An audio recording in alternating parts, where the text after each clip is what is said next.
We got to move right in.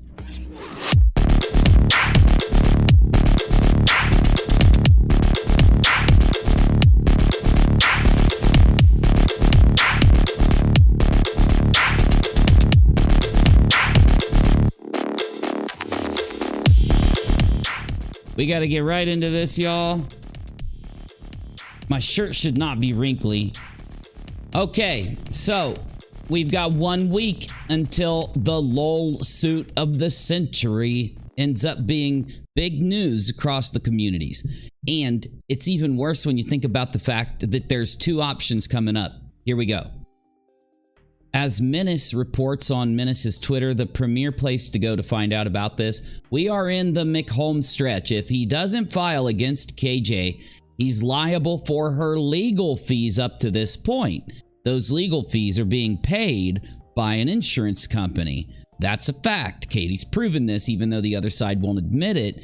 And those are going to be some really big legal fees if, like, people I know have, well, I'll just say it. Guess what I got? Guess what I got? Some of you are saying, but UNIRock, you don't talk about this anymore. Oh, I'm going to talk about it for you right now because guess what I got? The countersuit. I've got something that no one else on the internet has. I've got KJ's countersuit. I'm not bullshitting. I ain't playing. Now, I'll just say that I haven't gone in depth looking at it and that I'm not going to put it on my stream yet. You guys want to see it? I know you want to see it. Hey, BGF. Wait till the news ricochets around the community that I've got the countersuit. I'm going to make sure that, you know, the person who sent it to me is going to make sure that as soon as I give them the green light, they said, look, let me know if you want me to send it to other creators. And I just might tell him to send it to everybody. But anyway, that countersuit, you see, here in about, I don't know, what is it? Here in about like 6-7 days, something like that, the LOL suit, the fraud raiser, will be complete. Most people are waiting until August, I believe it was like 16th or something, or like 15th, before they really hammer this subject, because, of course, they want to make sure that there's no filing at the last minute or anything like that. But don't, you know, no one can get mad at me for having this countersuit, because this countersuit was shared out on the internet and it got shared and shared and shared and it hit me. So, yeah, the thing is, though, I don't think any other creators have it or they'd be talking about it.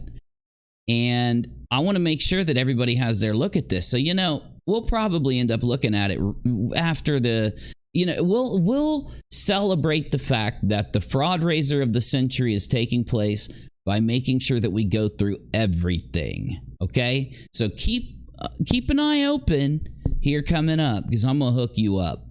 Though, the thing about this suit is when August 16th or 15th, whatever hits, there's going to be, there will be things happening in the legal case. I think that Katie won't even be able to dictate whether her lawyers, you know, Katie's not going to be paying those legal fees, and the insurance company is going to be pressured by the law, by the legal team to pay their bill.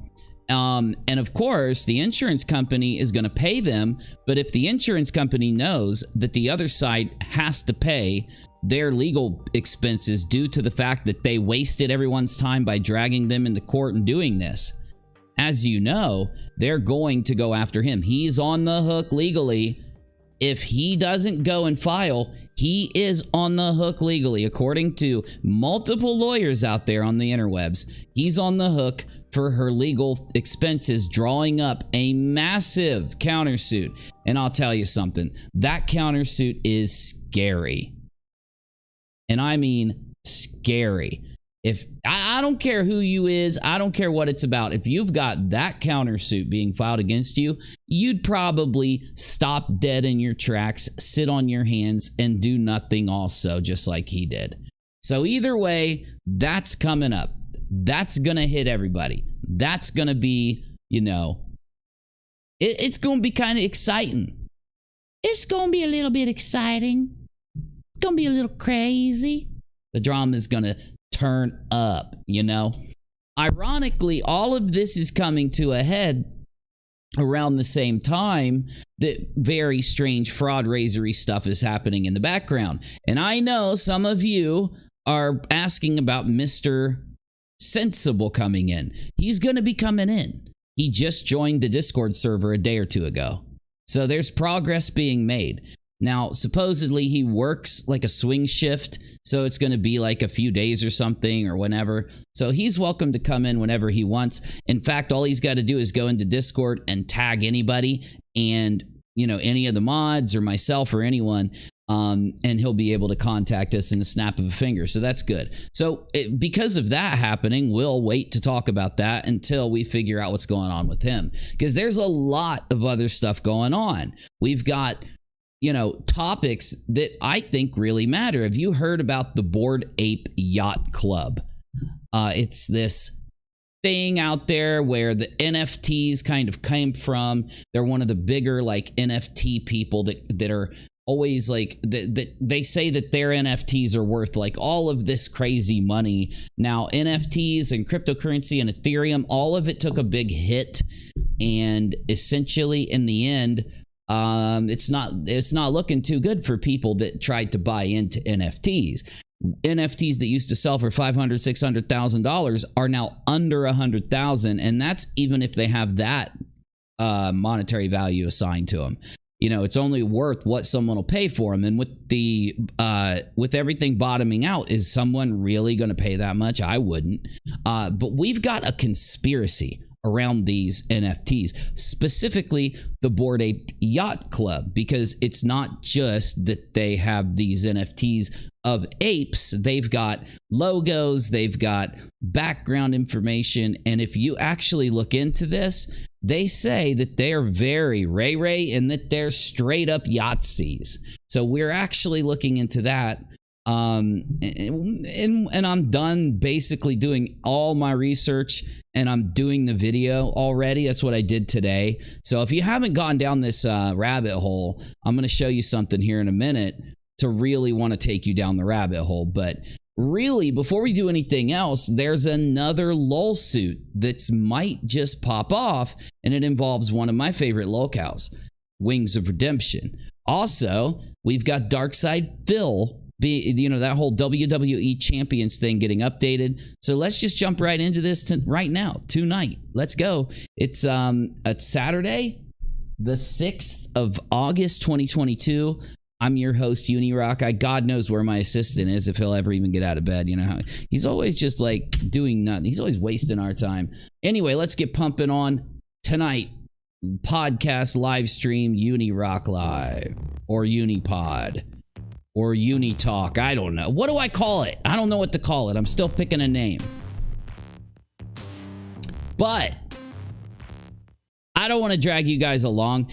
That countersuit is pretty effing cray-cray. It's got a lot of evidence in there. It's got a lot of scary stuff going on. Giving them false flags. They also have lied about sending me a cease and desist letter. I've received no cease and desist letter. If it's in the mail, it might be in the mail, but at this point, I've not received one. Second off, if they were false flags, why is both of their strikes stuck?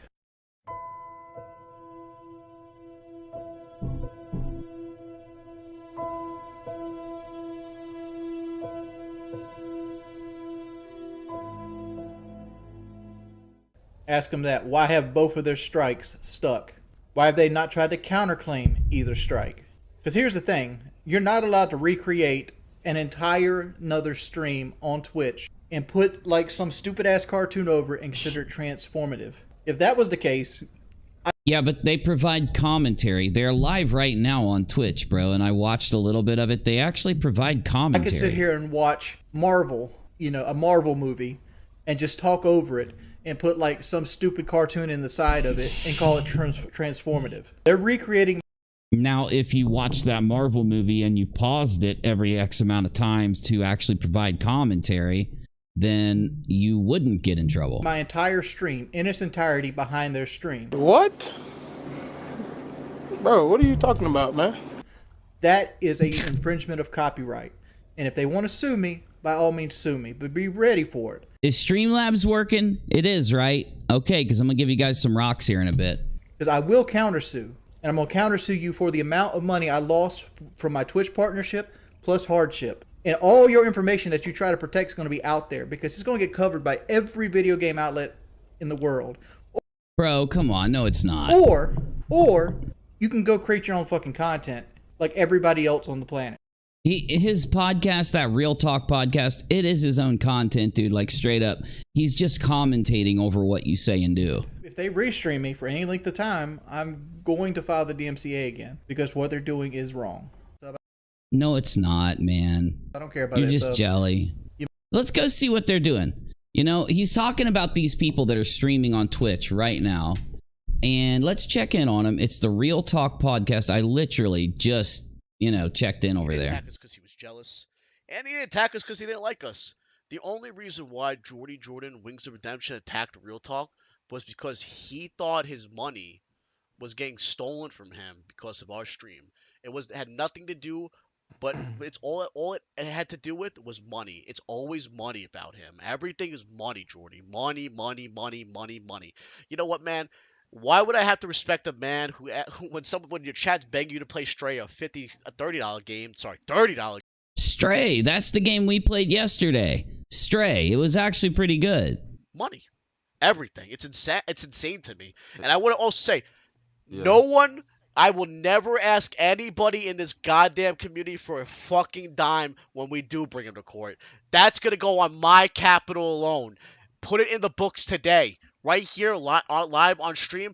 All the money that has gone into that court case will be done on my fucking back. I will never beg or ask anybody for a fucking dime because I know how to go to fucking work in the morning and make money for my goddamn family. You better believe it.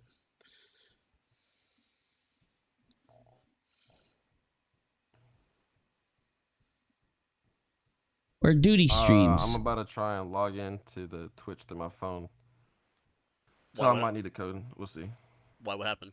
No, I'm just because I forgot I was logged into my other account. Okay. Anything else we should address to these fine motherfuckers? We almost have 800 live fucking viewers in here right now. That shit is insane. This is the most amount of viewers we've ever had in this stream, and he says that we can't do it without him being live. Look at what happened. So, almost 800 people live in here showing love, all in agreement. I fucking love it. Shout out to every single one of you guys. If you're not following, make sure you're following. Turn those live notifications on. Don't forget about tomorrow. You gotta let them know what's going on tomorrow at 6 p.m. Eastern time on the Real Talk podcast. You guys ready for the big announcement? You guys ready for the biggest announcement of all time? Hold on. Send me the code. Oh, I don't have my cell phone right now. Either subscribe, donate, or get the fuck out. It keeps. I'm like, what? Where is that noise coming from? It's like either a notification or something.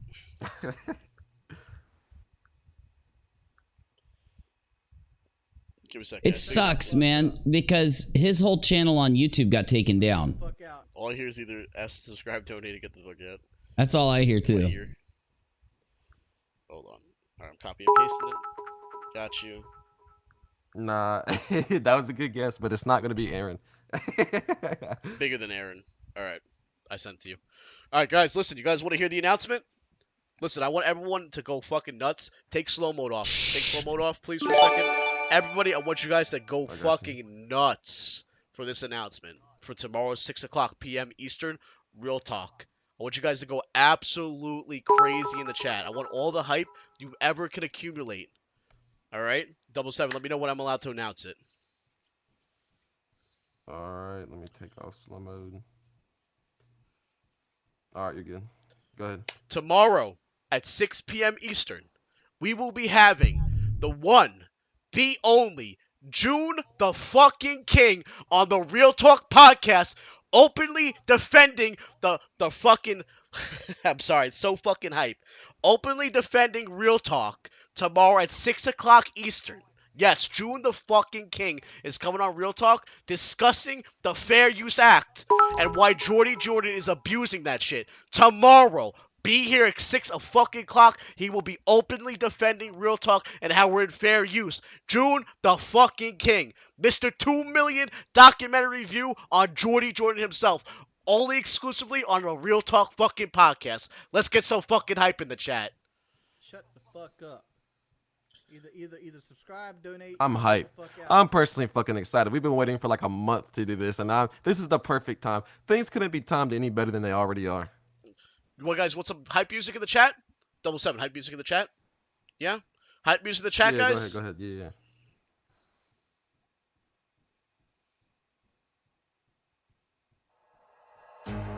No, not that one. Sorry. Okay, I'm not watching the ad. You might as well wipe your ass for that $5. People are trying to make me seem ungrateful because somebody gifted me a sub to a channel that obviously is stealing my content. Alright. It's in front of DMCA. Doesn't make it false. Right? My content. You're not allowed to steal. You're not allowed to use my content without my express written permission. No, that's not true. If it's transformative in nature, like I'm doing right now, it's under fair use. No, that's not how fair use works. Like I said before, fair use is you can't put the new Spider-Man movie up, put a picture of me with a dead head in the edge of it, and talk over the Spider-Man movie and claim fair use. You will lose. No, but if you commentate and transform what you're watching into something different, then yes, you can. Not a threat, dude. Saying please don't restream my stuff, or I will use my rights to, protect my copyright is not a threat. Why do you think that? It actually is. If you're doing it outside of fair use, if you're not, like what I just saw them doing over on their podcast was completely fair use, man. Having a stream dedicated to bullying somebody under the veil of criticism is going to stick on Twitch. I've already put a strike on them for bullying, and Twitch backed me up, and they got a day ban. And my second strike was a DMCA takedown, which got them a week ban. The third one deletes their channel. You've been hit on both fronts. Damn, son. Here's fair use. Purpose and character of use, including whether the use of commercial nature is or for non-educational purpose. Courts look at how party claims fair use is using commercial copyright work. It's more likely to find a non-profit, educational, non-commercial use. Here's where I have a leg in. The fact that they restream my entire stream in its entirety with my voice on the background behind it means that their stream can be looked at as a substitute of my own, since we're... No, not if it's transformative in nature. You're forgetting the most important clause. Now, maybe they are, doing something wrong. Maybe they are breaching fair use. But the point is, it depends on whether, if you watch what they're doing, if it's different than what you're doing. Okay? And honestly, you shouldn't care. All it's going to do is help you. It's going to help you gain viewers. Now, yeah, if you're live and they're live, there's a little bit of gray area there because... they still have to pause, they still have to commentate, they still have to transform what they're seeing. Both using the stream on the same streaming platform, which we are in direct competition with one another. They're taking all the content that I am producing and Chad says they'll also have to be directly competing with Wings to violate fair use. The audience watching Real Talk would never be actual Wings viewers. That's a great point, Chad. That's a fucking great point, dude. Using it on their own stream. Dude, I love the memes. Thus makes people much. That's why I love watching WINGS007. Wait a minute. Is this his normal channel? Did he get his normal channel back? Oh, hell yeah. Thus takes the whole point of my work and makes it redundant. Doesn't matter. What? No. They add commentary. The fact yes, it does. that you can hear my commentary on their stream means that they would lose fair use. But I'm not a public figure. I'm not marked on any website. You are a public figure. You are a public figure. You can't help it. I don't have a mark on YouTube. I don't have a mark on Twitch. I don't have a mark on Twitter. You gotta keep talking. You fucker. Hey! Hey!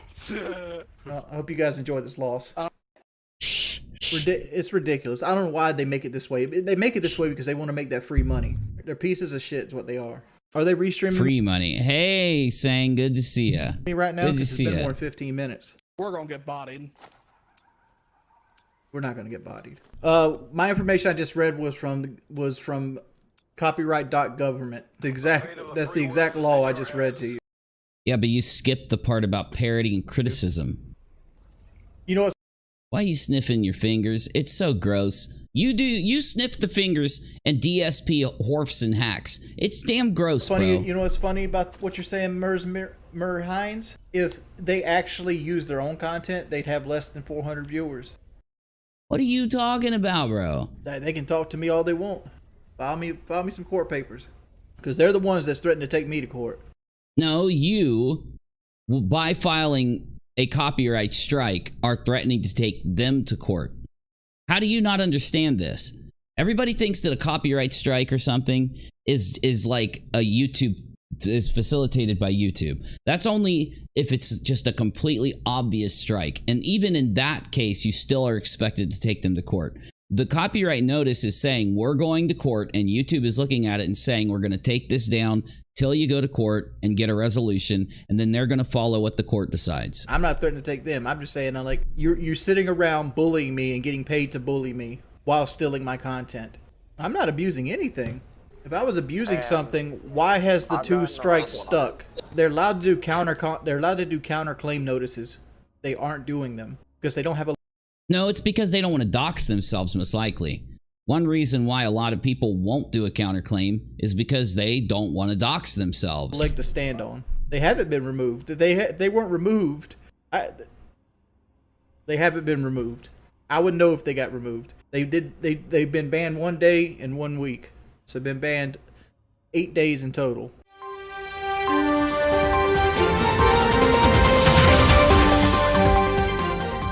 Justin, Wings of Redemption has been banned from Twitch.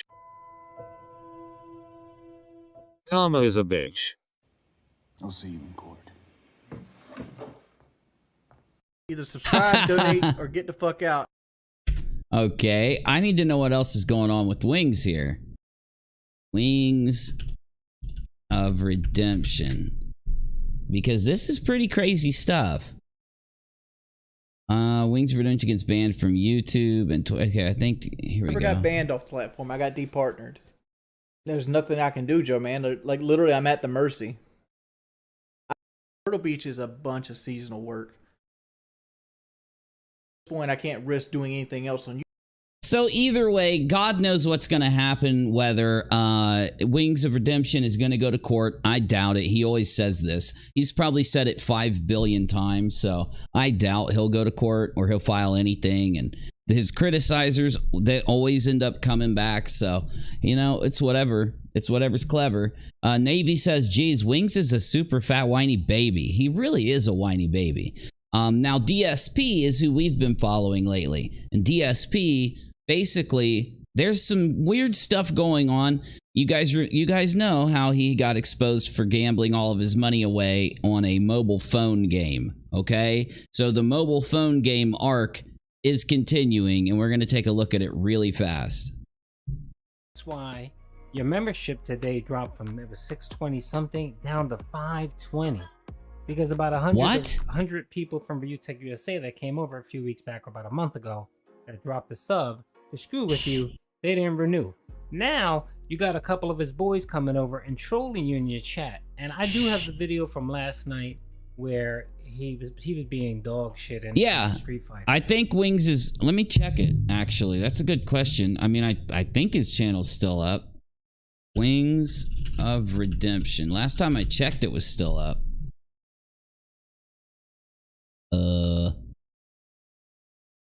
What now? Oh yeah, here it is. Oh shit. Oh shit. It has no videos. His channel's there, but it has no videos. Has no playlists and no videos. I'm streaming Rainbow Casual. If you like to play on PlayStation, stop by. But that was 3 months ago. Holy shit, something weird's going on there. And decided that, You know, he couldn't get matches either because nobody's playing that boring ass. You gotta search Wings of Redemption and then go under channels. In the search under the filter, go to channels. It'll come up, but it has no videos there. That's why it's not coming up in the regular search. And he decided he was going to address the troll, the troll, quote unquote troll. And I have that video. I'll post that video next. It's delicious. Let's keep going. This troll has been saying dumb shit like, oh, ReviewTech did a whole stream about you, exposing you and saying all this stuff about you and how you blow all your money on mobile games and blah, blah, blah, blah, blah. You do blow all your money on mobile games and blah, blah, blah. And blah, live blah. on the stream, he canceled his membership and he did all this dramatic stuff. So now you've been exposed. What he reviewed, for you guys that don't know, he reviewed your video, not a detractor video. He reviewed your video where you admitted to gambling, to being a mobile addict. You did. He admitted this. I don't know if I showed this to you yesterday or not, but the newest thing here is that yeah, we talked about this last night. It's hard for me to remember. My brain isn't functioning. Essentially, he admitted to spending money on mobile games, which goes, yeah, we said this last night. It went completely against his previous story where he hadn't played mobile games in 2 years because of how busted he got. Remember that a couple days, part 1 and also part 2? That's what he reviewed, pimp. He didn't review any detractor content. By another YouTuber, okay? Now you guys know me. I don't give two shits what anyone says or does about me. So many people have over the years. Who gives a fuck? I already talked about this multiple times over the last week. You guys know the deal in regards to me and mobile games and separating. Yeah, you spend a massive amount of money on mobile games. Separating my personal life with my professional life, and the fact that all the shit that they're saying that is so overblown and slanderous and full of shit. Then prove it. Log into your WWE Champions account. Go to your pay, because there's a tab that'll show all of your transactions in WWE Champions and show us how much money you've spent on it. Compared to reality. The problem is you can't do that, pimp. You can't separate them because your professional life, which is your streams where you get money, where you earn money, right? You take that money and buy mobile games with it and then tell your viewers that you're broke and that you need money to pay bills. And it doesn't even make sense because, dude, you make more than enough money to pay all your bills times 3. How are you not paying your bills? Everybody thought you were on drugs or like you were buying hookers or something. But Seriously. The bills you're paying are actually WWE champion pools, and that money's going to Vince McMahon. So Dude, Vince McMahon literally paid for a house with the money DSP threw at him. Viewers are entitled to know that. All right, I'm not going to go through that again. We already been through it multiple times. But the fact... Oh my God, I need my second wind. I've been editing and working all day on videos, y'all. I swear to God, I know I didn't get one up today, but there's a banger coming. And I need my second wind to hit me. Shit. That someone who, in the last few weeks, actively came on my streams, told his viewership my content was good, okay? Has some of his viewers now become fans. He never They're said that. supporting my streams. He never said you were good. I was happy to see newcomers come on the streams. Then this guy offers me a PC out of nowhere. I didn't ask for one. He literally just offers me out of the blue. No, you were begging your den heads to buy you one that was going to run you almost $2,500. Yeah. And ReviewTechUSA had one on the side, which was a pretty nice PC. It was a couple years old, but it was a pretty hefty PC. And he offered it to you. But no, because you thought, oh, it was going to come with conditions and that you were going to have to suck up the fill. I mean, to ReviewTechUSA, and you couldn't criticize him because that's how you are. Because when you give something to someone, you expect them to be loyal, to never say anything critical about you. So you deflect them, pimp. Yep, that's the deflection. PC. Duty's on it lately. Here, I have a PC from Duty 5, is 6 on years it lately. ago, but I think you could, you say you need a new one, and I could just give it to you, just pay for shipping. I'm like, geez, this is kind of a lot of positivity out of nowhere from Rich, because Rich, over the years, has had a history with me that That's literally people reporting on you getting busted wanking it is not them being nasty to you. That's a requirement for us. If you get busted wanking it on stream, then we're going to report on it. We would be idiots not to report on it. I have nothing to do about. What Straight I mean up. by that is Rich has this habit of not being able to keep my name out of his mouth. DSP, you're an idiot. Literally, it's okay for YouTubers to talk about the news and what's going on with other people on the platform. You just can't handle criticism, just like a good majority of locals can't handle criticism. It seems like whenever Rich... Sego says, is there a bigger e-beggar than Dave out there? Seriously, I think he might take the #1 spot. Yeah, I tried to find a bigger one. Yeah, he's got it mastered, you know? And if he wanted to just share his pay link and shit, I don't give a shit if you do that. I don't give a fuck if you advertise. I don't give a shit if you make money. But the way he does it, oh, dude, he's got to be at the top. He's taken all of his tips from people that panhandle outside of Walmarts. That's how he runs his business. Some kind of a benefit out of mentioning me, he will. And then if there's nothing going on with me or whatever, he'll just completely forget I exist. Oh my God. See, like, it's narcissism. These people that act this way are narcissists. And he's a narcissist. Every other locale is a narcissist because everything has to be, you have to be nice to this person. If you criticize them, if you talk about them doing something wrong, if you talk about them getting busted whacking it on stream, they act like you have insulted them, regardless of what you actually said, right? There is no way to report on anything he's doing without him taking it as negative.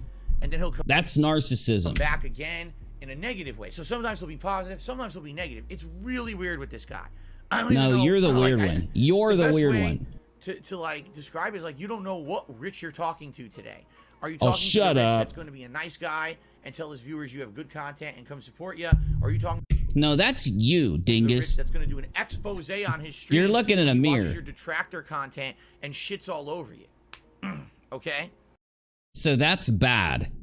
You know, if you didn't do messed up stuff, your detractors wouldn't be able to make content that other YouTubers like ourselves would watch. It's just, it wouldn't work that way.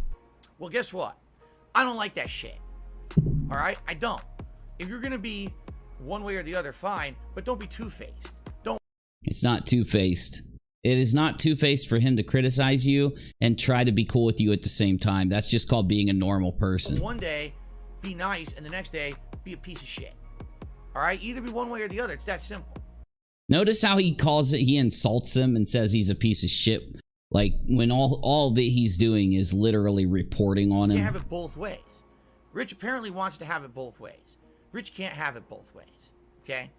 No, that's you, DSP. He's not going to. So last night, I actually talked to one of Rich's viewers on the stream, and I said, is it true? Because this is what my trolls are saying. My trolls are coming on my stream with these dummy accounts, these insulting things, spamming my chat. If you guys... He looks so hilarious with this filter. His head is so big and his arms are so small. It looks so hilarious. Last week, you probably saw. I love it. Idiot trolls spamming my chat with this shit, saying Rich exposed you, the whole stream exposing you and saying that you know that you're a horrible person that blows all his money. And he's not going to support. Yeah, nobody said that you're a horrible person. In fact, I said the opposite. Even though I do think you're a horrible person, I said that you have a gambling addiction and you need to go to rehab. That is not like if you saw my content, if you gave two shits about what I said, you would say that I'm hating on you, and I'm not. Support you, and he even canceled live. He canceled. Even though you're an e-beggar. His membership to your channel, saying you know blah blah blah. So finally, I said.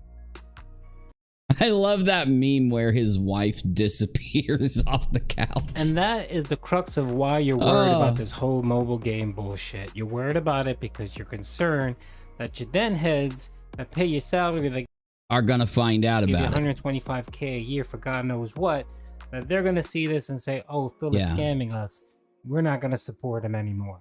And that's what happened ever since that whole leak came out where you exposed that you're playing WWE champions.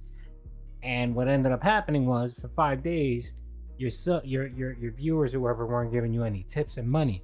And that's when you panicked. And that's when you decided you were gonna do two freak out 30-minute rants about the whole mobile game addict and detractors and stuff like that.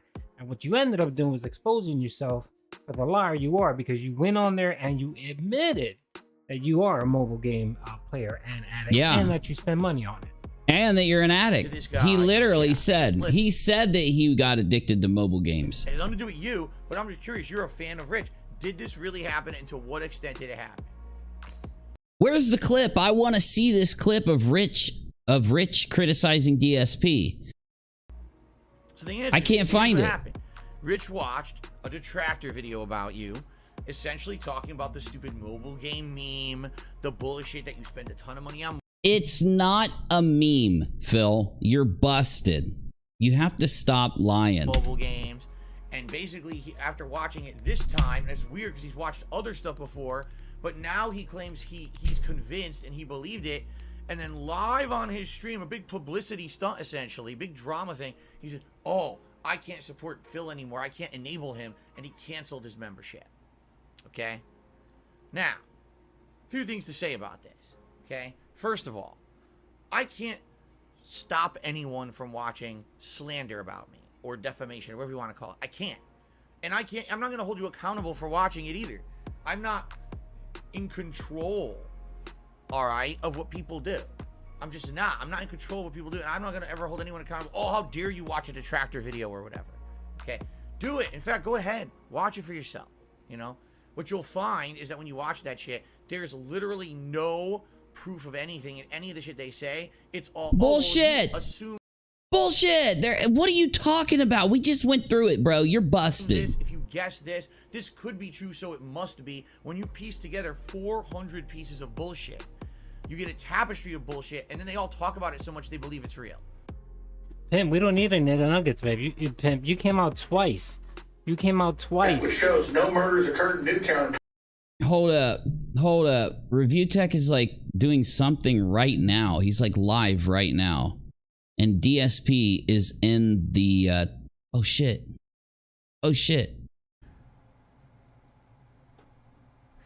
Have you seen the video of a smoke shop owner who stabbed a robber, and the robber was Susha? All right. Oh, hey, we're at 500 now, so we can start. So Phil is not happy with me. I'm sorry, Phil. What's up, everybody? It's your boy, dude.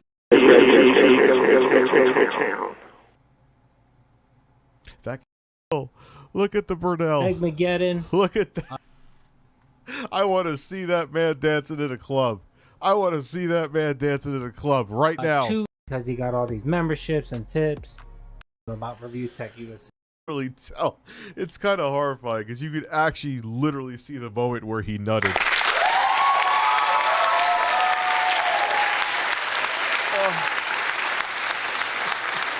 Don't bring this trauma back up, and do not bring the trauma that I experienced back up. Just chefs. I was playing my usual Friday Night Fight stream, and shit, we've already seen this part. It's 100. That's up. If you're at 620, you're gonna go down to 520. You know, so fuck birds. What? Whatever happened, so you kind of have no choice but to address it.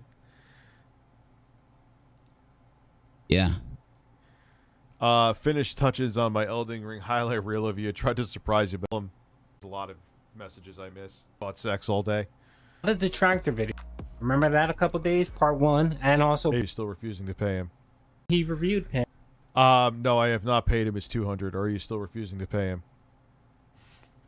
God, man, they're talking about something that didn't even last 24 hours. That I got to the trolls.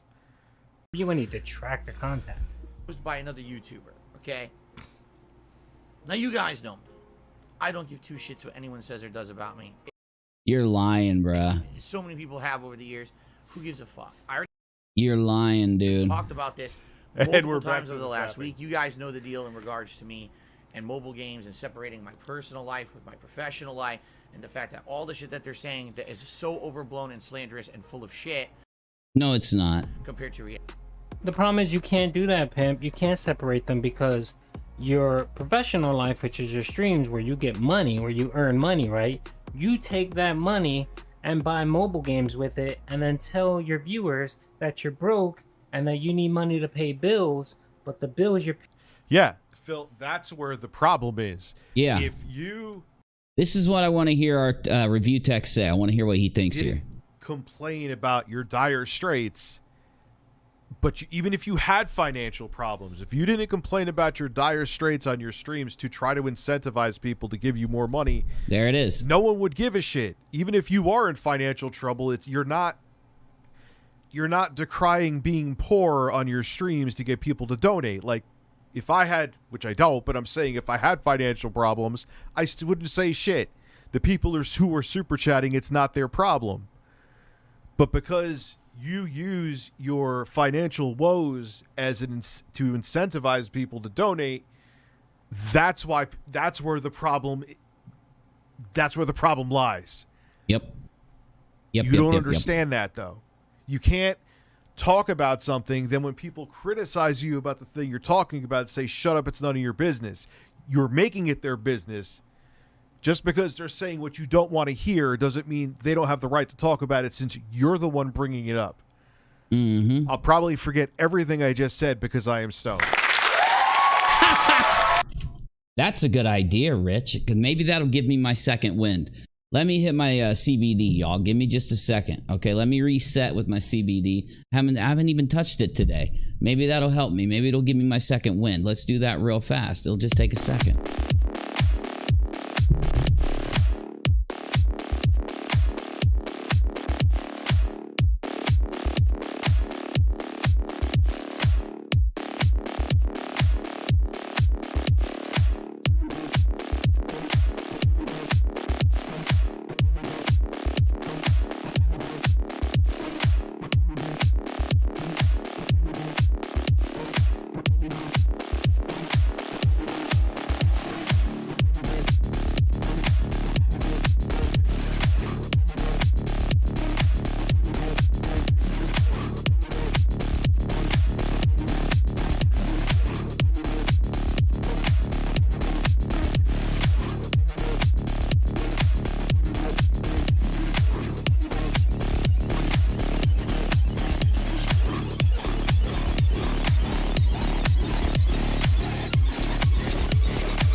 There we go.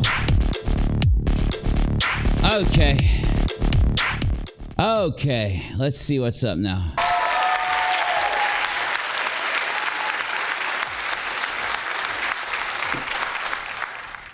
I know you're going to see this and get angry or still not get it. If you haven't got it by now. But that's just reality. Mexicali Blue. Try to relax your anus. Hey, hi. What the Might fuck? Be because I tried attaching a video sample of the edit. Just wanted to let him see I wasn't a detractor. Paying are actually WWE champion pools, and that money's going to Vince McMahon. So your viewers are entitled to know that. Yeah. All right. I'm not gonna go through that again. We've already been through it multiple times. But the fact that oh my goodness, stop it! In the last few weeks, actively came on my streams, told his viewership my content was good. Okay, has some of his viewers now become fans. He never said They're that. supporting my stream. No, I said, hey, if you want to support him. That's all I said, though. You didn't say it didn't was make good. Like he was Martin Scorsese. Yeah, you didn't. I watched, and all that really came from was watching the Super Castlevania 4 stream, which I didn't do that to troll. That was actually entertaining. If Phil treated all of his streams like that, a lot of his problems would go away. Yeah, that's true. But, you know, again, I might as well... Any locale that would actually attempt to get a little bit entertaining, yeah, their problems would go away. Just talk to a wall or to this bird. Streams, which is great. I'm happy for that. I'm always happy to see newcomers come on the streams. Then, this guy offers me a PC out of nowhere. I didn't ask for one. Yeah, you know how nice you gotta be to do that? Yeah, so what? I already explained why. That's very nice of you, actually, RT Review We Tech. asked what the benefit to me was. I get this big piece of shit out of here. I'll take it. I need one. Hook it up. UNIRock. Come on, Rich. All you have to... I won't lose anything, minus a little bit of time, because you would have paid for shipping. I'll pay shipping. That I was like doing some like 4D chess grandiose drama thing. How you handled it made it... You could have been like, nah, man, I'm not... If you really didn't want it, that's fine. You could have been like, nah, man. I want it, Rich. I appreciate it, Rich, but no thank you. And it would I need another PC. Cut off right there. You went into, well, you know, it's still older, and, you know, it's not really... I don't really understand. Why do you have to talk about it publicly? And, I fapped in my office on May 1st, 2016.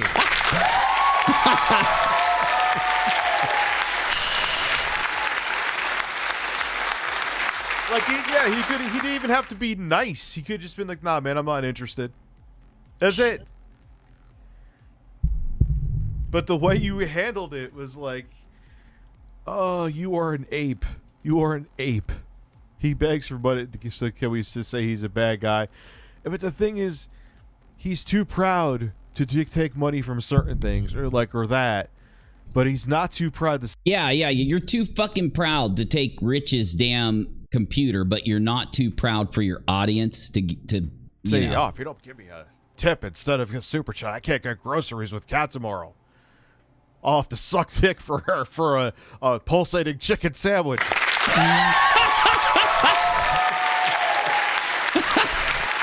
Okay, you're being funny. You're actually being pretty funny, man. Review Tech, you're being pretty funny, dude. He literally just offers me out of the blue. Like, yeah, there's no conspiracy to it, dude. I just wanted the computer gone. You said you needed one. It would have fit the bill and then some. I hate selling the ship because if something happens, then you have to dispute with like UPS or FedEx, and then the person's pissed off, and then you may be out of a computer, and you got to give him back money. So you get double-fisted. So just giving him away is actually less risky. Yeah, true. But no, you blew it. You blew something. Dude, we played baseball with a giant beach ball, and you had a 37-foot fucking bat, and you still missed. Christ. Attention, Phil, you are a public figure. People are going to talk about you. Don't get your nipples up in a tizzy. Thank you, Bobby. Oh, nipples. He got my nipples up in a tizzy. Oh, his nipples are twisted right now, sir. Twisted nipples. That sounds like an 80s band. Yeah, it does. Where a bunch of hair metal fucking dudes with skin-tight pants would come out with, like, nipple clamps on, slamming on guitars. No, you were begging your den heads to buy you one that was going to run you almost $2,500. And ReviewTechUSA had one on the side, which was a pretty nice PC. It was a couple years old, but it was a pretty hefty PC. 5 years old. First-gen Threadripper. But for what he does? First-gen, yeah, Threadripper, it would be fine. Get that TPM module, put Windows 11 on there. He would have been fucking flying Gucci for years. Did I really say that? I fucking... Listen to me. Still till morning reacted to this thing called Right On. Holy fuck, that felt like... So they reacted to this situation on Twisted Nipple. We will still say that's alleged.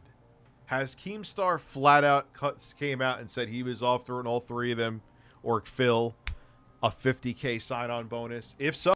Yes, he did. He confirmed it. Then okay, yes, he's a fucking idiot. Yeah, Keemstar offered him $50K and he turned it down. That's true. Like And straight he up. offered it to you, but no, because you thought, oh, it was going to come with conditions and that you were going to have to suck up the fill. I mean, to ReviewTechUSA, and you couldn't criticize him because that's how you are. Because when you... I don't fucking care. I literally said, dude, no, you could tell me right after you got the PC, you could tell me to eat a dick. You could tell, hey, Rich, I don't care. You give something to someone, you expect them to... Keemstar did say it in a Twitter video. Okay. Yeah, he did. He did. And I know He the confirmed motherfucker it. has the money to do it. be loyal, to never say anything critical about you, so you deflect from him. A PC. Here, I have a PC from 5-6 years ago, but I think you could you say you need a new one, and I could just give it to you, just pay for shipping. 17, 18, 19, 20, 21. My PC is 5 years old right now, and it runs Tarkov. It runs every video game. Every one of them. Every single one, bro. I'm like, geez, this is kind of a lot of positivity out of nowhere. Positivity. Pa. Pa. Pa. Pa. Pa. I sound like a crow. I was gonna spit my coffee. Or I sound like Phil. My mic is going limp. One of the videos I was music down the road. And sandwich bottle fed to me. But here. Spurgy. Hey, Spurgy. Things still going good, right? But this video shows, though, because I did see this part. I know I'm stopping. What did I play? 1/10 of a second? He's like, one day he's being nice to me, and the next day I'm like, no, Phil, criticism isn't... Yes, mean. Phil, because one day you may say something smart. Or you may do something where I'm like, nah, he's not really guilty there. And then the next day, you do something fucking stupid. Yep. That doesn't mean that one day I like you, one day I hate you. It just mean one day you did something smart and the next day you did something stupid. Doesn't mean I'm like on your side and not on your side. Yeah, it's so weird that people act like that. Wow, like, that's how he really acts. That's how he really thinks and acts. Like, he's got to be really stupid. Like, legit. What happens when you be nice, Rich? I mean, look, I'm not looking for any I wasn't being a charity. The benefit to me is I get the big-ass computer out of the house. I wasn't doing it to be nice. I'm not trying to win brownie points. I'm not trying to win poop shipping. Oh, Phil. From Rich. Because Rich, over the years, has had a history with me that I have nothing to do about. And what I mean by that is Rich has this... His history of laughing at the stupid shit that he does. I am the devil. I kind of like ReviewTech's live stream here. Habit. I kind of like it. Beelzebub himself in the 7th layer of hell. Fatting the frozen lake. What the fuck am I? Man, I'm going into Dante. Of not being able to keep my name out of his mouth. It seems like whenever Rich seems he can get some kind of a benefit out of mentioning me, he will. Phil, it's just entertainment, Phil. Just like I find Alex Jones entertaining. You are entertaining. You are entertaining for reasons you don't understand, but you are comedic gold. There was nothing that's shit. One of your mega farts, really? These trolls spamming my chat with this shit. Saying, Rich exposed you the whole stream exposing you and saying that, that you're a horrible person that blows all his money. He's not going to support you. And he even canceled live. He canceled his membership to your channel saying blah, blah, blah. So finally I said. Okay. And that is the crux. Yes, Google Fish. That's actually interesting. You're able to use Joy-Con. Okay, so he had to have done this. Okay, my internet's going wonky here, but it should be okay here soon. Oh no. Oh no. Come on. You can do it. No.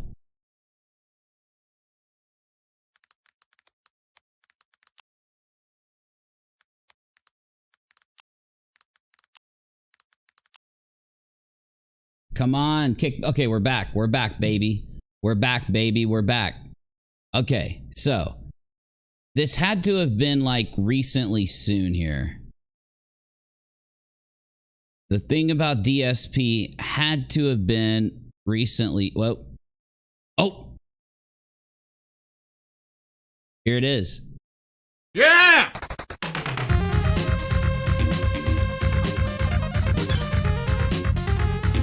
Yeah! Yeah! Yeah! Yeah! Yeah! Me too, Mosquito. Me too. Yeah! Yeah! Yeah! Try to relax your anus.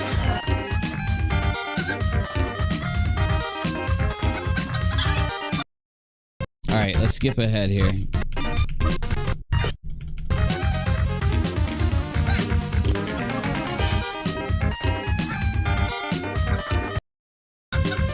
Try to relax your anus.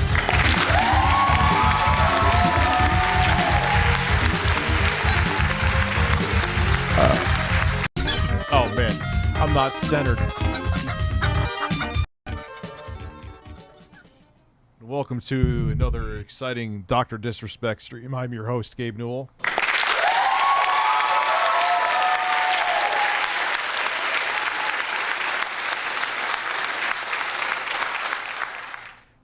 Pop-a-doodle-doo. Thank you very much, Deadeye, for popping the super chat share. If I say expose, will you expose your hairy Italian ass to me? Also, Kentucky Fried Dicks. I can't expose my ass to you on this family-friendly stream. But thank you, Flashback Turtle. Also, shout out to Ashley. Ashley, how the hell are you? A video has videos, you know, the typical stuff. And then Secret Unlimited, which for some reason I'm not sub to, even though I... Yeah, Secret did a great job. That's the video we watched, y'all. Don't want to skip a day. Protagonist. I don't watch many of your streams, but wanted to ask for all. If I do a 50 because I need this. No, you could if you want 50, which I appreciate. Shirt off. That's fine. Say about is I play mobile games. I have spent under 2,000 in the past, but I know where to stop. The ball has to be. The balls he has to bag.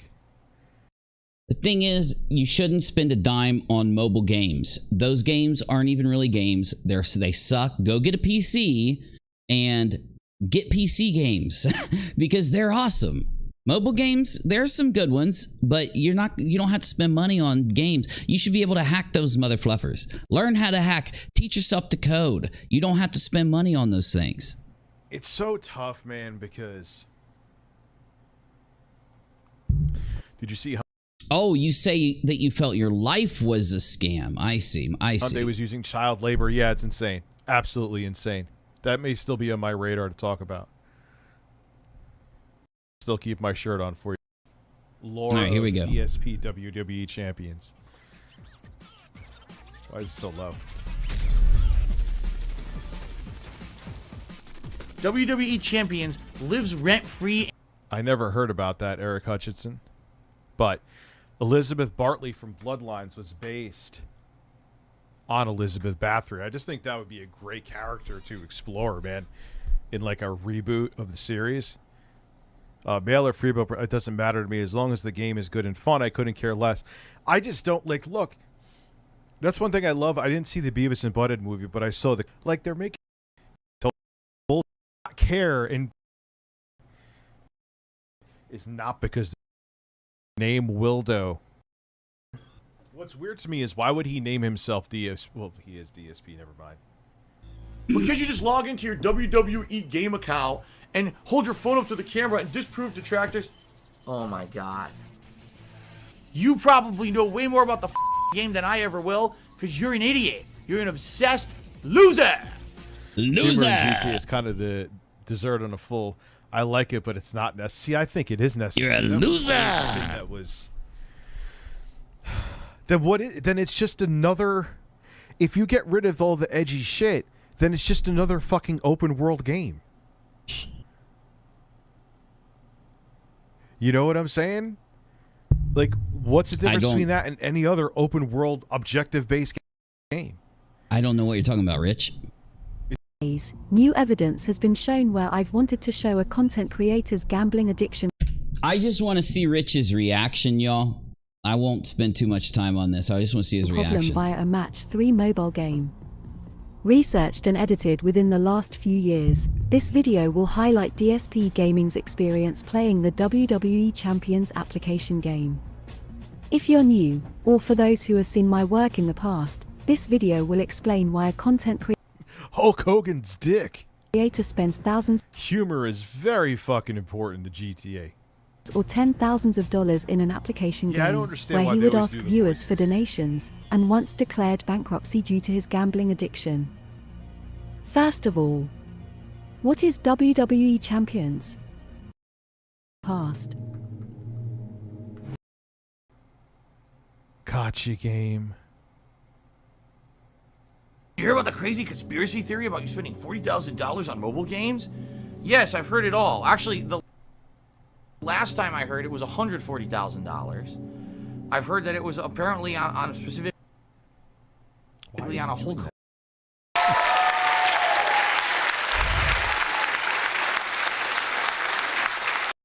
fucking years ago. What the fuck are you talking about? You want to talk about being idiotically... Yeah, so I apologize. I hope no one took that the wrong way. I think people are just joking, but I'm just saying, for a guy who has a pretty devoted, he has a few people, man, that they just empty out their wallets for him. He's always hurting.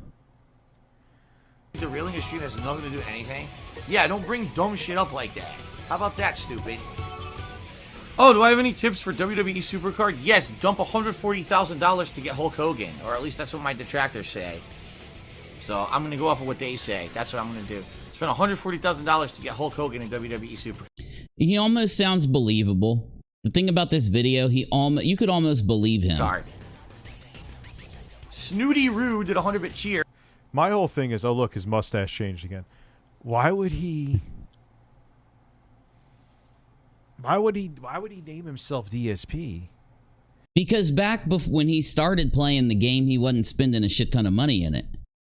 He wasn't spending any money. He got addicted to it and started spending money. He actually used to talk about that shit freely. He wasn't trying to hide anything when he first started. And you can even see these clips of him breaking down the mobile games he plays and talking about how, pulling cards and maybe doing a video and giving advice. He wasn't trying to hide anything in the beginning, and he didn't think people would be able to bust him. He knows people track everything he fucking does. That's my only kind of... I'm telling you, Rich, you just got to see some clips and you'll know, dude. Like, I don't, Aqua Teen Hunger Force is coming out with the new movie trailer. It's up. I'm watching season 4 on HBO. It's like stepping in a time machine of anti-woke comedy. Mosquito, dude, I know. I still love watching it, too. That's what South Park's like. It's like jumping in a damn time machine. And it's insane because it's only been like 5 years since, like, all of this stuff, basically everything got this way. Yeah, but Aqua Teen Hunger Force is the bomb. If you haven't seen The Big Les Show, I just found The Big Les Show. It's free on YouTube, and it's awesome. God, there's so many good ones, dude. But you're right. You're right. You know what? Everybody talks shit about AJ, Alex Jones. But the thing is, he literally said that it was going to be this way. This happening is exactly what he told us would happen. And yeah, he was wrong about some shit, but he was right about some really important shit. He basically is a Nostradamus. I know you were. Here's another 2 for Daddy Rich. Thank you. Why am I talking like this? But can't you just log into your WWE game account and hold your phone up to the camera and disprove detractors? Oh my god. Yeah, which I don't blame him. People are like, show your flag, not selling the condo and buying it. Fucking time holding phones up and showing you shit. You're out of your fucking... He knows a lot about this shit. You'd be like, man, this is a boring grind. I don't want to do it. But if you're like, man, if we hit this goal together, this is going to be amazing, and we'll get a reward for it and everything, then everyone will come together to really work hard and grind it or do this event or whatever it is in the game, this mobile game. I'm sure it's the same thing for like MMOs, but I don't play MMOs. I'm giving you an example from my experience when I used to play this game, Marvel Future Fight. What's up, G? Normally we're like, wow, the rewards are... Here. The other members of DSP Gaming's WWE Champions group were exposed online. What do they work with? I love that part. Information about DSP seems to be spending quite a bit of money on WWE champions. Gaming's backstory was given to the clan members. They were told if they kicked DSP Gaming out, the exposed information would be revoked.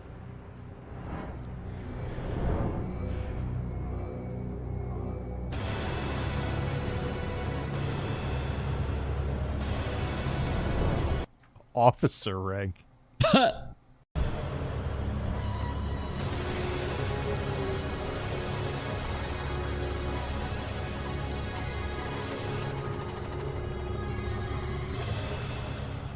When this all happened, DSP Gaming was kicked out of the uselessness WWE Champions clan. DSP Gaming needed to be back in the ranks and decided to create his very own clan. They still found him with his placeholder name. Joe Taco 13 Cheery says, who are the placeholders? I don't know what the hell that means, but thanks for the cheer. The placeholders. No idea. He sounds so busted. I have no idea. He's like a cartoon character. Yeah, he has an idea. Yeah, he does. Yeah, he does. He has an idea. Oh, yeah. Oh, yeah. And Phil, though, man, as much as, like, yeah, I'm not saying it's okay people digging this much, but at the same time, it's the lying, dude, that gets them to do it. They got scammed, so they went in. He talks about it. When you sit there and you say, if you were putting out all this personal information saying, I'm in dire straits, my 16-year-old is home and mentally doing good right now. My 6-year-old is doing great, just having to deal with my mom's dementia. Unfortunately, that will be, well, you know. Hey, I know what it's like. I know my grandfather had it too, so. But I'm just glad to hear that everything else is going okay. Excellent, Spurgy. I'm in dire straits. People are going to be like, are you really? Now, should they have gone and broke into your bank account? Hell no. But you ripped them off. You kind of bring this on yourself to a degree, man. They should have never done what they did. But the reason people are as interested in it because you constantly talk about it. Who are the placeholders? You mean in regards to this game? Yeah, Phil, you're overthinking it. You're overthinking it. Why do I guess it's another fucking meme of some sort that I just don't understand, right? You understand. After being kicked out of the Uselessness clan, DSP Gaming's behavior towards the WWE Champions game was followed on Discord servers and with a change to the gun show. It's almost like the name was changed to hide from the investigators. With the amount of wrestlers tractor to $1,000, $2,000 I think he got, right? Guns or me going like this, I don't know what it means. I don't know what the fucking, I don't know what the actual meme is, so I can't really answer it, you know. DSP Gaming was given the ability to change his username in the WWE Champions game, hoping nobody would track him down. Of course his trolls did. Oh, they yeah. never missed a damn thing. No matter the name changes within the game or via his Discord profile, DSP Gaming can be tracked via his in-game points, rank, wrestlers, and other mediums. Even the Discord name and the... Ladies and gentlemen, I used to play mobile games. %. It's amazing. Childori's snake. Publicly admitted to it multiple times. Over the years, I used to play mobile games. Yes, I used to even spend money on mobile games because I was a fucking idiot, okay? And yes, I played some of this WWE gem matching game that they're still fucking talking about to this day, all right? There were certain times when I was addicted to it, I played it too much. And that WWE Supercard game, I played it too much. There was like a No. You played the Champions game too much. where I was playing it like countless hours. Yeah, he's talking more about something. If he was innocent of it, like that's what I kind of do with the gastric bypass thing. We had gastric, like I'll joke for a second, but I didn't have fucking gastric bypass surgery. It's go fuck yourself. It's that simple. Moving on from it. Go have a sip of my gastric bypass juices with Jeremy. And so, when my now wife Kat moved in with me over 2 years ago, She's a really pretty girl. I said I'm basically not going to be playing these games with any kind of major time investment or money investment anymore. At that point, I couldn't do money investment anyway. I was broke. But basically, I was like, they can't do this anymore. Ladies and gentlemen, I have not played any major mobile game in over 2 years. Okay? Truth, right now, I have not played any mobile game in any $1,000. Now we can verify this is DSP Gaming's WWE Champions account, and we can confirm he has spent over $40,000. This is pretty badass, man. This hip-hop remix of the Resident Evil 2 save room theme. Yeah, it's really good. Yeah. Well, yeah. Can I stroke my penis with my left hand? Are you? I'm calling representing Citibank. Yes, Citibank. Fucking jerks off. The stream itself, which is separate from Every other time I skip, it's a jerk off joke from service paying and for streaming. Okay, I understand your question. Do you have a further Thank you, explanation, Quinn. Mr. Burnell? This work. I don't know what this. Total CC loan debt cleared $131,550.28. Damn. Wow. That's a lot of debt to clear. Yeah.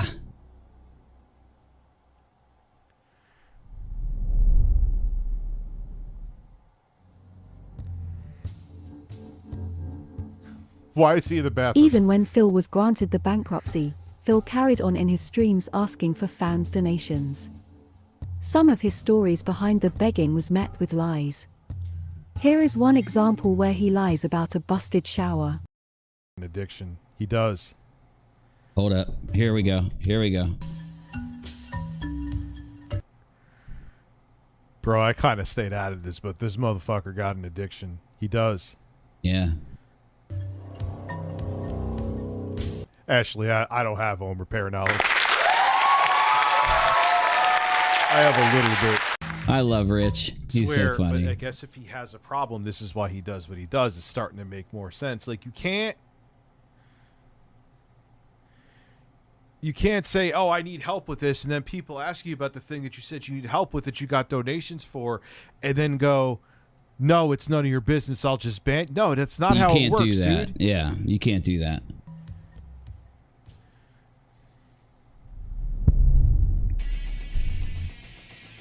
After being in hot water from the amount of people finding out about DSP Gaming paying money into a match 3 gambling game, anything to do with all right, Andrew. puzzles, matching colors to clear a line, he avoids it.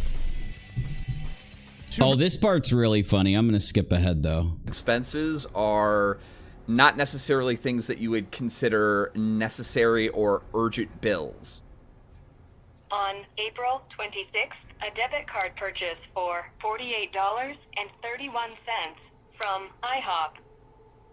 This is where it gets crazy. On May 3rd, a debit card purchase for $62.12 from PetSmart. Okay. On April 19th, a debit card purchase for $71.02 from Total Wine.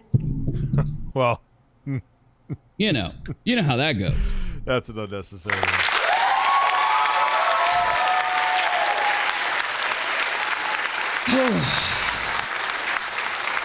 On May 26th, a debit card purchase for... Not if he has an issue. I feel bad for DSP getting into Click Record. Anyone else getting Andrew Tate recommendation videos? His pyramid scheme is to promote his content to show up in all social media. No, Andrew Tate. The Brick Boy 103 took me $75. Ladies and gentlemen, the Brick Boy just did a $103 tip. It's actually oh my god, another ginormous tip just came in. All right, let's finish this. Did it go fucking backwards? Because I'm going to get pissed. Yeah, it did. Fuck. $10.09. $110.09 $110.09. $110.09. Phil. $110.09. $110.09. Yeah, he probably ordered Mexicali Blue.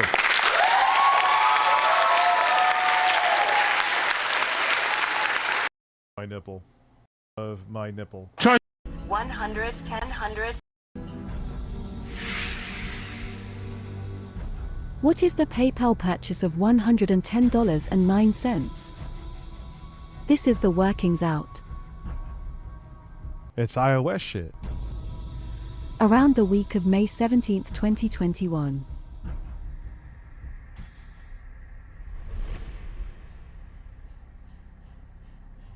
Yeah.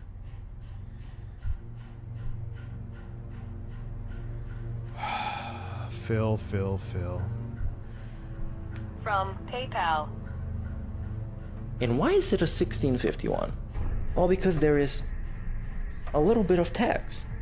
It's actually $14.99 because it's his payment for WWE champions. Largely due to the fact that Phil is an avid player of it, and I think that the leaks have definitively proven this. Yep. Truth, right now, I've not played any mobile game in any major way in over 2 years, including this fucking WWE game that these idiots keep bringing up. It's not my account. And they were able to surmise that he's spending thousands of dollars. And here's the big reveal. The big reveal. Well, hello everyone. How many people wish they had like $10,000 in their fucking savings? And welcome to the Daily Wrap. Me.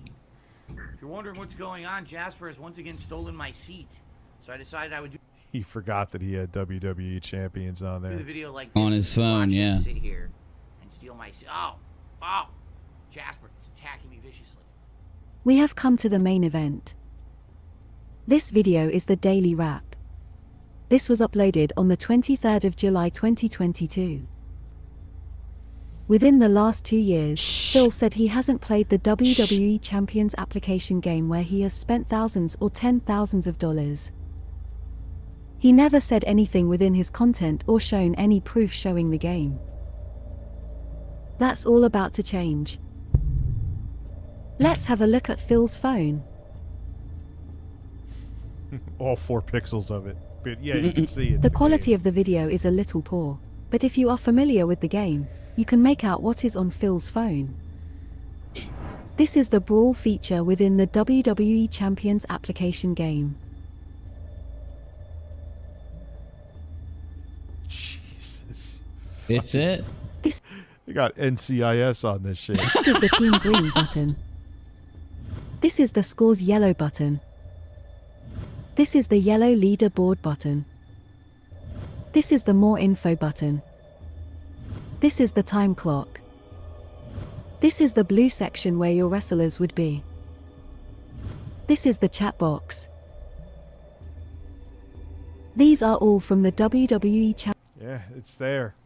Yeah, It's there. that's it. That's it. Oh, Phil. It's, what he's happened? busted. Oh, God He's damn it. caught. He's caught. No, we were right here. Honestly, bro, some of these people Could watch him sit here and steal my seat. Any game. Like, there's no let me spending where? What? To see Hulk Hogan's dick? The delicious salt.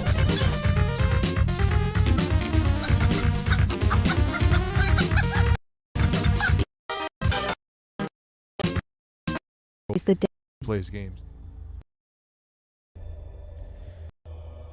Confirms DSP Gaming playing and gambling on the WWE Champions mobile game. 110%. Yeah, he's busted. This is where he got busted. If anything goes by the amount of views. Dude, look, the video has like 1,900 views back. It's got like 40 or like 30, 40, 50,000 now. Where Phil has spent into this game, he could have spent around $100,000 on a match 3 game. Yeah. Jesus Christ. Just Sexy Richie, how the hell are you? In the tremendously tremendous MIA intro, he is doing quite well. Here's his ass. Try to relax your anus. This is your life now. I feel he needs help. In all life, money is search and spending your money on a helpline for yourself. Money. Okay, let's hear Rich's take. I want to hear his take here.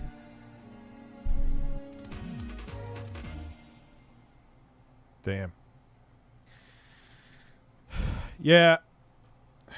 So I stopped my Philip Brunel's. Oh, these are the crazy Karens. Yeah. This is what I wanted to watch again, but no.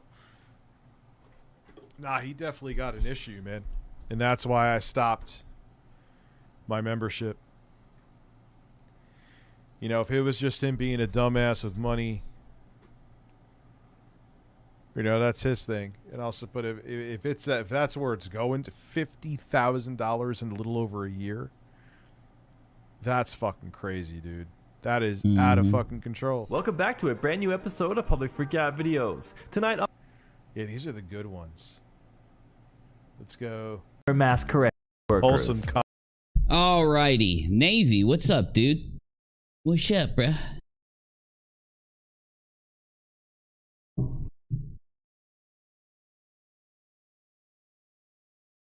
Oh, not much, bub. I just sorry about that. I had to let the dogs back in. Just figured I'd No, pop you're in good. while you're looking at this this locale here. Yeah, I was trying to see ReviewTech's reaction to the DSP getting busted, so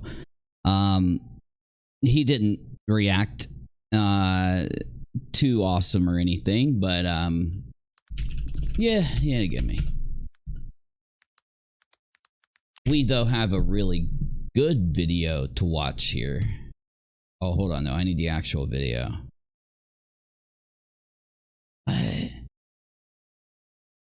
Wait, what is the fuck up? What's the dude's name? Fillion. It's like it won't come up. This is definitely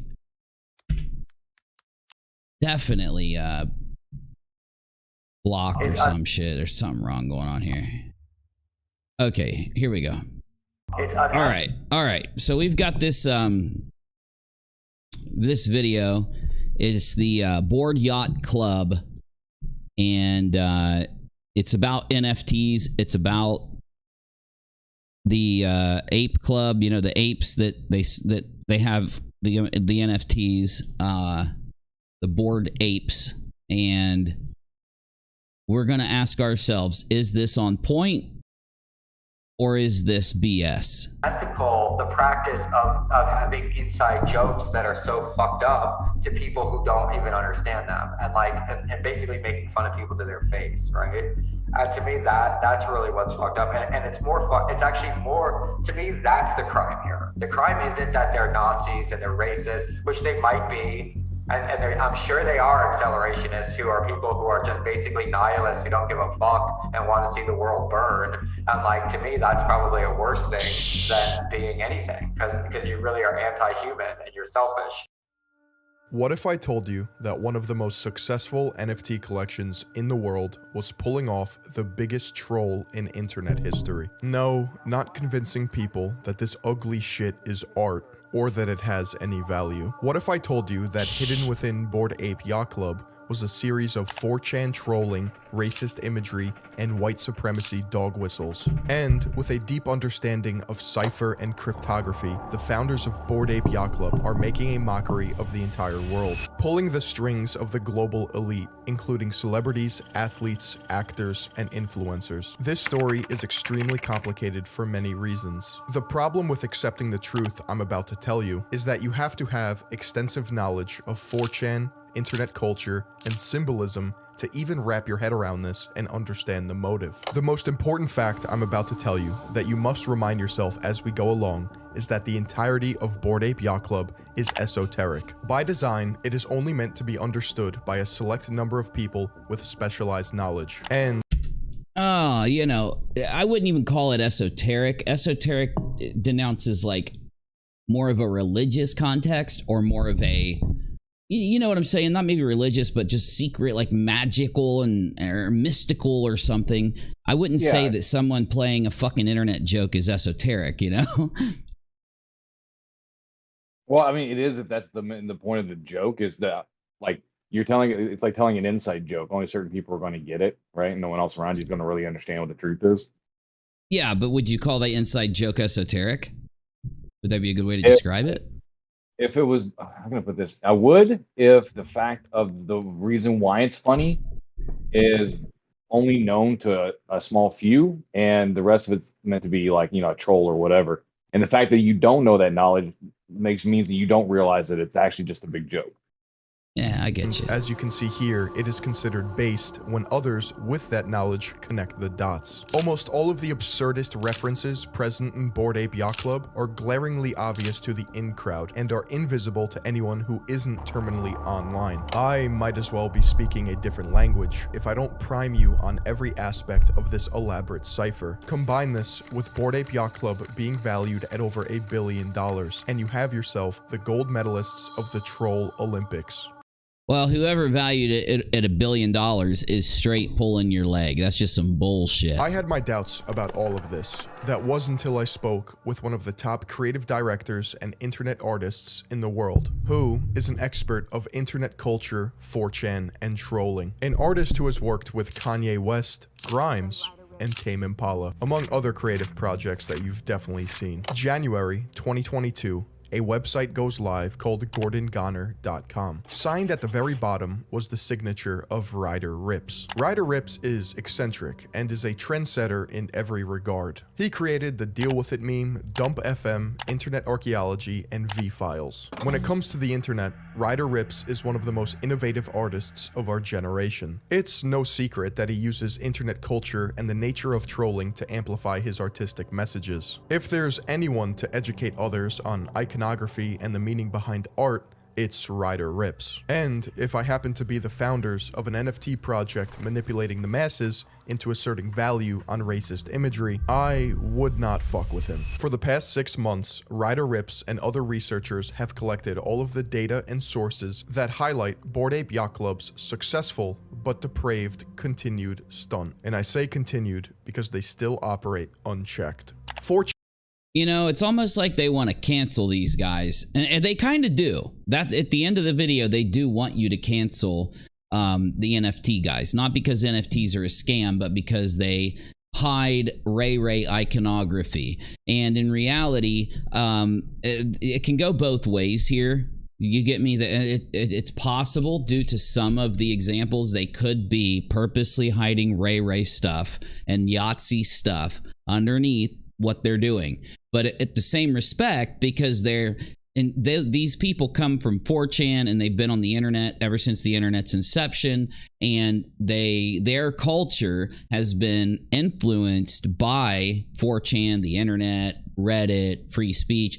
It could just be maybe that they're not putting this iconography in, but more because they are part of the internet culture, that culture is part of their iconography. So you got to make up your mind as we go. 4chan is the gutter of the internet. Founded in 2003 by 15-year-old Christopher Moot Poole, this message board serves as a place where internet culture is born, discussed, and destroyed. Users on 4chan typically post as anonymous or anon. As they argue, the identity of a user adds nothing to conversations at hand. But the collective anonymous culture of the message board has devolved into a degenerate pit of despair. Along with anonymous identities, there is virtually no moderation. As a result of this, threads on 4chan spiral into some of the weirdest and most disturbing rabbit holes on the internet. Is that really that bad of an issue, though? If you know that, and you know that you don't want to be exposed to that kind of speech, why is it wrong for them to be able to have that kind of speech? They should be able to. So why even post? Well, as Ryder Rips described to me, trolling is a sport on 4chan. This point alone No. Trolling is a sport on the internet, okay? That's just what the internet is. It's people that are not taking it seriously. So what they're doing on 4chan is the same thing everyone else is doing all across the internet. The only people that are taking it seriously are normies, are people that have no idea about internet culture, and they literally just got a cell phone and started using the internet in the last couple of years. So, I mean, I don't know which one you are, bro, that's talking. I don't know, but this dude, I really don't think he understands internet culture, the guy talking. It's necessary in understanding the motive behind Bored Ape Yacht Club. Throughout the internet's history, 4chan has been responsible for trolling mainstream media endlessly. One classic example of this was when 4chan tricked mainstream media into thinking the OK hand symbol signified white power. The media ran with it, and as a result, actual white supremacists adopted it as their own. No, they didn't. What they did is make fun of the media, those white bad guys, white bad guy assists. They were making fun of the media by using the OK hand signal. Nothing about the OK hand signal is Ray. No supremacist group adopted it. They may have used the hand signal, but it was not in order to communicate that. You know, that symbol, the WP symbol, they were communicating the OK symbol, laughing at the media. It's ridiculous to say that. He showed the evidence in this video. He showed a piece of 4chan right here, or he showed a 4chan post that said, right here.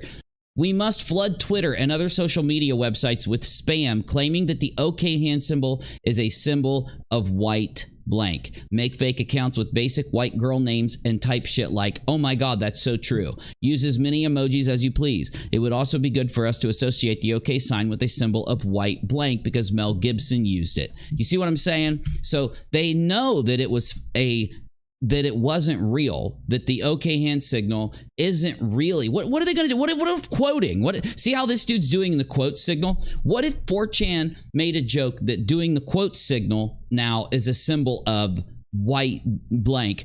And now when you see anyone quoting, are you going to assume that? No, you're not, because it's not, it's just insane that people will say that the OK sign equates to that when they have all of the evidence on 4chan that proves it was a prank. Adopted it as their own. An internet joke that illuminated a problem with mainstream media, their willingness to post anything, was taken literally, and the meaning of the joke changed forever.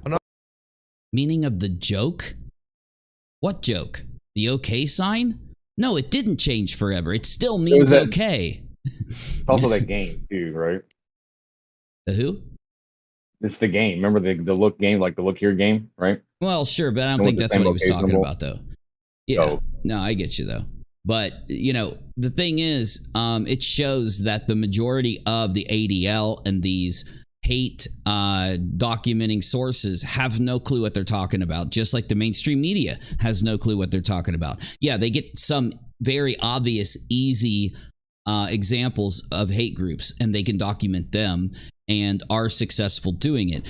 But when they go out and they look at YouTubers, they look at people that do like conspiracy topics like Mark Dice and others, and they try to say that he's a this or that or this, and that these other people are this or that and this. They're just literally making shit up. They're just as dumb as when they got fooled by that OK sign. Another example of this is comedian Sam Hyde being the ghost of Kiev. Lastly, let's talk about the benefit of the doubt. Imagine all of what I'm about to tell you is one giant coincidence. Somewhere along the grocery list of examples of Bored Ape Yacht Club being one massive alt-right inside joke is a point at which these similarities are no longer coincidences.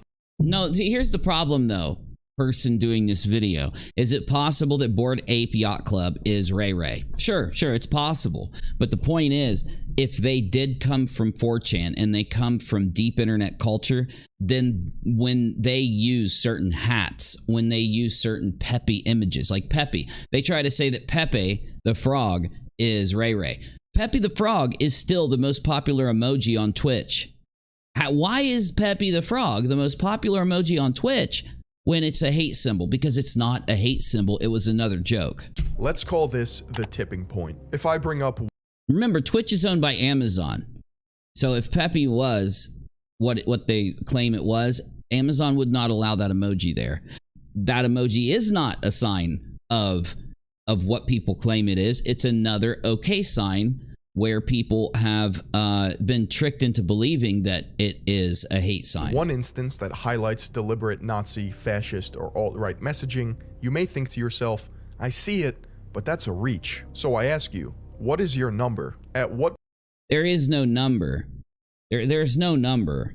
Basically, you have to ask yourself, is this an internet culture icon?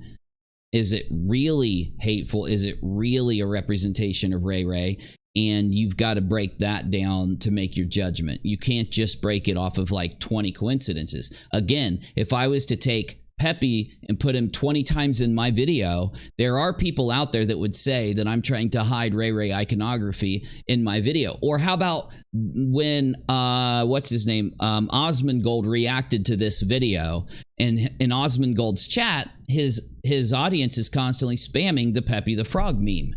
So does that mean that Osmongold is Ray Ray and all this stuff? So yes, it's conditional. It matters to the context. Point do all of these examples become crystal clear in front of your eyes? For me, it was just one. First, let's talk about the apes as a whole. You don't have to look far on social media to see that many people believe the apes in Bored Ape Yacht Club are inherently racist looking. Remember, they could have picked any animal, object, or thing to make an NFT project. Monkeys? Well, okay, so his first, I think it's bad to use this as the first example, because I think you are being racist when someone draws a monkey, which, by the way, a monkey is a silly creature. It's a creature that goes around acting silly. And a lot of people's favorite animal when they're children is a monkey, because they make them into like cute little stuffed animals and stuff. And anyway, so my point is, a lot of people will draw monkeys because they like monkeys. And when someone comes along and says, oh my God, that Ray Ray, it's like, and when you're drawing art, you don't sit and ask yourself, oh, hold on, is like one or two people out there going to consider me Ray Ray if I draw a monkey? Maybe I should draw a dog instead. It's just not how art works. It's not how the creative mind functions. We don't know why they drew apes or monkeys. For all we know, they could have drawn it because their niece loves them. I mean, who damn knows? Really bad example to use in the beginning. It seems a bit random, but we're dealing with deliberate messaging.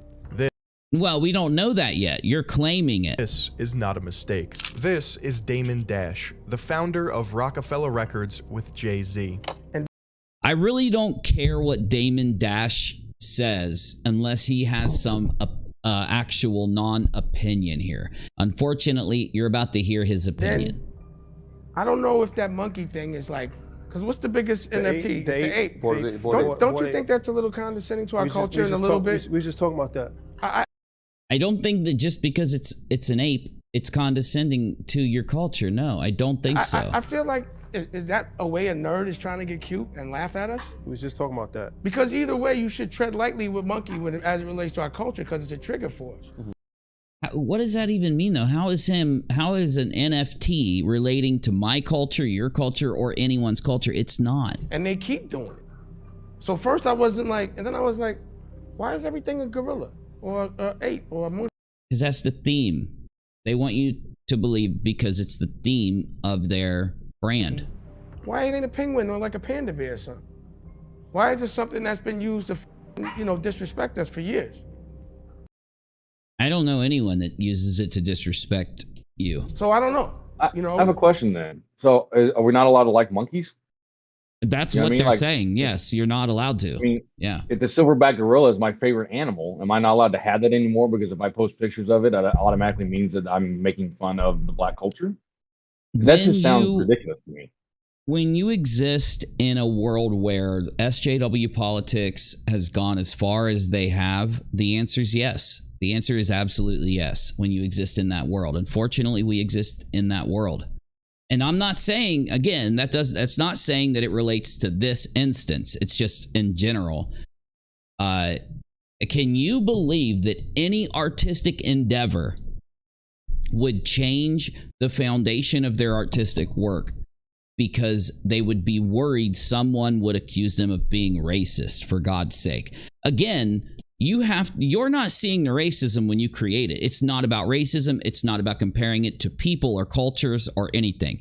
Though, who's the racist? Who's bringing racism into it? Who's being racist? The one making the accusation, in my opinion. Now, the thing is, this guy could be right if he was to bring up all the other examples of issues the Bored Ape Yacht Club has, but he doesn't. Not that I've heard. And when I mean the guy talking. Language is difficult Desmond. for creators. That leaves a lot of room for exploitation. It doesn't. No, it doesn't leave a lot of room for exploitation. It doesn't. You know, so that means a lot of people that can understand may take advantage of those creators that don't want to understand. Do you guys realize for the last 2 years, they got black people to invest in monkeys and dogs while making fun of us and taking our money from us? But Doge was going to the moon. When y'all get done, go look at Bored Ape Yacht Club and go see the imagery of how it's connected to Nazism. It's damn near the same imagery, but they know we won't study long enough to say, and now look how many billions of dollars they made off of us and off of like the NFTs aren't restricted to any race. I don't understand the argument. I understand the argument if they have the iconography and then breaking it down and studying it. I don't understand just by saying, you know, I don't understand it from there. And then the music industry gonna come in with more NFTs and continue to rob us. How are they robbing you? We need is us. The reason people have made this conclusion is because of something called simianization. This refers to comparing ethnic groups to an ape or... Yeah, that's racist to do that. I would say, yes. Monkey. Simianization has been used throughout history to put others down in order to dehumanize them. You will see exactly... Why did he show those two examples? Why did he show those two examples? Okay, so this isn't... How is this simianization? To put others down in order to I don't think that is what that was, but you will see exactly how Bored Ape Yacht Club uses simianization to convey racist themes and undertones. Wow. But first, we must understand the culture in which these apes were born. In 2021, Bored Ape Yacht Club was launched on April 30th, which is the exact day. Spurgy says, check PayPal. I appreciate you, Spurgy. Thank you thank you very much. I appreciate you more or at least equal to, and thank you. That Hitler died. The launch of Bored Ape Yacht Club was actually on the... So they say that they purposely launched Bored Ape Yacht Club on the date of, I'm going to call him Hit's death. You know, that's kind of like Ray, but it's Hit. Thank you, Spurgy. My goodness, that's so helpful right now. I appreciate you so much. So that's one thing that they're going to state repeatedly. On the 23rd with a week-long pre-sale, and they sold out before the 30th. However, they made it a point to tell the New Yorker that it was the 30th. I have shown this picture to various artists. This is Bored Ape Yacht Club's main logo. So they claim it was actually the 30th when they opened Bored Ape Yacht Club.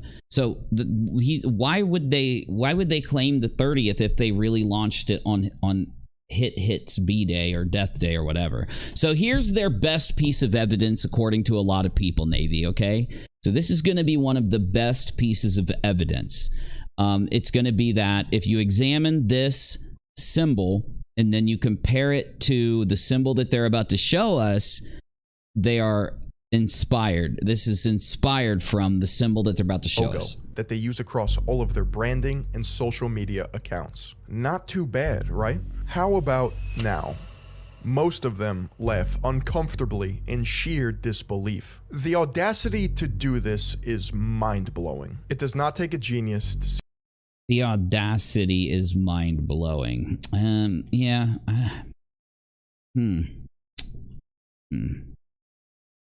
Okay, so now you're saying they're making fun of what you always hear about the Yahtsees killing Jewish people, but did they do the same thing to African Americans or something? A lot of minorities, yeah. Okay. I think the Jewish was just the biggest one they brought to you because of the number. Okay, because I think what they're trying to say here is that they were not just making fun of the whole Yahtzee thing. They were also making fun of African Americans. So see that this Bored Ape Yacht Club logo is a direct copy of the Toten Kopf. The skull and bones represents death and was used by both Prussia and Nazi Germany as a military emblem representing death heads. I only mention Prussia because that will play out later when we examine some of the Bored Apes. Both logos also have 18 teeth. If you're unfamiliar, the alt-right white supremacists and neo-Nazis love alphanumeric code. The number 18 is a symbol of hate.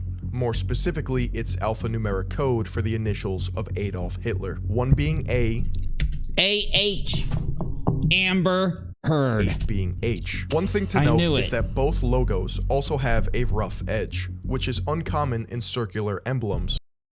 Wicked says, very poor taste. I'm offended. Yeah, I do think it is poor taste that they mimicked this symbol. And this is why I told Navy that this is one of the main pieces of evidence, because I do think it's a piece of evidence that transcends above other examples they're going to use. What I'm going to do is break down examples that come from internet culture, and I'm going to break down the ones that don't come from internet culture, because this is one that does not come from internet culture. There's no, like Pepe the Frog comes from internet culture, and they're going to basically try to say that every use of Pepe the Frog is Ray Ray, which is just not true. Though by them copying this symbol, I do believe is Ray Ray. You see what I'm saying? But they were notorious for stealing symbols from other cultures. That's true though, so that's why we have to be really careful. The thing is, though, this example here, there's no way to confuse it. They definitely did copy it. I think that they did copy this symbol, and I think that there is a reason they copied the symbol. It's just we have to try to understand why as we go forward. It's just another characteristic that demonstrates they knew what they were copying. Bored Ape Yacht Club was created by a company called Yuga Labs. Like everything in this project, the name has meaning. A little bit about us to start off the new year and what's coming. What's the inspiration behind the name Yuga Labs? We're nerds, and Yuga is the name of a villain in Zelda whose ability is that he can turn himself and others into 2D art. It made sense for an NFT company. It does make sense for an NFT company because an NFT supposedly turns things into two-dimensional art and then sells it or makes it into a commodity, which is similar to this enemy in Zelda that does the same thing. Now, here's my issue. He's going to tell you what Yuga actually is in a Ray Ray, from a Ray Ray perspective. Got me? So he's going to make the Ray Ray argument. And the Zelda argument, he's going to try and wipe the Zelda argument off the table. Now, here's my deal. Here's my thing. I think he's wrong because I do believe that the Zelda, I do believe that they did pick Yuga because of the Zelda connection, because the enemy himself does do this. When I heard this, I was confused. I've played just about every Legend of Zelda game, and well, good for us, YouTuber presenter. I have too. I could not remember for the life of me who Yuga was. You see, Yuga is a boss in The Legend of Zelda: A Link Between Worlds, the 17th installment of the Zelda franchise. Hold on, I don't think that's true. I think you're missing something here. A Link Between Worlds. Okay, so wasn't that based off of Zelda Yuga? Yuga is one of the two primary antagonists at the beginning of A Link Between Worlds. Okay, so yeah, I thought Yuga might have been in a different game, but I guess it was just A Link Between Worlds. Okay. Available only on the Nintendo 3DS. If you're a self-proclaimed nerd or gamer, you wouldn't source your name from the most obscure Zelda game ever. No, this is not the most obscure Zelda game ever, because what you're not factoring in is that the 3DS was massive. The DS itself was massive. So Nintendo DS, how many sold? Okay, it is 154.02 million units. What about the 3DS that also played 3D DS games? 75.94 million units. So that added together is 250 million units. That's huge. It's not an obscure Zelda game. It's not one of the most obscure Zelda games. It's actually one of the top, like, you know, known Zelda games, because the DS and the 3DS were just these, you know, powerhouse massive systems back then. Let alone a game for the 3DS. Everyone knows that Ocarina of Time, Majora's Mask, Wind Waker. And this is my thing. When you're being creative, how do you get to sit here and say that they can't name themselves out of that boss from Zelda? The one thing about that boss from Zelda is that it actually does take people and turn them into little 2D things. That's like its power, right? Twilight Princess, makes and sense. Even Breath of the Wild are the greatest games in the franchise. I could believe Ganon Labs after the main. See, this is the dumbest argument. Some of the arguments that this guy makes, it literally is just, it's almost like he's gone too far down the rabbit hole, some of the arguments he makes. Throughout the entire series, Ganondorf, but Yuga? I'm not buying it. I am. I'm buying it. There is a specific reason they pick the name Yuga.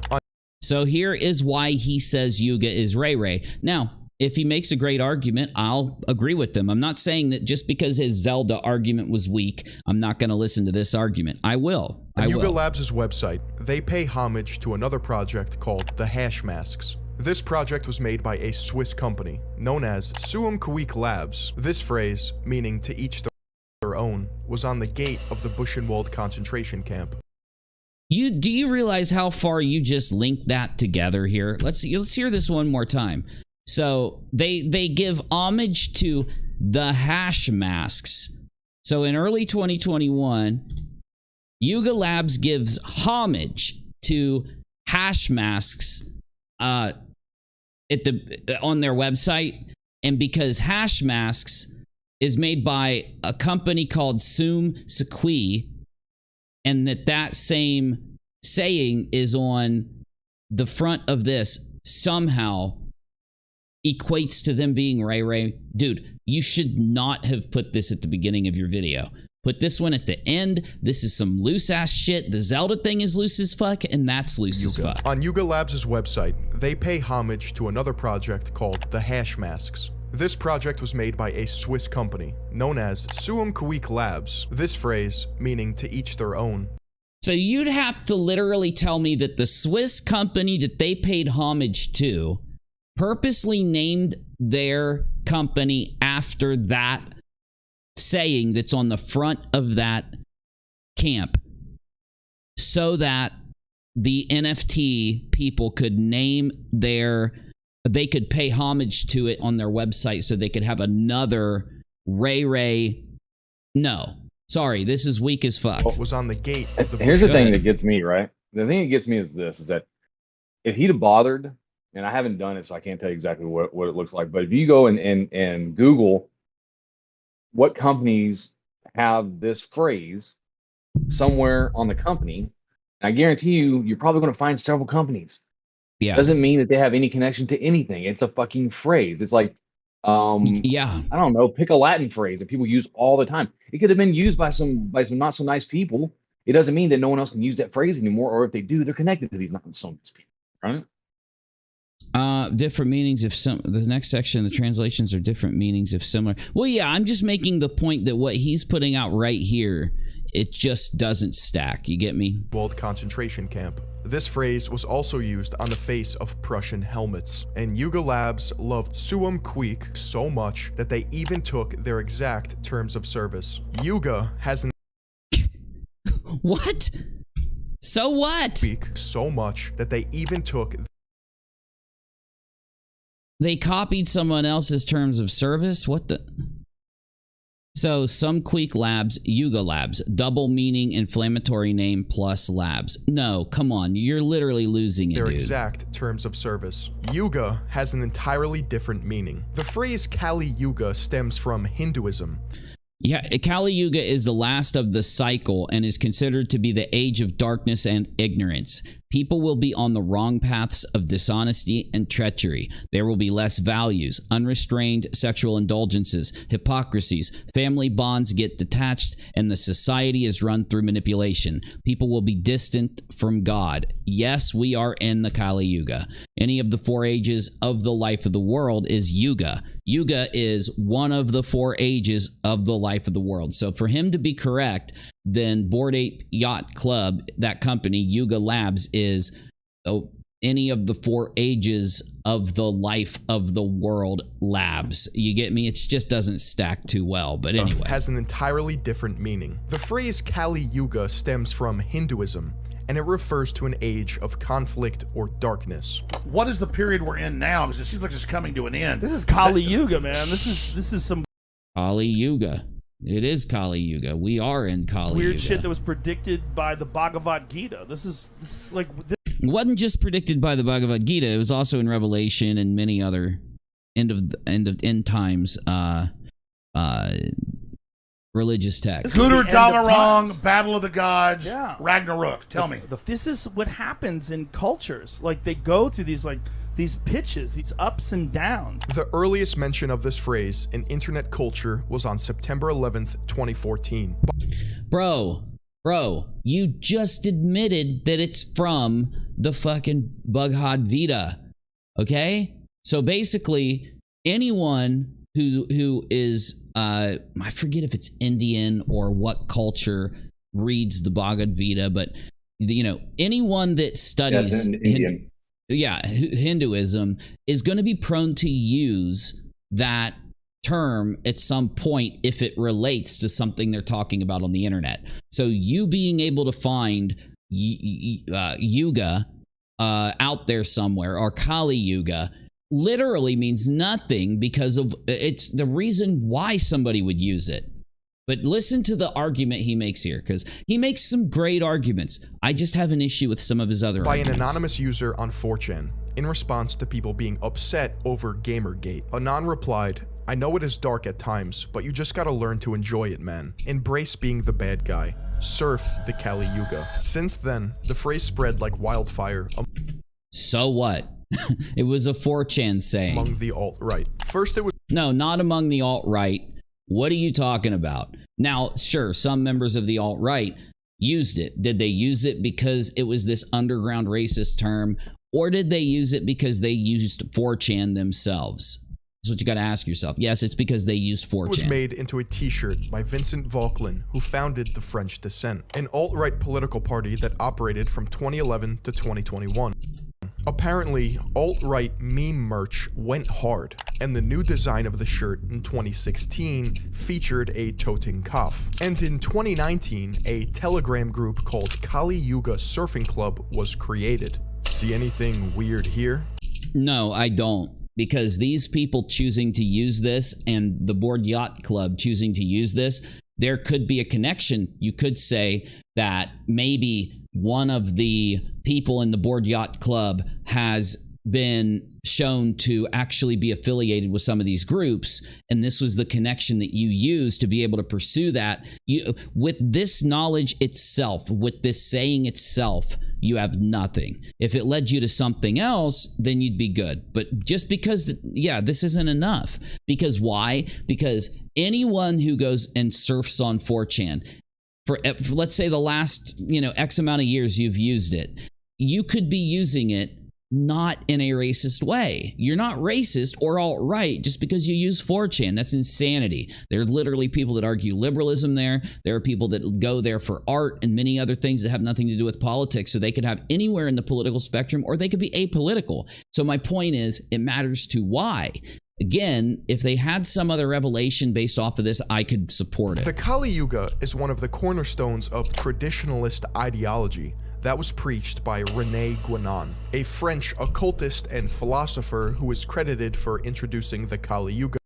No, wait, hold on. it was also pulled, as you said in the beginning of this, from Hinduism, for God's sakes. So not just him, but Hinduists themselves also did. Just because he pulled it from Hinduism to use in his esoteric bullshit, again, means nothing without a connection.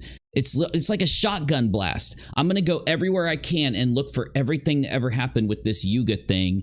And regardless if it connects or not to what we're talking about, I'm going to bring it up if it has something to do with hate. To the west. During his life, Gwenon moved to Egypt, became Muslim, and preached traditionalism, which consisted of extreme anti-Semitism and an admiration for ancient societies, which included hierarchies of class. Well, the thing is, back then, depending where you were from, there would be a lesser or greater degree of anti-Semitism.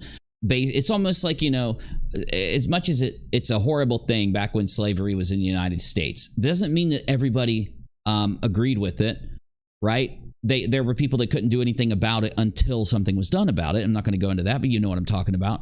And my point is, there were people that had them and would treat them right because they were like, look, you know, I'm going to try to do what I can to be as humane as possible while living in this society that I disagree with. There's some people out there who profited off of it and were mean as fuck, nasty, evil fucks. And the point is, just like with that, when it comes to this term and anti-Semitism, it's the same kind of thing here. I mean, could this guy have preached anti-Semitism like crazy? He could have, but it doesn't mean that just because he pulled from this area or this thing that he immediately is anti-Semitic. You'd have to actually be able to show that he is, which you may be able to. And gender. Gwenon and Italian-born Nazi sympathizer Julius Evola are both revered and memed on 4chan. You'll find threads in the literature and political boards placing these two.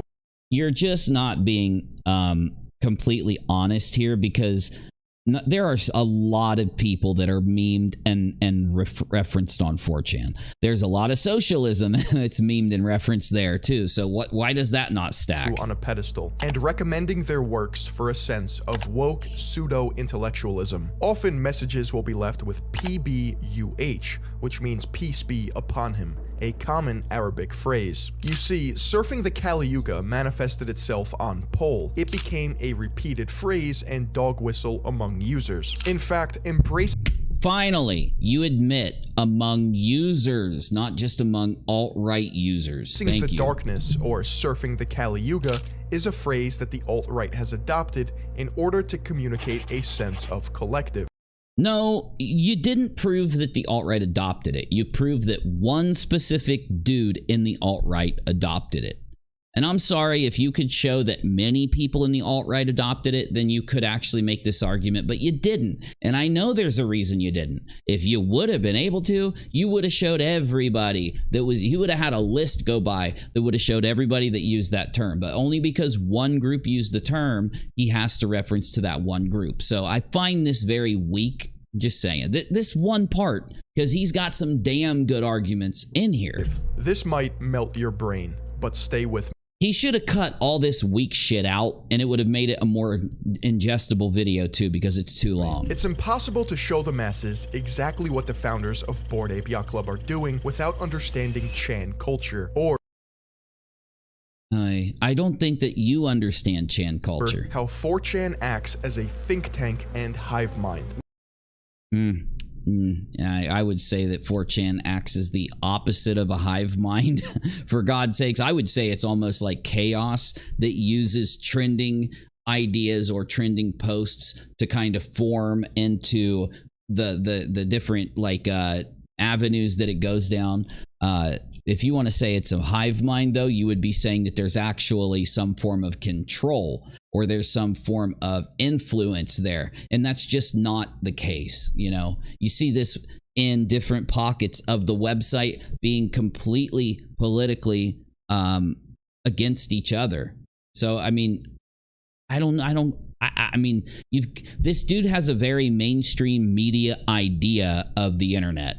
He really does think that, you know, on 4chan, you're not going to be on that website. You're not going to be on Kiwi Farms unless you're a straight up Ray Ray. Unless you're out there literally, you know, meeting in the woods at night and shit. You know what I'm saying?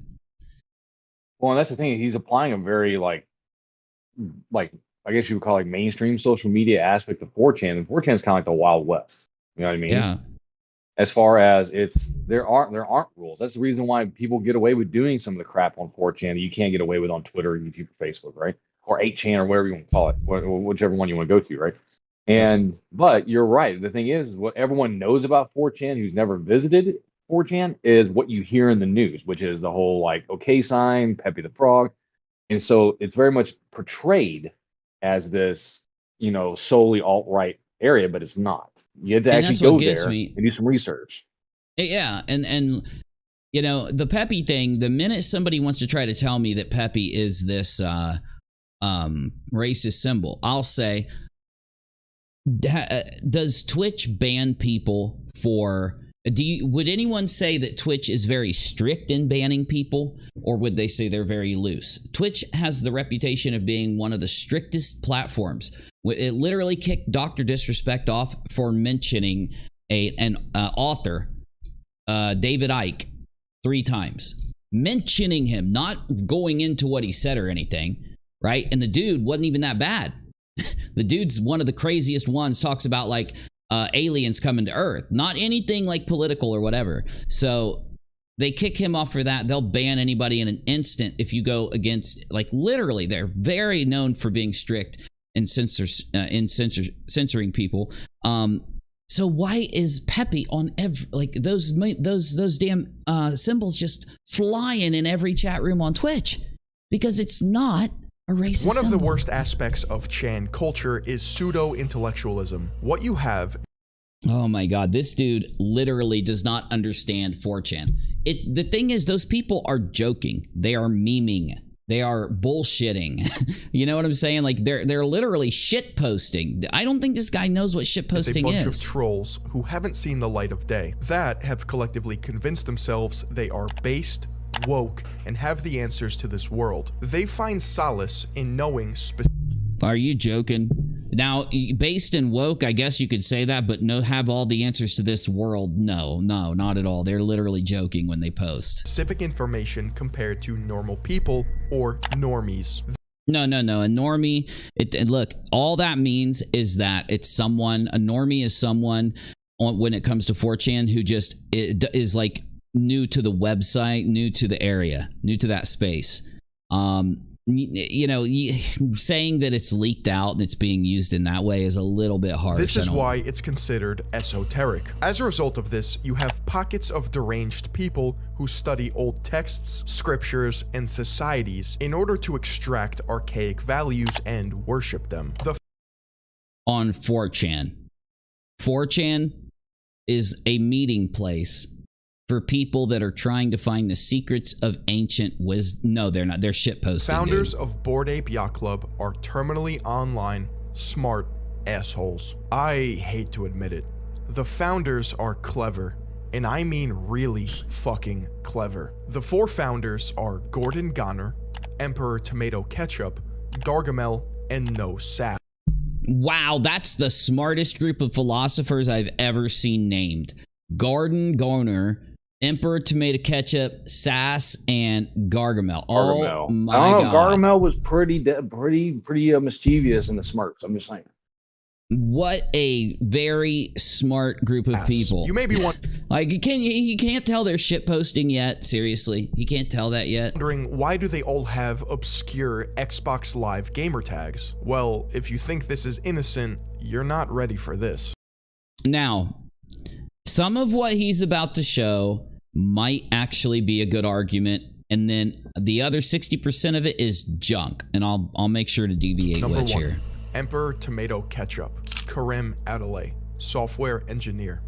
I really don't like how he fully doxes them, because they were just doxed by BuzzFeed not that long ago, and BuzzFeed doxed them right before this whole theory came out. Like, it, you know, BuzzFeed definitely had the initial suspicions about this theory, and that's what led to BuzzFeed doxing them, because that's what BuzzFeed and the mainstream media and Taylor Lorenz and all of them do if they disagree with you. On the surface, Emperor Tomato Ketchup sounds like a Fortnite skin. In reality, Emperor Tomato Ketchup is the name of a 1971 film that is banned across the world for containing child pornography.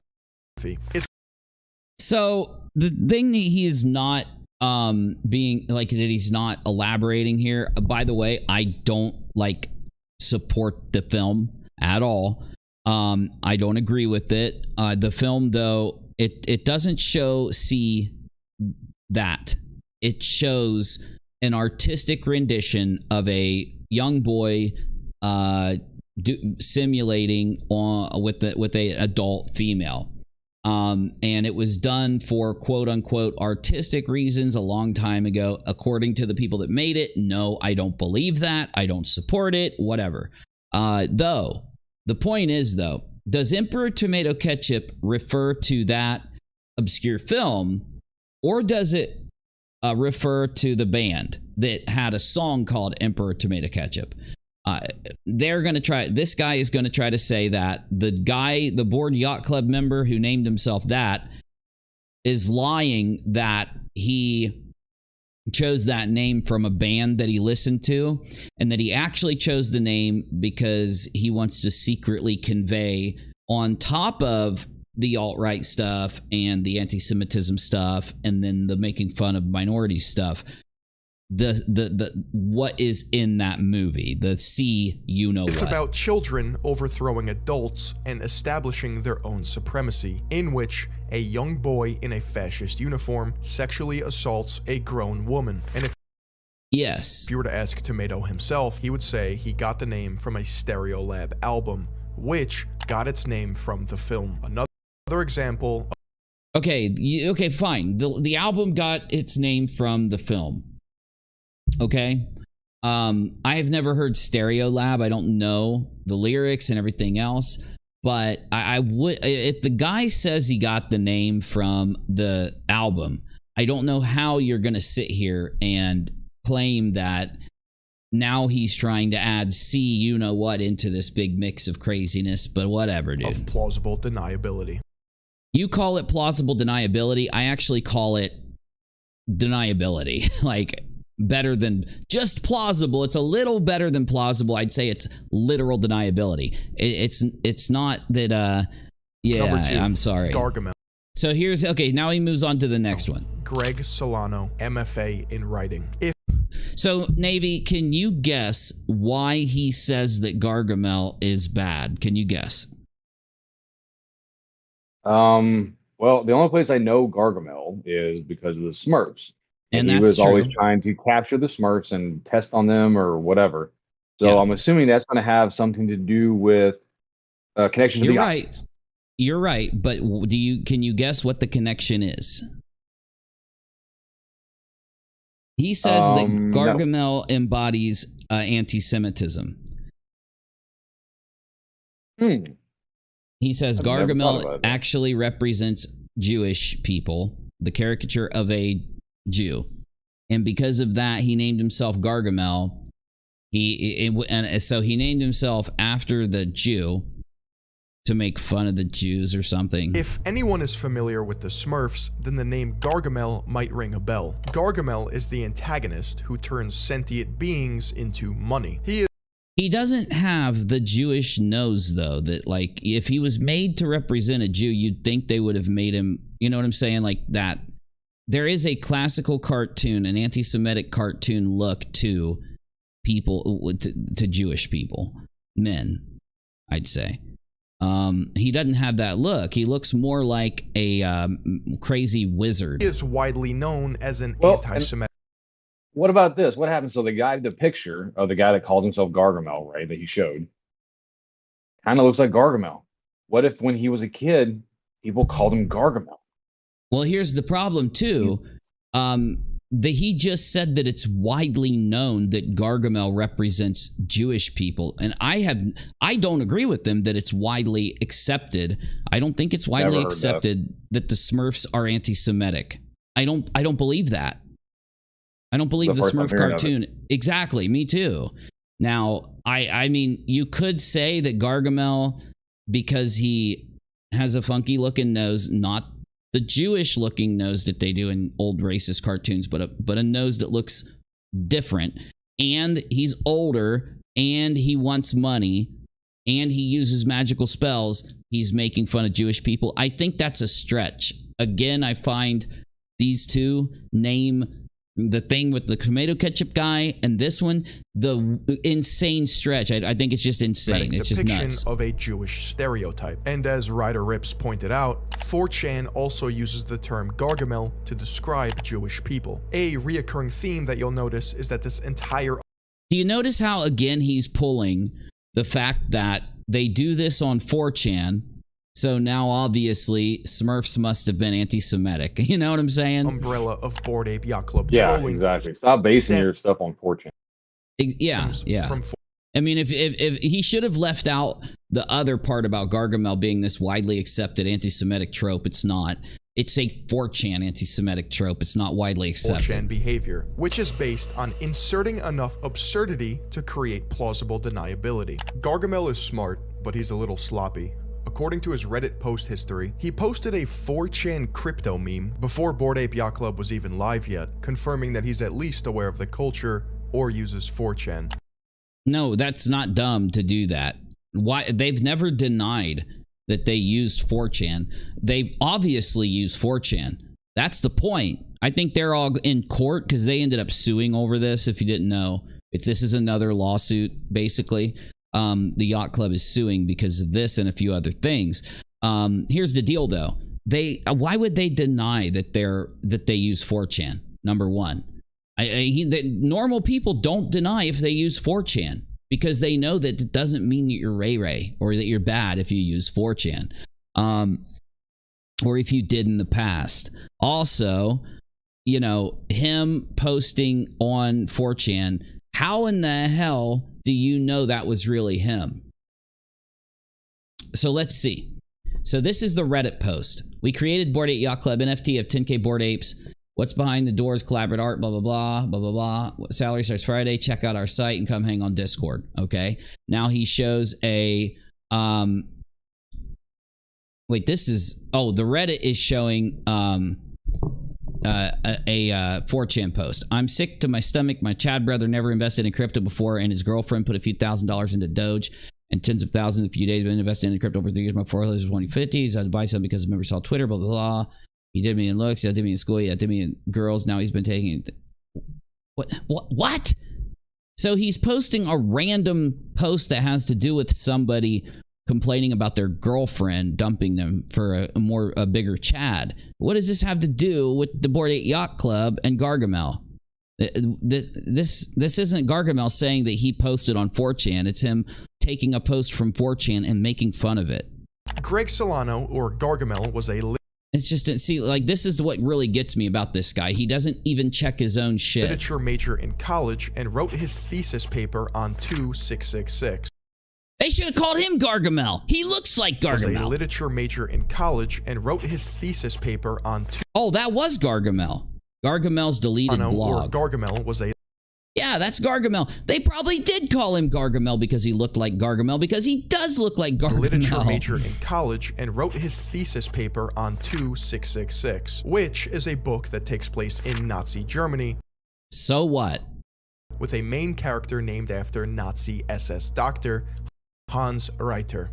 So what? He even expressed on his now defunct blog that he wanted to write a fiction novel that blends real history with imaginative events, which is similar to Roberto Bolaño's 2666. This could... Actually, that sounds more like The Man in the High Castle, that literally took what happened if they would have won the war and moved it forward.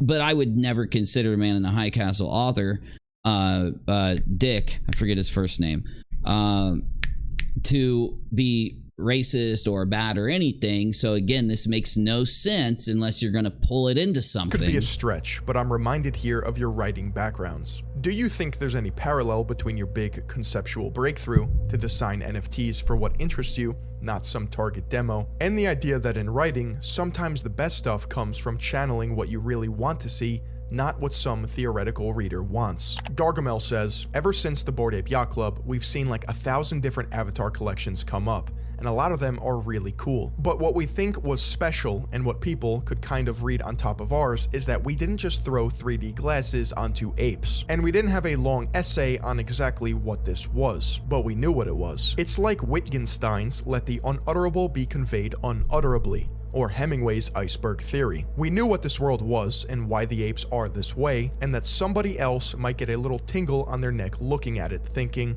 yeah, this is kind of different. This isn't just random. In this interview, Gargamel. He looks exactly like the cartoon Gargamel. That picture of this man looks exactly like the cartoon character Gargamel. I'm sorry, dude. Like, literally just he definitely is a Gargamel. I think you're really reading into this shit. That Bored Ape Yacht Club is his medium for creative writing. First, the quote is cryptic. Why wouldn't it be? Why wouldn't it be his medium for creative writing? Like, when you do something like this, you're gonna, you know, take it to the max once it gets popular. Of course you are. But it makes a lot of sense given the context of this project. Let the unutterable be conveyed unutterably. Dog whistles, hidden meanings, fiction writing. Nah, man, they're just apes with 3D glasses. You don't understand crypto. In this statement, Gargamel quotes Ludwig Wittgenstein, an Austrian Jewish philosopher believed to have been the boy who went to school with Adolf Hitler from... He's believed to be, though. It's not that he actually was. 1903 to 1904. According to writer Kimberly Cornish in The Jew of Linz, she alleges that Hitler alludes to a Jewish boy who is believed to be Wittgenstein in Mein Kampf. So what? Wittgenstein's entire body of work consists of cipher, cryptology, and solving puzzles. So what? Similar to how Bored Ape Yacht Club is one massive puzzle designed to be cracked for the sole purpose of stroking their twisted fanfiction writing boner. You haven't proven that yet. You have not. In fact, the evidence you've shown up to now, the only thing that's even relatively believable is the patch. That's it. This other shit is insanity. But maybe let's see what else you got. Second, he states Hemingway's iceberg theory, which describes exactly what they're doing. Iceberg theory itself is also a 4chan meme. Greg Solano also has written a book. Iceberg theory is not a 4chan meme itself. Iceberg theory is an actual thing. The iceberg, the layers of a story. And as you go down, it opens up further and further and further with more obscure things. So you got the top, which is what sticks up above the water. And like, if you're talking about Dark Side Phil, it's all the stuff people know initially about him. Like he jacked off on stream and yada, yada, yada. And then the stuff underneath the water and then the stuff at the bottom of the iceberg. That's all that is. Titled That's The all that Cinematic means. Art of World of Warcraft. To say he isn't a sucker for fantasy would be a flat out lie. We know that Gargamel... What does that have to do with anything, though? Nobody said he wasn't a sucker for fantasy. I think him being a creative writer is him being a sucker for fantasy. Is a creative fantasy writer. We know that he wrote his thesis paper on a Nazi story, and we know that... Whoa. Did we know that? The book was 2666, and then you had to connect that to Nazi stuff, wasn't it? I could be wrong. He wanted to create something similar, blending real and fake events. He literally quoted... You know what's crazy? Nowadays, if you're someone that is interested in the history of World War II, and all of a sudden you're a Yahtzee, you know? You ever see that from certain people? Oh, yeah. It's kind of like saying that because I helped Mike's girlfriend write her master's thesis over a certain Yahtzee leader, then now somehow I must be also Yahtzee-minded. Or that she was. Kelly says LB is going off on KJP on her channel live. Ooh, I want to see this. Yeah, no, she is. She has been for a while. Like live right now? Correct. You wanted the nurse to stay in a particular room all day with your son. You know what I'm saying? And then the next day, and she even said, she was like, you know, you hear Todd screaming like this. It's like, go to sleep. And he said clearly, clear as day, I've been in the room for 10 hours with him, and now he won't go to sleep, something along those lines. And he didn't scream, go to sleep at the kid. And somebody asked, like, is he okay? And she said he's a little restless. My son is a little restless. He has, what's it called where you have trouble sleeping sometimes? Insomnia. I don't even remember, like a diagnosed, Why was there only one female Smurf? Oh, exactly. trouble going to sleep. She said that. She got off the live. The next day, when people were calling her out for putting her son in the room for 10 hours, she was like, no, that was the dog. He was talking about the dog. So then people was like, what is going on here? What do you mean the dog? No, it's clearly last night it's insomnia. Yes, she said that her son has insomnia, but the next night she said it was about the dog. So I'm like, KJ, what does this have to do with anything? Reality level. That's why people were confused. One night, absolutely, you're talking about one person. The next day, you said it's your son. People are like, what the heck is going on? You know what I'm saying? Don't get mad if you make things sound a certain way and people believe it. Because you literally will take something Pot calling the kettle black right that there. don't even sound one way and put it out there for the world to believe in order to hurt someone else or to make someone else appear a certain way. You did that to me many of times. This is Sherry. Okay, so keep in mind things. Thank you so much. All in a very she was about. So she stopped following her. She follows me now. Sherry's been a follower for a long time. When I needed extra mods, I thought, it's very hard when you have to pick out a mod though, because I have had mods be upset because I didn't do things their way and it caused confrontation. So anytime I have to add a new mod, it's stressful. It is, but this post 6 hours ago, this was all about my moderator over here. This is about another creator, CC Suarez. Here it is, me again. Why is it you guys can talk about Katie 24/17, right? But she's not supposed to talk about you guys? Like, let her. I mean, it's content. Let her talk about it. Me again.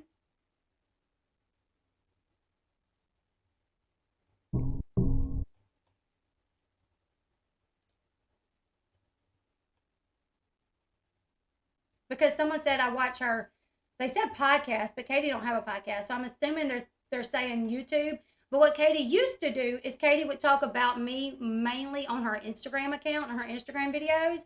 So when I would respond on my YouTube, people would be like, I've seen that. And Katie had to make sure, for some reason, she's watching us and everything that we say, she's putting, there it is again, a woman on Molly's live, a live that I was on, August. Oh, hold up. I want to see that. A woman on Molly's live just falsely claimed Marvin and Drea McRae are not married. This is false. Their marriage license was recorded. Her divorce with Oba was finalized. She's legally married to Vaughn. She does not need POA. All of this is disgusting because they want to give you false hope that somehow they can remove Andrea from Vaughn's care. She's putting, there it is again, a woman on Molly's live, a live that I was on, August 3rd. Here it is again, August. God, she scrolls so fast. Okay, Molly just called a woman that asked Letitia for a refund a classless piece of shit. Letitia said she'd give her a refund. There are still people being blocked by Letitia and refunds not given back. They again said their donos can be used for whatever Letitia wants. This sends a message to people that donations can be used as outside of a stated purpose. Here it is again, August 3rd. I'm there. And what people don't understand.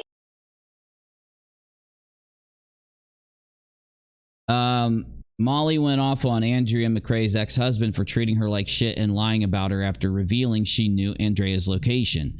She said all he would have had to do was ask, just text her, but he didn't. She is speaking to him and not me because I am not involved in Andrea being served. I'm only reporting the status of the case. So she wants Oba to text her for that information. Just to clarify, she has me blocked via phone. And I'm pretty sure these video clips that she's putting up, Molly could get her for stealing her intellectual property. No, my fucking God, are you insane, LB? Why do you guys never say this when people take from Katie's videos? But all of a sudden, if Katie pulls a clip, you can get her for stealing intellectual fucking property. Come on, man. You got to be solid with the stuff you say. No, go ahead. Kelly says KJ put a live on Facebook explaining her side, and it pissed them off. Ooh, do we have a link? Because I would love to watch it. I'd love to watch it back and forth, right? And if Katie does respond at all, they just go batshit crazy. Every single time they just lose their shit. There's an option for that. There's an option where you can report someone for taking your videos and putting them on your channel. Listen to her. You know? These people, this is why I stopped even giving a fuck about any of them. They are so hypocritical. They're out of control hypocritical.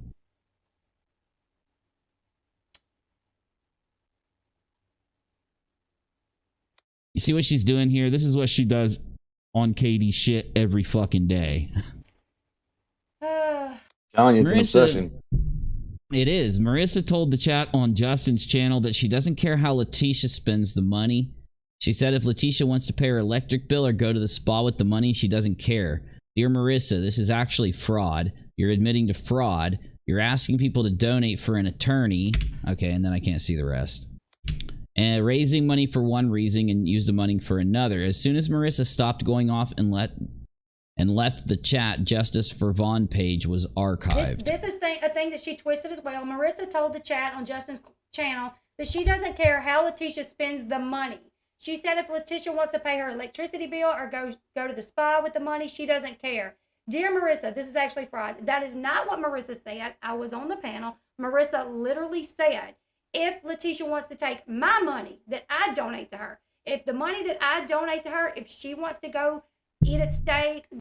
Yeah, but that doesn't matter. If she said that she needed the money for like a lawyer and then raised the funds for it and then did something else with the money or doesn't do what she states she's going to do with the money, yes, that is called fraud. That's the definition of it. Like, what is wrong with these fucking people, dude? They'll call this shit foul if they think Katie done it in an instant, in a heartbeat, and they'll literally could call it fraud and use the correct definition. But there's always an excuse when it's not Katie, you know? Go to the spa on the money. Well, the funny thing is, the crazy thing about this is that this whole thing is that KJ, according to her, right, found out that Letitia wasn't using the money for what she said, right?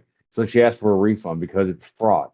Now, they'll get mad if KJ runs a GoFundMe and says, I'm going to do this, and it ends up using the money for something else. They scream and holler all day. But because it's something that they're trying to make her look bad, then the fraud is okay? No, oh, God. Ugh. No, yeah, and the thing is, though, like, they don't, when Katie, the stuff they get mad at Katie about, like, the Ronald McDonald thing, they're literally just claiming it. They don't even have any proof that she defrauded with the Ronald McDonald charity or whatever. I went and looked on Twitter yesterday, or maybe the day before, Menace was telling me about this stuff. So, yeah. Let's see. I want to do something right here and see what comes up. Probably nothing from Katie.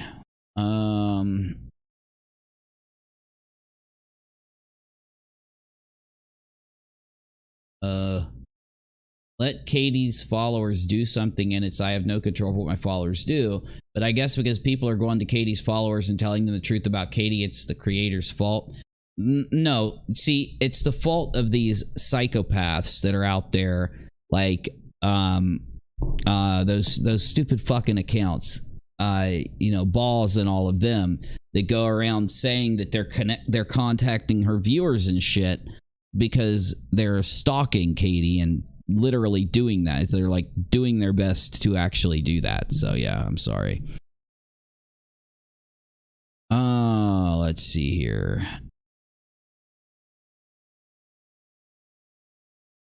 Ew. The fuck is that coming up for? Jesus Christ, Nelly, I'm never going to Twitter again. That was disgusting. Let's skip through this and see what happens here. Are people always Don't worry, I didn't have it on my stream for that exact reason. Chat and they say, Katie's saying XYZ about y'all. And I try to ignore it. Every time that happens, I can. You're lying again, LB. You don't ever try to fucking ignore it. You never try to ignore it. I'm not being mean. I'm just trying to be real. You never try to ignore it. But I can talk about what happened to me. It was not right. It was not okay. I had guns put in my face. Is she fucking talking about this again? It was a false arrest. It was not a false arrest. Why don't you just prove it then? Like, she's never proven that it was a false arrest, has she? You can't just sit and say that. So, if you guys didn't know, what she's talking about is that Katie went and found out what actually happened, and LB was like, I'm not trying to be rude or anything, but she's the one bringing this shit up, all right? So LB fucking was getting pulled over. I don't even care, by the way. I don't care what the fuck happened. I'm just telling you. I don't know why she can't be honest. She was getting pulled over, and she took them on a chase. That's why they came up with guns pulled. And when you do that, they have to search your car. And they did. And they found something that Katie claims is drug powder. It wasn't cocaine, like she tries to say it was. It was actually pill dust. Now, this is what Katie's saying, all right?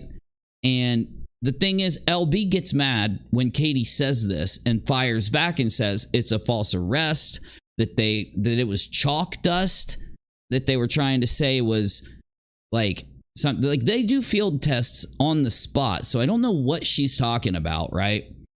And I don't care. You know what I'm saying? Like, I don't give a shit what happened.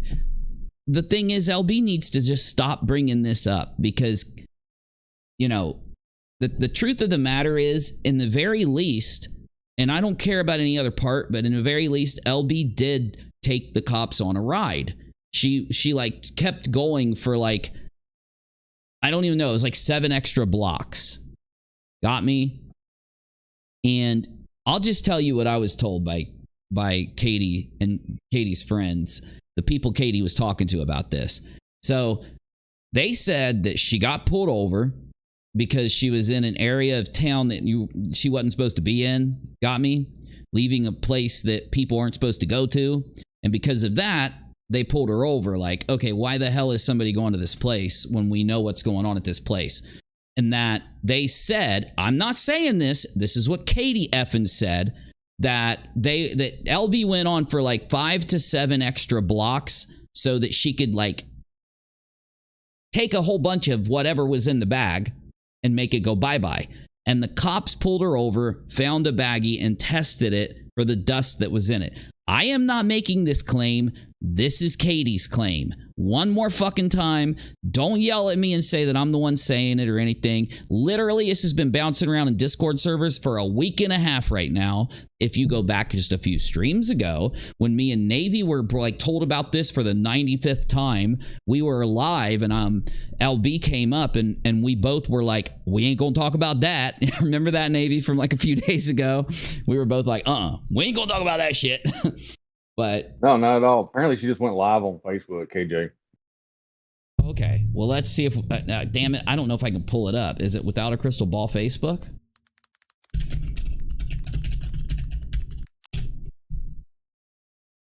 If someone has a link, put it in general inside... Oh, hold on. Yeah, she's live right now. Never stops attacking me, and I don't address it on my channel, and I don't ever, rarely even talk about her. So when I see that her moderators are harassing my followers, I'm going to say something. Because first of all, it's just really low for anyone to be contacting anyone's followers, spamming them, and trying to direct people away from another creator. Katie, stop getting the lip injections. Katie, stop getting the fucking Botox. God. On who they follow. Please. And if they don't want to follow someone based on someone else's reporting of them, that's, you know. Oh, Brooke, look, in my chat, you can be however you want to be, okay? You don't have to worry. In my chat, you can be whatever you want to be. My putting out the email from...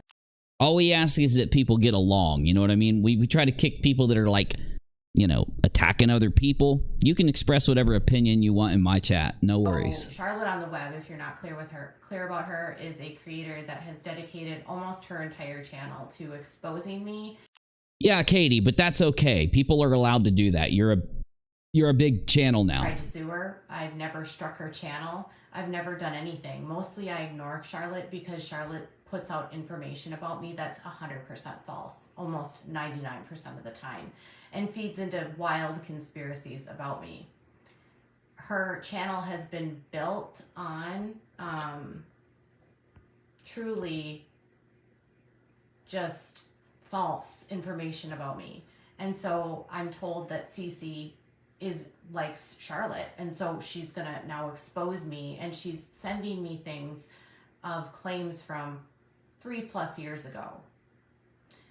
So if you've got someone that you've had following you around for years, and it's a group of people, and they find new creators every 5 months to expose you based on the same false information, you would maybe be a little bit irritated when someone is fed the same false information over and over. I can understand that, Katie, because they do that to you. In fact, Menace's Twitter, he posted some stuff that was pretty, pretty on point, pretty, like Menace is calling out the people doing this to Katie and basically showing how they lie. Because they lie a lot, and they'll make fun of her like looks and attack her and put her down while, of course, not showing their own face, which, is just funny. But the point I want to, though, kind of make is Katie is just as bad, right? And they're all kind of like what I've learned. And of course, there's some Katie criticizers who I don't think are the worst people or anything, but LB and Katie and a few of the others, and then a lot of these hateful people that follow Katie, they're all just as fucking bad as each other. Claim and ask them to comment on it. Her job as a reporter would be to verify if the claim is true first and foremost before you present that information to the subject, because the claim, several of the claims she's said to me are just provably false. Well, just tell us what they are. My dashboard Debunk and them. Sees how little I actually strike people. Have at it. She can have access to my dashboard. I literally rarely ever strike anyone, ever, because I just don't care. If I struck people, I would be striking Charlotte like every day, and I don't. I would be striking all these creators that talk about me, and I never do. I hardly ever respond to them because I don't care. I just don't like that every time a new story pops up. That's good, Katie. And you shouldn't respond because that's what they want. That's the only time they get any clicks and views and all that shit. But you kind of are responding right now. History I have with these people, and this is why they're saying what they're saying about me. And they haven't been truthful. Like Leslie will consistently say, oh, you pulled her financials, or you did this, or you did that. Leslie's done more to me than I can even care to explain, and done so much more to me that has been so false and off the wall that it's like... The hell is that? That looks like Leslie. You pulled her financials. I only looked into her bankruptcy and lost it is Leslie. The fact that she falsely accused me of child abuse and was going publicly with all of these false allegations against me. And we had been working together, and I'm like, why is she... Okay, so she posted on Facebook, Katie did, that Cherie, I called the inspector on her about her deck. I had to. I was just so mad. What? I'll check out Nodge's Power. I'm sad that WSAV hasn't posted in 4 months, but I know it's not a lot of work. Are you fucking kidding me? It's a lot of work. Are you see the fucking fantasy land these people live in? Whose deck, Cherie? I missed that. And then she says, KJ, what deck are they talking about? Cherie is Ellie's moderator on her channel. She admitted during a live stream to report me to the building inspector for my deck. FYI, there's nothing wrong with our deck. No code VIO, and the deck was built in 2013. Ellie, aka Leslie, has been doing things like this to me for years. She and her mods have been known to message people about me and warn them. She does this to help build her channel. She actively reaches out to sources through mods to turn them against me, and they are encouraged to work with her. I have screenshots of her directing her mods to do this from 2019. I've seen some of them. Leslie's been falsely accusing me of various crimes since 19. She changed her name to Ellie after she was found to have falsely accused me of striking her channel, planting drugs in her car, and getting her arrested. Her mods have gone as far to fabricate fake screenshots and attempt to frame me for saying horrible things about her family. We had a joke for a long time on my channel that if something happens in Leslie's life, she'll find a way to blame me. She purposely enters stories that I cover and always takes the opposing view. Her mods, like Sherry, have been harassing my followers for years. I've repeatedly asked Leslie to move on and leave me alone, but she's built her channel partially on people who hate me. That is actually true. She did build her channel hating on Katie. Anytime I defend myself against her accusations, she threatens to sue me. It's been going on since September of 19. I don't speak about Leslie on my channel nor associate with her or her mods. And then Scarlett says, how dare you have a deck? That's almost as bad as showing collarbone. Seriously, how does having a deck make her so mad? Like, what was there even to report it for? Hi, yes, I'm calling about Katie having a deck. That's hilarious. That is funny. Okay, now we've got some more, though. We've got some more.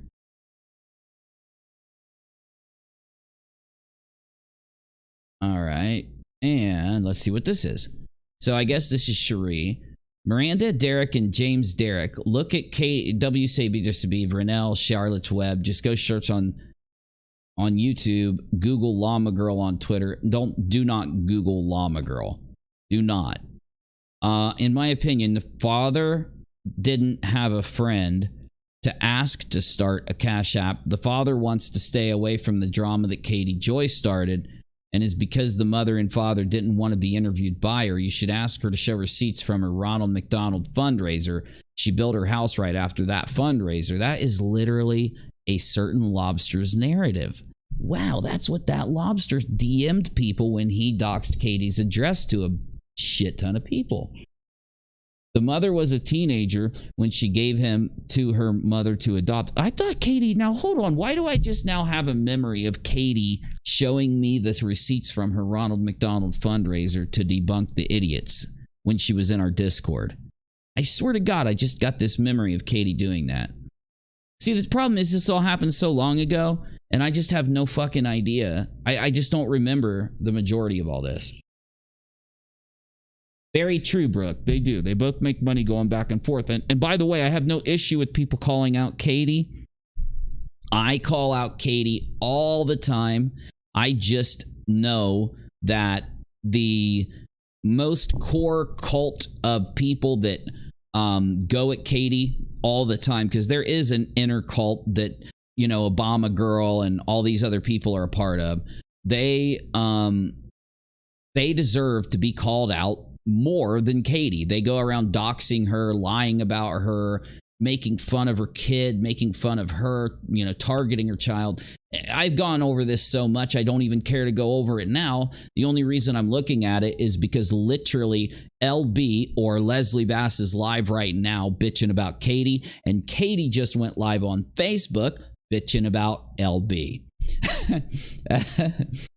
Her mother is a teenager, not a firehouse church. Then she went to jail just to try and feed her kids. His mother was crying. She couldn't have timely her son in a coma. Not allowed to get medical updates. No, the mother was not. The mother was not doing what she claimed she was doing with the donations that she asked for. I'm sorry, but it's just true. Oh my God. Oh shit. You don't know me, and believe me, if I wasn't blocked, I would tell everyone to research Katie. She's currently in 4 lawsuits, in my opinion. That's why she took her money back. Oh my fucking God, this Sherry person did do this that Katie claimed. Those lawsuits for defamation, you can't name the Chrisley lawsuit for defamation or the Lobster lawsuit for defamation. And what are the other two? The ones the fucking cult. 7M. Yeah. And 7M what's this fourth one? Well, because I think there's one on behalf, the one from the couple that she was reporting on. So the girl that was supposedly, whose parents came out with her sister and said that she had been looped into the 7M cult, right? I think that girl and her husband, I think, are started a lawsuit against KJ after Shin did.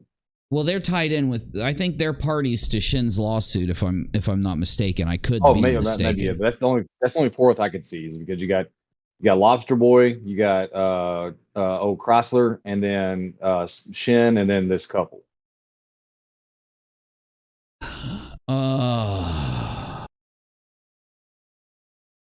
Oof. Whoa. What the hell is this? Marissa is involved. Marissa is Molly Golightly. Apologize for the dump of information tonight. My final piece of info I've learned is about the endless fundraising for this story. Why was Molly brought in to help Vaughn's family? Simple. Fundraising. Molly, I'm reading this, by the way. This is not me making a claim. I have no clue what's going on. I'm trying to figure it out. Molly's been privately bragging to many people behind the scenes and on camera that she's known for being the best fundraiser in the community. Ooh, that's not good, because Molly has had some shady-ass GoFundMes in the past, to the point where she made a statement once that was, I don't hate Molly Golightly, by the way, so I'm just telling the truth. She said, I get in trouble when I use GoFundMe, so I'm doing PayPal fundraisers from now on. Now, I also don't support Molly because I don't really know that much about her. I don't support KJP, and I don't support the Molly or the Ellaby or any of the Katie haters. I like Charlotte, though, and T-Spiracy's cool. You get me. But Marissa claims that she's helping investigators by compiling information. Anybody that claims that on YouTube is full of shit, okay? Literally sitting around gossiping, not fact-checking shit, and trying to make money off of, like, everything they do. They need to just admit the fact that they're YouTubers, not fucking investigators, because they don't know how to investigate. The truth is, she is under investigation by the same police she's claiming to help.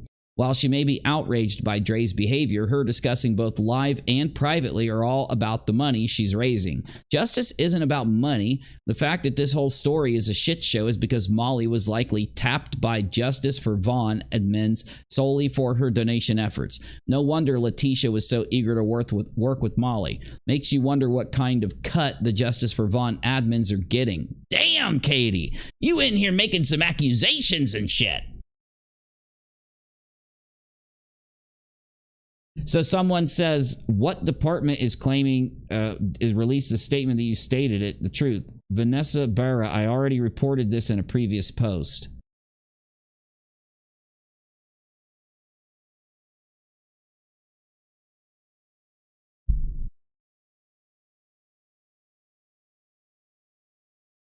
It doesn't matter if she got started on the story before fundraising happened. I really don't think Molly should help people fundraise after all of the different controversies she's been involved in, because it's what gets her in hot water. This is good advice for Molly. She could fundraise for herself just fine. I really don't think she should help that, because literally she helped fundraise for Vaughn's mom, and then it came out that Vaughn never was around his mother. They never reconnected, and that the mother had been accused of basically trying to use her son being in a coma to make money when it was inappropriate, due to the fact that she hasn't communicated with Vaughn before he went into the coma. They didn't reconnect. They didn't have a relationship. Now, God forbid someone claimed that I'm making a claim, because I'm not. I'm repeating what the hell everyone is saying. I'm literally telling you what Katie said. And, of course, the other side says, nuh-uh, they reconnected before Vaughn went into the coma, and she's fine to make money off of her son being in a coma. Personally, I don't think anyone should be fundraising right now. Dre shouldn't, because she's got some substance use problems. The mother shouldn't, because there's too many questions going on there. Really, the only person that should be fundraising is if it goes to some beneficiary that can act like, not a beneficiary involved in the story, but maybe like a government, not a government, but like a city beneficiary, someone who can help make sure that the money goes to Vaughn's kids to be taken care of while he's in the coma. Now, the problem is he's married to Dre. So in any instance, without Dre being shown to be unfit due to the substance use problem, the money, she would be able to usurp any effort to have that happen by showing the marriage certificate. And so really, that is why I think you're not going to be able to raise money for Vaughn without Dre coming in and grabbing that money or suing you, because she's married to Vaughn and she should be the person, legally speaking, who is taking care of all the finances there. So she's the one that has the kids, and one of those kids is Vaughn's, from what I remember. I could be wrong, but Anyway, yeah, I think one is. Anyway. Yeah, so Hey, Chimera. there's 2 girls and a boy. The boy is the youngest, and that's Vaughn's kid. Vaughn's The 2 kid, girls yeah. belong to her previous husband or whatever, and that's where that is the guy supposedly KJ, when she got the refund, sent that money from the refund, which was like $1,000 or something, to him because he's currently engaged in a legal battle to get custody from Drea.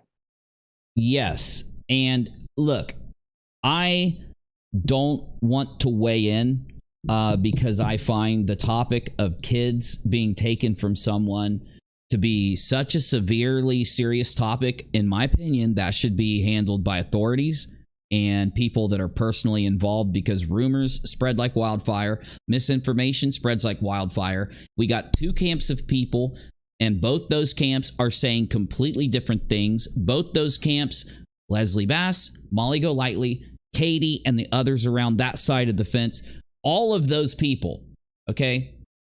And again, I kind of like Molly Golightly. I find her entertaining, so I'm not shitting on her. But all of those people that are involved in this whole thing right here, the fact that they're making such petty bullshit drama between themselves, and yes, Molly's included, Leslie's included, Katie's included, and anyone on Katie's side who's okay with Katie's behavior, sitting there while they're reporting on such a serious issue, them go into such drama battles with each other like this, and to cause the drama, to fight with it. If they were taking steps to commentate, if they were taking steps to resolve, and the other people were being crazy, I could then give the people taking steps to resolve an out. But there is not any steps to resolve being taken. Leslie is over on her channel, running her fucking mouth, going psycho crazy, bringing up her arrest and all this shit, calling it fucking inappropriate and everything again. Katie's over here talking about how shitty Leslie is. Maybe Molly's being cool right now, so I'll leave Molly out of my little commentary until I see her doing something shady. But Leslie and Katie both, they are fucking shitty people, you know? You are fucking shitty people for preying upon this story and then making it about yourselves and all your fucking problems. If you're going to come into this story, you should be able to be neutral. You should be able to lay the drama down, because I'm not the one claiming to be taking the Vaughn and Dre story seriously. That's not me. Okay, I commentated on it a little bit, made a video about it, and moved on. The people that are trying to involve themselves in this story, Katie, Leslie, the others, the people that are in here trying to say that they're responsibly doing this and they're helping, and oh my God, I'm a hero and I'm helping because I'm a hero. Those people are the ones sitting there fighting with each other, drumming up drama viewers, drumming up drama donators, right? And again, if it was just Katie doing it and Leslie was defending herself and trying to keep the drama down and all this, different story altogether. But I just clicked on Leslie's video and saw her doing her normal fucking drama bullshit. I checked Katie too. She's doing her normal fucking drama bullshit. They suck. They fucking suck. Oh my God, but I like Leslie, Uni, so the fact you said that, I hate you now. Well, I'm sorry.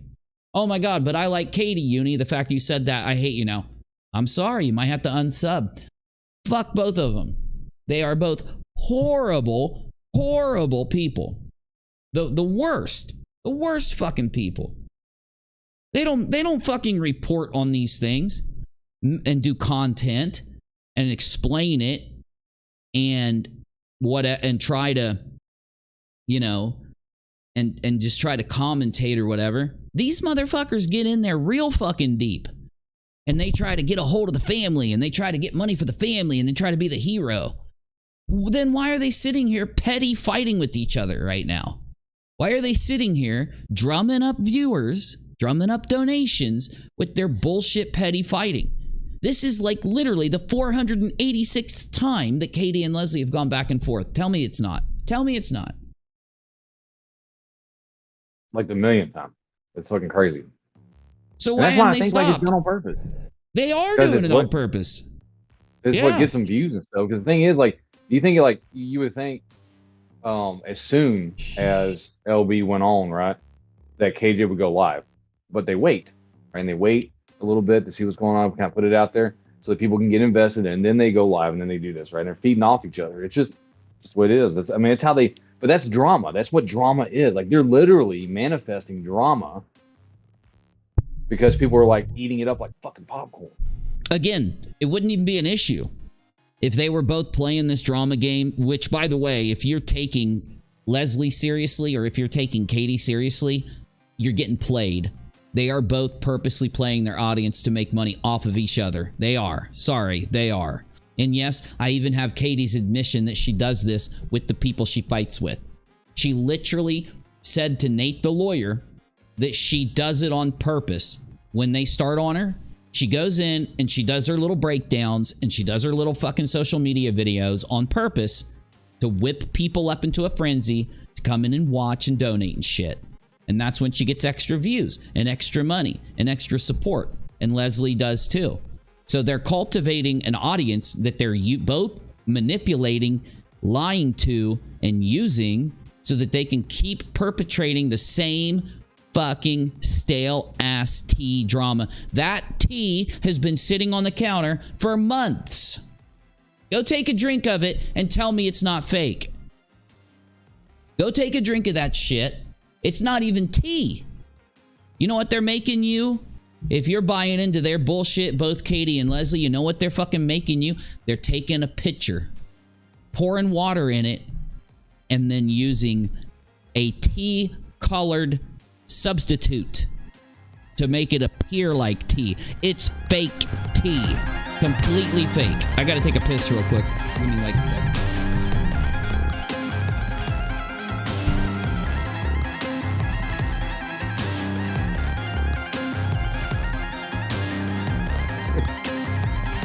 Oh, and the crazy thing is, y'all can still hear me, I think you can, he didn't mute out, is that, you know, LB could go after the same folk or whatever, type people or whatever that KG does, but honestly, I think she's kind of scared to do it because KG does get involved and get sued all the time.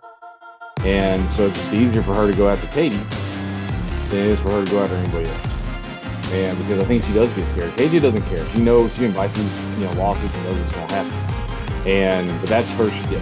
Right? She's the bigger fish, going after the bigger fish. Whereas the bigger fish for LB is Katie all the time. And she waits until Katie goes after somebody like Molly Golightly or whatever, and then all of a sudden, they're the best of friends.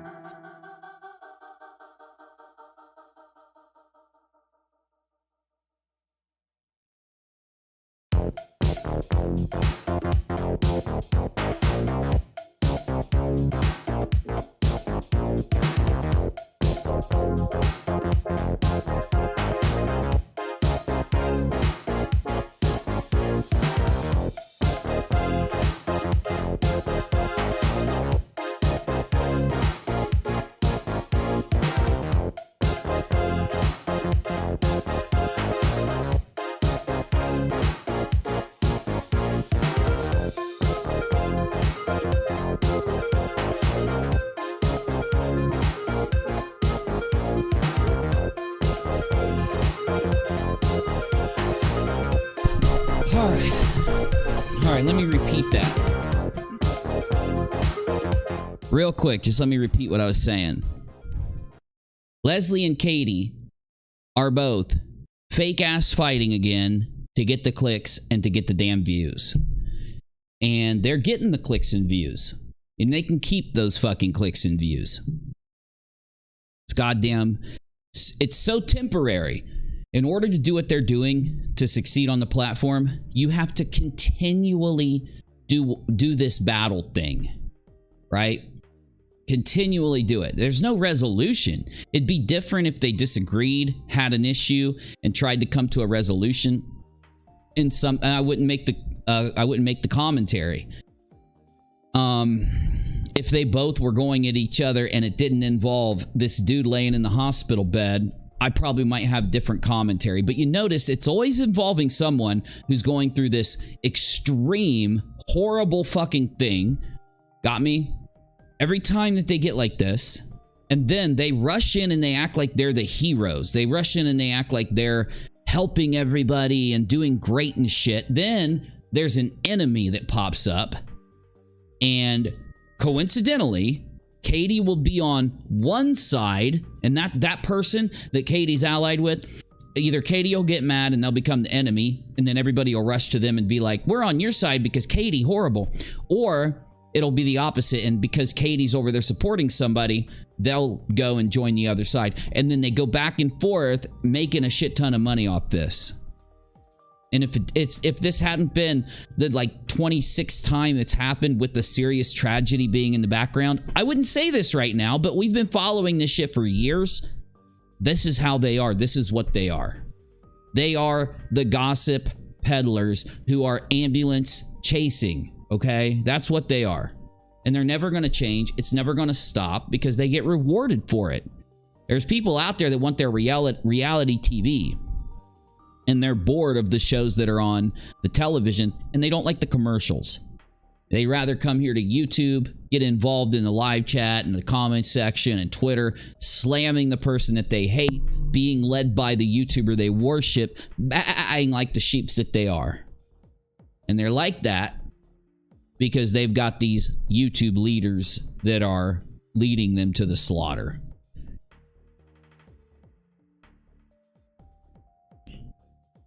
Well, the thing is, they're feeding a demand, right? That's all they're doing. The reason they're so popular and this kind of stuff kicks off with anything is because there is a demand for it. People love this shit. It's like any dumpster fire drama that's out there. People are just like, man, my life is horrible, but I get to go watch somebody else whose life looks worse fight with each other. And, you know, I'm going to eat this shit up. And it's like, you know, since the beginning of time, it's just, you know, the way it is. And they're just capitalizing on it. I can't blame them for capitalizing on it. I don't have to like them as people or like what they do, but I get why they're doing it. And Katie did post proof that certain moderators and admins, along with Molly Golightly, are being investigated for investigation due to online threats and harassment.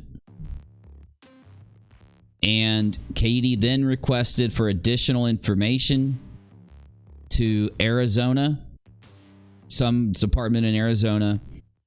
And that department came back and said, this is active and we cannot give it to you because it could affect our investigation due to it being active. So wonder what the hell happened there. I wonder what the hell she's claiming Molly Golightly is under investigation for. Anybody know? Type it in the chat. Anybody know what Molly Golightly is under investigation for? At least according to Katie. Not making this claim. I'm reading this. Here, I'll show you. I'm reading this from Katie's Facebook. If you want to see it, go look at Katie's Facebook. I'm trying not to show the personal shit that's in these posts. You know what I'm saying? So if you want to go see it, you can go see it. Katie posted it. Fuck, I need a drink too real quick. So, sure. Oh, yeah.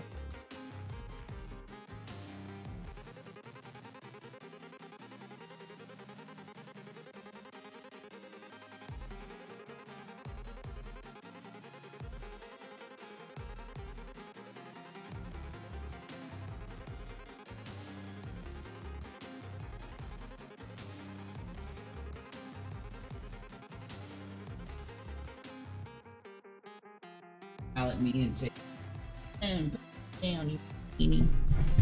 Don't pick me up. So Cherie says, I don't know if you get your headphones on yet. Yeah. I'm good. Yeah, I can hear you. Apparently, Molly Golightly has admitted she was getting kickbacks from Vaughn's biological mother to, I'm assuming that wasn't meant to be play, but pay for her kid's school. Wait. Hold the front door. Where do we find this? I have to see this. Do you know, Cherie? And if anyone has anything on this, put it in the... Oh, shit. I'm not in general. I'm dumb. Put it in general. Anyone that has anything on what we are streaming on, please put in this room. I didn't realize it was in the Bored Ape room. I'm now in the Butterbot. I'm in general, so I'll be able to see what you got. I apologize. Molly said it live. It's a clip. So she's okay. How are you getting kickbacks if what? Okay. So Molly is helping Vaughn's mother fund money based on her son being in a coma. if Molly is getting kickbacks from that money, then then the mother must be profiting off of the coma. And she's not supposed to be profiting off of her son being in a coma. She's supposed to be making money to aid the son and the family and the kids. So if Molly is getting those kickbacks, I need it for a video. I need that clip. I have to have it. You gotta get it to me. We've got to find it. That's major shit. Katie put it on one of her Facebook posts. If you find it, Cherie, copy and paste it into general chat inside the Unicord. I don't know if she accidentally said it. Molly is the type of person who says things without thinking a lot. You know what I'm saying? It's not an insult. Gets all riled up. Exactly. All riled up and then just fucking booms out. Yes, she does. Just like, remember when she was in Brian Laundrie's fucking driveway? It's an example. That is an example of her doing this. All right. Let's see what else I got here. Well, just like her whole you're guilty until proven innocent stuff. Yeah. Oh, yeah.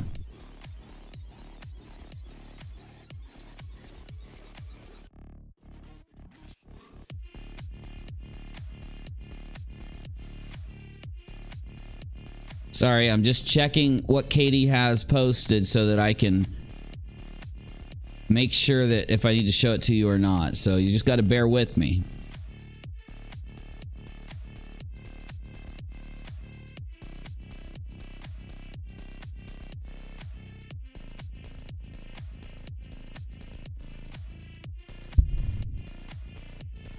Didn't she pay the neighbor to let her stand on their lawn so she could go ham with her bullhorn? Yes. Yeah.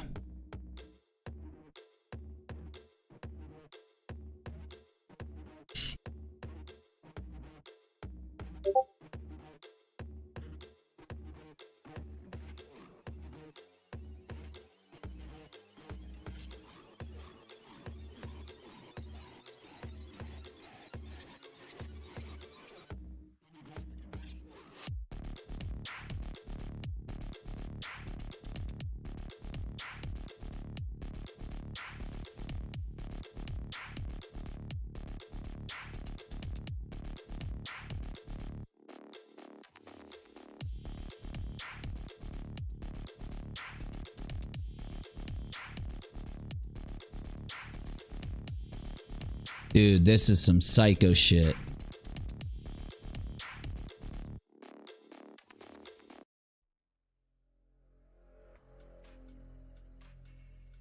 Is this the mother? His wife, Andrea McRae, stated they had a disagreement the day prior. What I'm saying... Letitia, then that's the mom. Yeah, Letitia is saying to Dre, what you're saying is you're denying me the right to see my son. Dre says, what I'm saying is he's already been said in the text above. Emotions are strong right now. This isn't about me or you. This is about what's in the best interest of Marvin. Please focus your energy into prayers for him as I have. In an effort to reduce the danger you've put me and my family in, I'm reaching out to offer you the opportunity to see Marvin. I've always offered to communicate with you should you reach out and inquire about my husband, and that offer still stands. DJ dropped the Facebook link in the funeral. Baby.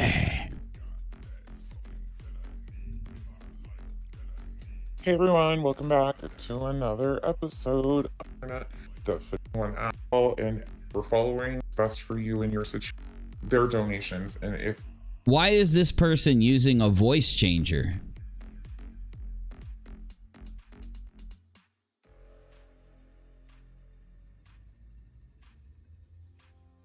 Oh, look above that. Apparently, CJ says that this channel has also been documenting some stuff as well. Okay. Okay, here's the link I needed. Yes. Scare me when you do that, Molly. Holy shit, Kabibble Batman. Do we have a room for this? We do. We have the Dre McRae room, right? Pray with Dre McRae.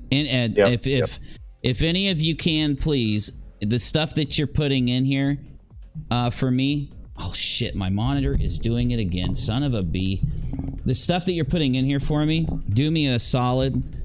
Throw it in the Dre McCrae room also, if it's relevant, please. Like these things. Because if this is Molly saying what I think she's saying, ooh, baby, this is gonna be crazy. Let's let me set this up so we can get back into this. If we need to go back to full screen, we'll go back to full screen. Hey, Spackle, you are too kind. Thank you. Spackle gifted me a pirate game, so I guess we'll be playing it soon. And by the way, a shout out to Spackle. She just hit 1,000 subs and is monetized. Put in for monetization on her channel. What? No, yeah. Do it. You got to. That's how you get in the algorithm. Oh, okay, okay. She did. Okay. She had a 1K stream the other day and just talking about, you know, the fact that she hit 1,000 subs and now was able to put in for monetization. So congratulations. Congratulations. That's so awesome. And thank you for the pirate game. I will install it tonight after the stream. I'll let my PC run and install it. You know what I'm saying? Thank you.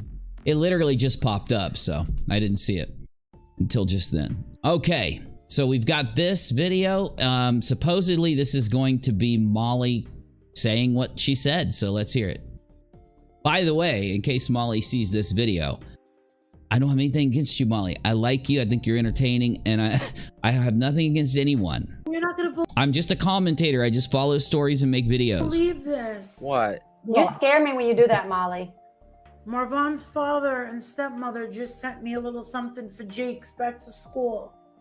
Oh, that was nice. That was. Wait a minute. I thought that they were fundraising. I thought that So that's those are different Molly, people. Letitia, his biological mother, separate from Marvin and Wynette or whatever her name is, like she's on her own. So like his dad and his mom aren't together anymore. Letitia's his mother, like his biological mother, and yeah. Okay, but did Wynette and Marvin Sr. fundraise with Molly is the question.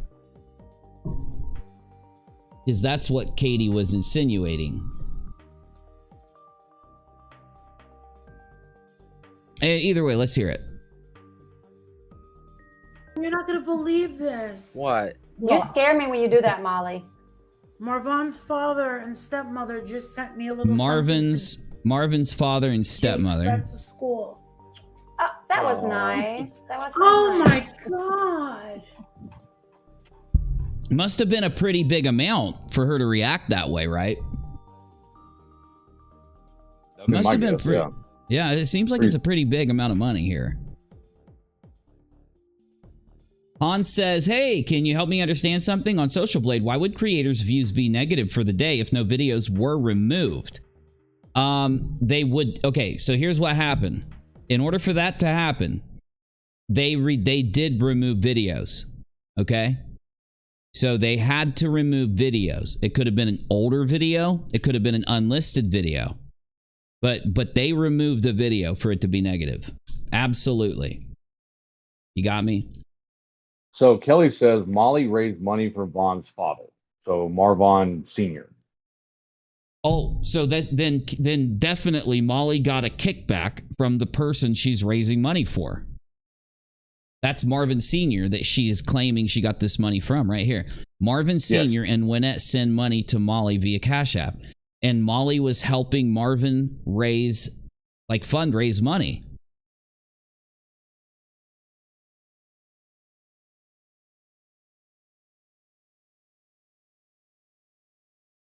Okay, this is crazy. The same people that are being donated to are turning around and donating to the person that's pushing for donations for them. I see nothing fishy there. Why would his parents send her money for her kids' back-to-school purchases? Keep reporting the truthless needs to be told. She is not doing lives for over 5 hours for free. If they're giving money back to her, then they don't need assistance. Everyone begging for money, it's getting ridiculous. Yeah. I also think that what could happen is that they stage that, pretend like she got donation on live in hopes that it would stir people into thinking they weren't profiting in their own words. Why would they do this? Blah, blah, blah, but it backfired on them. Regardless, either way, they're absolutely getting that money for the wrong reasons. Yes, definitely. That's just absolutely Yeah, there's some really wrong shit going on here. Really Brooke says wrong. she could have just been really touched.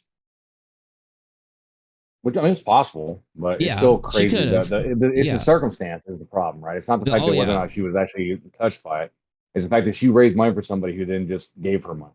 Yeah, like if you're raising money for these people, and then they are sending you checks, got me? Then they obviously aren't in a position where they need the fundraising.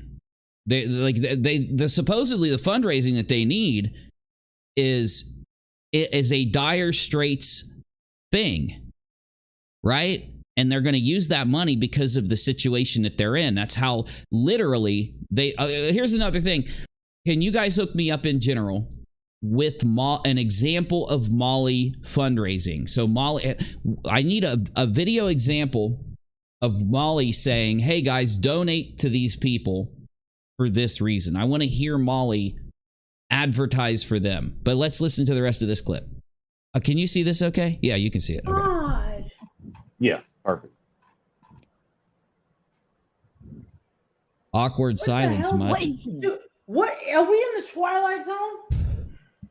So anyone that's trying to say that this family is trying to profit off of donations are now validated because they're obviously profiting in order to give the money away they're getting in donations. What is she saying? I swear to God, I'll screenshot it. And they please show the shit. Said, let's see it. Don't you dare share it. Don't you block my Cash App. I won't let you send it back. Much love. Oh my God. Thanks to you, Juanette and Marvon Sr. Good night. That was sweet. Thanks to you. Oh my God. Molly is fucking profiting off of Vaughn's coma and brain death. This is disgusting. It is. CJ says Molly was also being the middleman of the money. Folks would donate to Molly to send to the family.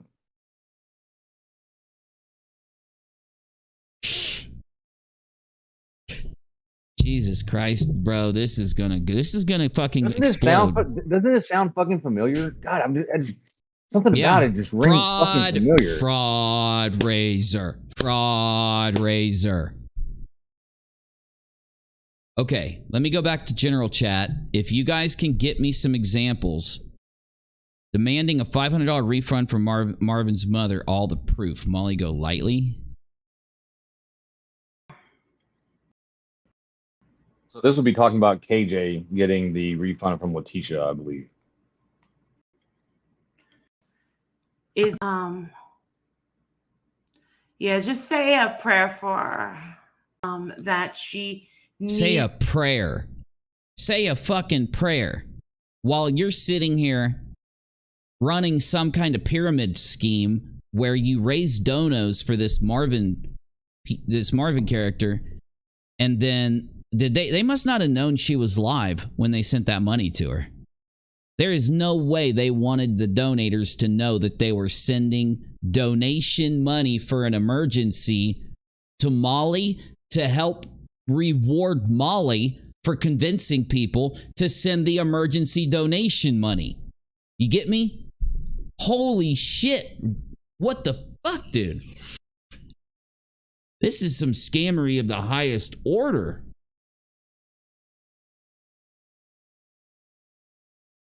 Yeah, if you're using a tragedy to make money, you're like the lowest of the low. Like, you are a gigantic piece of shit.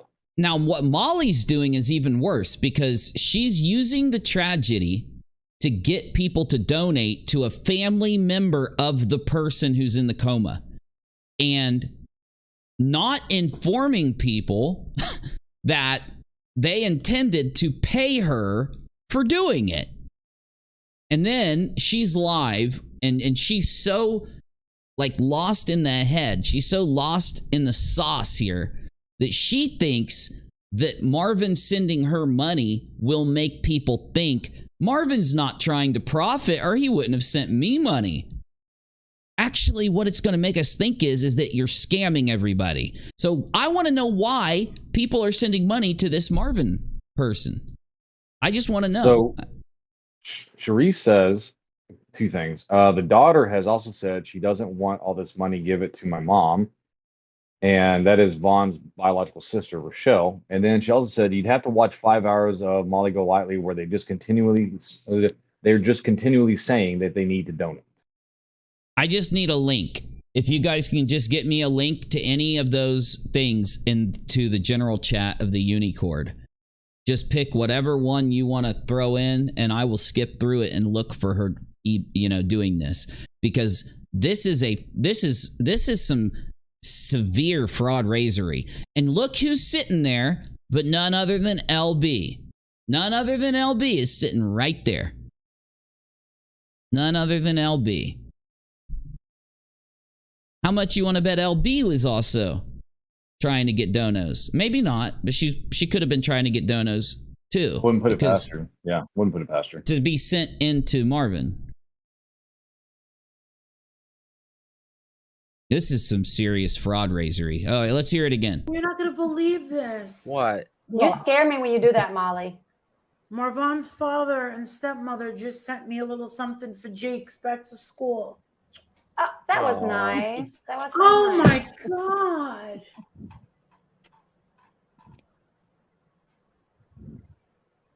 What the hell's what is Dude, what are we in the Twilight Zone? So anyone that's trying to say that this family is trying to profit off of donations, I swear to God, I'll screenshot. They just got proof that they're profiting off them damn donations. They said, don't you dare share it. Don't you block my Cash App. I won't let you send it back. Much love. Oh my God! Thanks to you, Wynette and Marvin. No, I think she did get a significant amount of money sent to her. Kickback, yeah, it was definitely a kickback. Sharice says, I dropped the post about the sister in the Dre room, and Kelly says LB has had them on her channel as well. Had them on, as in the people raising money? What? Wait, what? How does that happen? Mr. What, did they send money to you? Even the person on her panel's like, did they just send money to you? Yeah, Chelsea, I think they did. I said it was for Jake's back to school. That is so They're in such sweet. need of this money. Once again, where does your logic go out the fucking window? How do you get this money when you're literally fundraising for them for emergency reasons? How does that not register in Molly's brain here? Bless. What is she looking at? She's like looking up. What is this? Justin, No please clue. check and get a copy of her divorce decree. What? Jesus Christ, bro. These people are so fucking insane. It's those invisible bats from Fear and Loathing in Las Vegas, because she's a bat fan. Yeah, Molly's doing this like, oh, get these bats out of my house, please. Everybody's like, there's no bats in your home. You can't see the talking squirrel? So Kelly says she's had Molly and Justin on, like LB's had Molly and Justin on her channel. Molly and Justin, were they advertising the pay link though? I would assume they were, but I'm just asking. MGL going nuts about someone asking for a refund and trying to confirm where the money is going to. Oh, hell no. Oh, Cherie, you are fucking awesome. You know what else is awesome? If you send me money through PayPal, I'll buy Red Bull with it. It's not an emergency. Okay. Let's keep going. I had to advertise a little bit. I got to try to advertise. Go ahead, sorry. Cherie just tagged us again. I'm assuming this is what you just pulled up. I'm assuming she hit me about the Dre room. So, also, there is an adorable Harles Barkley behind you who needs treats. Yes, he's been getting so many treats since he's been here. He's been here for like, I don't know, 5 to 6 days. It's nice. It's nice having him around. Oh, he's out cold, dude. Charles. Oh yeah, he's out cold. He sleeps hard. But dude, every time there's thunder, he always lays at my feet. He lays under the covers in bed like by my feet, right? He'll lay between my feet. If there's thunder, he crawls right up between me and Rachel and then tries to scoot really close to one of us because he gets so scared of thunder. Okay, here we go. Lauren, The money. Yeah, go ahead. Whoa, Lauren will said do, check Lauren. PayPal. Thank you, And Lauren. also, right past my dog Archer, who's like 70 pounds, also does not like thunder and lightning. And I have like a little desk that I have my laptop on when like we stream and all this kind of stuff. He gets his head under the desk and almost knocks it over because he's trying to get close to me to hide from the thunder and lightning. Hell yeah. And I'm going to check PayPal. I haven't given any rocks yet. Thank you. Thank you, Lauren. Thank you, everybody. Let me go ahead and I'm going to pay you guys 1,000,000 rocks. So if you guys want some of the 1,000,000 rocks, go ahead and type in the chat now. Excuse me. Because we were doing something else and all of a sudden this all popped up. And it popped up. The reason that we even got onto this is because LB was live flipping out over KJ. So I forget who said it in the chat, but they were like, oh my God, LB's flipping out. And I'm like, oh, I want to see that. So we go look. And then someone in the chat goes, holy shit, Katie's live flipping out over LB. So we're like, oh fuck, I want to see that. So we go watch it. And then somehow we stumble into this rabbit hole and find out about Molly Go Lightly raising money for emergencies, for this emergency, this huge emergency that she had for these people. And then all of a sudden, while she's on a live stream, the people that have gotten all the money send her a big chunk of money. So there is some very messed up fraud raising going on there. We got 1,000,000 rocks. Let me check it. 1, 2, 3, 1, 2, 3 with a 1. Here you go. Here's your proof of the milli rocks. And I'm going to do a 10-second countdown and I'm going to pay them out to you. Hey, what are you doing? Why are you watching my show? Why are you the top third person watching my show? Sorry. All right, here we go. Counting them down. 1,000,000 rocks. You guys have to thank Spurgy and Lauren for the milli rocks.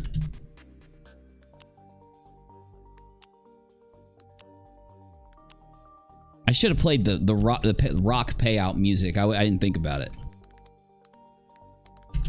I type payout engaged and then I click the button. And it is paying out a 1,000,000 loyalty payout to the members of the live chat. Okay. So let's keep this thing going just because we've stumbled into something funky. Let's hear this one. More people ask for refunds. All right, listen, sweetheart. Kelly Ford, enough. The money I donated, I want it to be used for a lawyer or you want your money back. Okay. So that was what they claimed they needed money for. Why do they need a lawyer? There's the next stage of the mystery. Why is Molly helping these people who are paying her some of the donation money? Why is she helping them fund a lawyer? I refund it. Just like anybody else that asked for a refund and they were given their refund, they can be refunded. You can have a refund. You can have a refund if that's the way you feel. If you don't think that your money that you donated actually went to an attorney, there's 2 attorneys now. Okay. So how did you just get paid, Molly? Where did the money come from that you got paid with? Well, that money came from those people, and they thought it was going to lawyers, but it went into your back pocket. Don't come back. You're not welcomed here. And you're telling someone that wants a refund that they're not welcoming. If you really were fundraising, you wouldn't give a shit if somebody asked for a refund. When you are collecting money to fundraise, it is money that you have that's not your money. You don't get to touch it. You don't get to spend it. So if somebody comes in and says, oh my God, you fundraised $20,000 and I want my money back because you're not doing what you said you were going to do with that money, you say to yourself, well, I'm not profiting from it, so I don't give a shit if you get your money back. Here you go. Here's the refund. Only if you're profiting. Only if you are profiting from money does it piss you off that someone's getting a refund. It makes no sense any other way. It doesn't shake any other way. I know I'm not explaining this perfectly, Navy, but do you get what I'm saying? There is no profiteering in donos that are for an emergency or a fundraiser or a lawsuit or a charity or cancer funds. You don't profit. That money comes in and goes straight to what you're paying for. You don't get to keep any of it. In fact, if you are getting 2 and 3 and 4 attorneys, more than likely that money, there's going to be money coming out of your pocket. You're not going to raise enough. So basically, you are not profiting. Somebody that wants a refund for any reason should be able to get it. Now, when someone donates to a channel, it's different. If you tip somebody for their live stream or whatever it is, that's a different scenario. You're giving that money saying, spend that money however you want to spend it. I like your show. Yep. Right? Yep. It's not, there's a pool of money that's a charity pool being generated to be given to a hospital, to be given to a lawyer, to be given for this thing that you're advertising, right? Yep. So I think it's very indicative of what's really going on that Molly is acting this way, because it also sets a standard to anyone else in the chat that wants a refund. It's literally setting a standard that you don't ask for a refund because Molly's going to come at you. You classless piece of shit. Whoa! A classless piece of shit donated money to help. LB, are you going to chime in, Leslie? Are you going to chime in? Are you going to correct her on this, Leslie? Or are you just going to act like this is okay? You have no class. Anyone that takes their donation back, you are a disgusting human. What the fuck? Really? How? Where is the logic that they are? So they decided they were, let's say they're going to give you $100, Molly. You say, you guys need to send money to them so they can get a lawyer. And someone says, okay, I'm going to give them $100. And then when they're like, hold on, I don't think the money's being spent the way it's supposed to. I want my money back. Doesn't that bring them back to neutral? Doesn't that mean, because weren't they a great person for giving their money? Right? So yes, if they refund, person. Yeah, they were being kind, they were being nice, they were being giving, they were being charitable. These are positives that this person is gaining from donoing. When they take that back, they just go back to square one. They're not doing anything that takes them into shitty town. You see what I'm trying to say, Molly? You get me here? Imagine if KJ said this shit to someone. Oh, I know, and LB doesn't even give a shit. LB doesn't even care. This lady's head's shaking. You tell him, Molly Golightly. Oh my God, I loved your appearance on Wife Swap. And I'm sorry, I've been vaping CBD. Be lucky that I even called you human. What the fuck? Wow! Get out and don't come back. How dare you? And Leslie doesn't even care. Not only does Leslie support this behavior, Justice for All supports this behavior, Jessica April supports this behavior. Wow! Wow! This is lolcow times a million, bro. This is cringy. It's also Karen-y. I mean, I don't even... Oh my God, bro. Well, Doc is in the live chat. She says, why does her language sound like some entitled person we know? I wonder why. You know, your Doc, it's absolutely a great point. Justin said to her, what you do with my donation My donation. Not if you're getting those donos through a charitable request, like you're asking for a charity. They need a lawyer so bad, then you don't get to do whatever you want with the donation. It's not a tip when you attach an emergency to it. It's not a tip. If you attach a fundraising element to it, it becomes a charity. It's a charitable donation instead of it being a donation given to the profit of the show. So someone comes in and they super chat you, Molly, and they say, Molly, you get it. You do it. They super chat $100. That is your profit.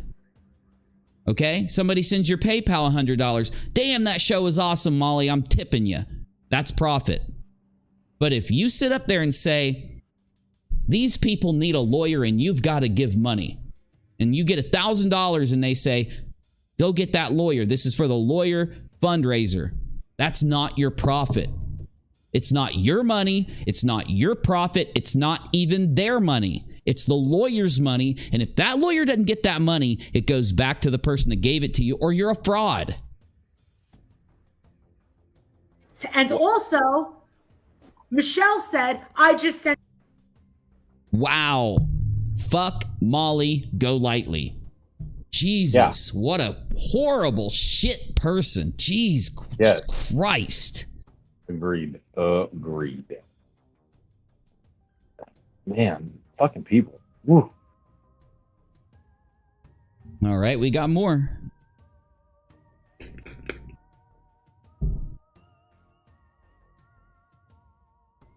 Kelly says, does anyone know how much they've raised so far? I do not. There is no way to know.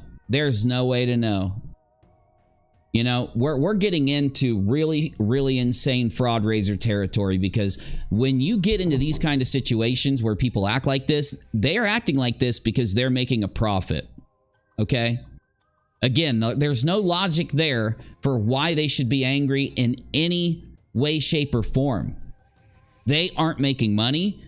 The people are charitably giving. They're not donating. They're not buying. They're not giving a profitable money to the YouTuber, right?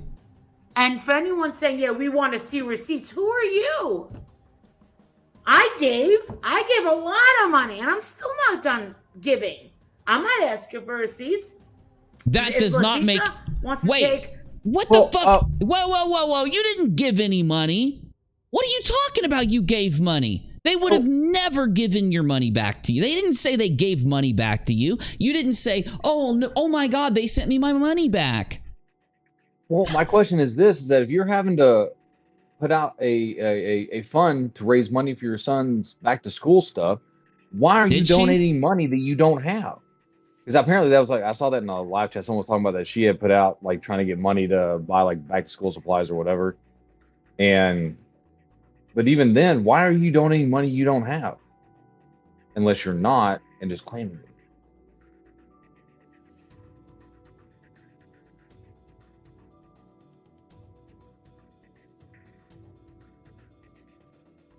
$300 and go to the spa?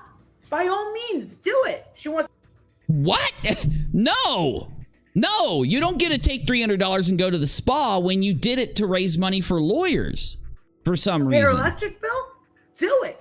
No, you can't do it if you did it for a lawyer. That's how I feel. No, Let it's KJ not. do it. Let KJ do it. Let her raise money for a lawyer or whatever, and then decide to go to a spa instead of spending it on what the GoFundMe was for, and watch people like this lose their shit. Yeah. And oh, LB definitely. I don't know how LB was in that last clip we just watched, listening to Molly do that and not saying a word when she would have railed Katie. LB would have slayed Katie. She would have slayed Katie like a dragon. She'd have a sword. She'd be speaking Old English. Ye dragon, it's me, LB, here to save the ye old village over the hill. No attorneys now. Don't come back. You're not welcomed here. You classless piece of shit. How is LB not speaking up? She yells at Katie for far less than this every day. Exactly. Talk about being exposed. Wow, you just exposed yourself, LB. I thought LB was the kind of person to fucking demand receipts and to demand that everybody does the right thing and all that shit. Oh, wait. It's only Katie. She's a hypocrite. You know why people are hypocrites?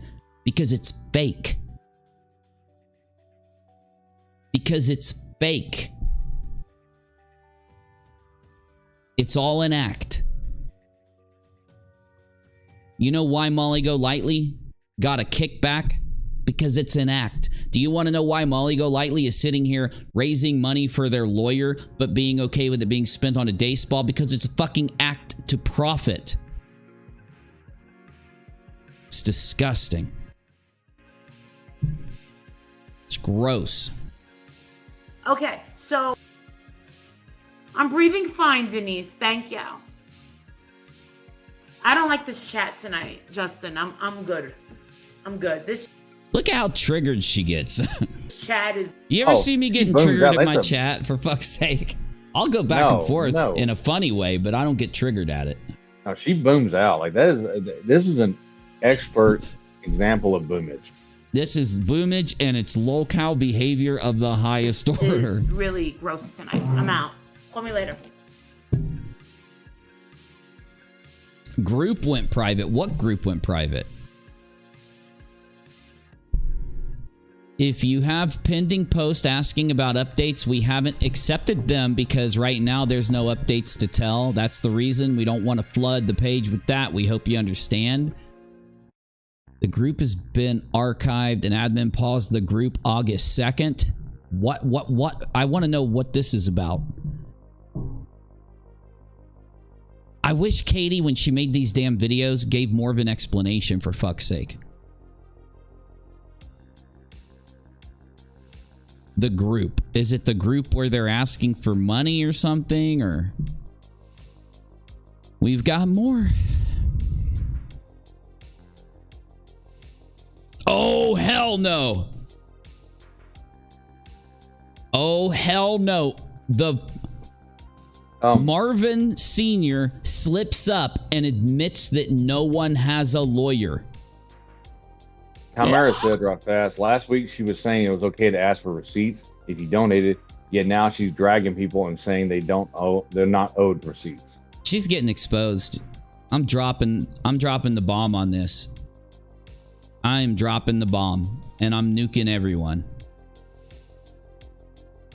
I never want to ever be in a community around people like this ever again.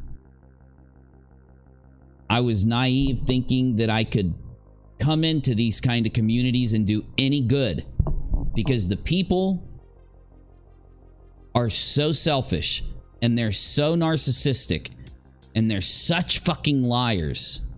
So now we've got, do you know the lawyer that Molly's raising, that Molly and LB and them are, how does LB get herself into these kind of situations constantly? Because she's going to be pissed off as fuck at me now. Oh, UNIRock's coming at me. Uni's a bad guy. Oh my God, Uni. Oh, just wait. So remember, you know that money that LB and Molly are raising is for lawyers. We heard it from Molly herself. And the money's given to a guy named Marvin Sr. Okay? Well, Molly just said that the money's going to lawyers, so how dare you want a refund? You're a pathetic. You're not even a human being for asking for a refund. We just played that. Well, listen to what Marvin Sr. says about having a lawyer.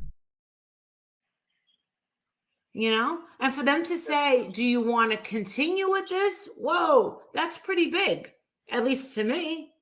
Yes, it's big to me too. Yeah. Or are you going to accept? Are you going to accept that Marvin was so out of his mind that he would get up in the morning, brush his teeth, take his vitamins, and then go out to an aluminum shed and put a... Why are you asking his father this question? Are you insane? This is his father. He's brain dead from hanging himself, and you're gonna fucking ask him this? Oh my God. The rope around his neck. I won't accept that. I can't. Because it's you don't say these things to someone's dad when they've hung themselves. Well, because it doesn't make sense. It don't. Molly, what are you doing? LB, how in the hell do you sit here and let her be saying this shit to him Do you not remember 2019? I thought like in 2021, you both were still sitting there saying that no one should bring it up because of the effect that it has on the parent talking about this. And now it just doesn't matter? And you're shaking your head up and down, LB. You're agreeing here. That is, if you didn't pay attention, the exact opposite sentiment you had this whole time about those screenshots and about people talking about the screenshots. Why? Because it related to that event that happened, a traumatic event. Okay, well, what in the hell do you think Molly's doing bringing this up to this guy? Don't.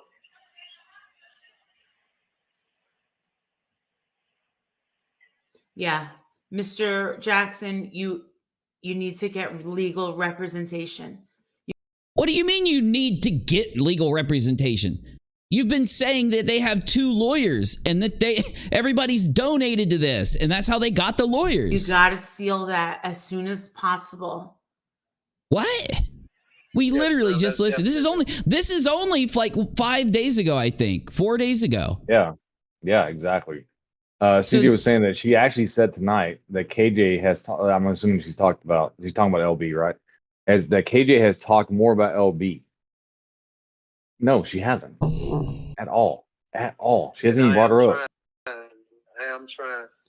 Are you working with Miss Letitia? She had a lawyer, but when I talk to her, we're going to try to work something out. I don't know if we might have to get one together, the same one that she had. Mm-hmm. So Molly's lying. Molly is lying to get this money. Shocker. Why would she lie to get this money if she's not profiting? And we know she's profiting because we watched her get paid on stream. Jesus. Let's be real. LB's only on Molly's panel because she had beef with KJ. True. Oh my God, LB, you got yourself into another fraud raiser right before Christmas.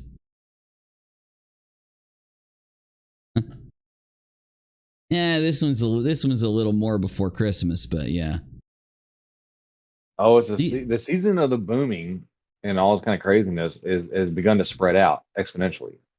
Where eventually it's going to be the entire year. The month of the LARP is going to be the year of the LARP. Eventually. October and November, month of the LARP, okay? August and September lead up into the months of the LARP. Got me? And you can already tell we're in it. You can already tell. Holy shit, it's going to fucking explode, bro. This is all going to explode. It's going to be a giant drama. And the next few months are literally going to be the fallout leading up to the next one. Holy shit. I didn't come here to drop bombs on Molly Golightly and LB, but I'll be damned if it doesn't have to happen now. Holy shit.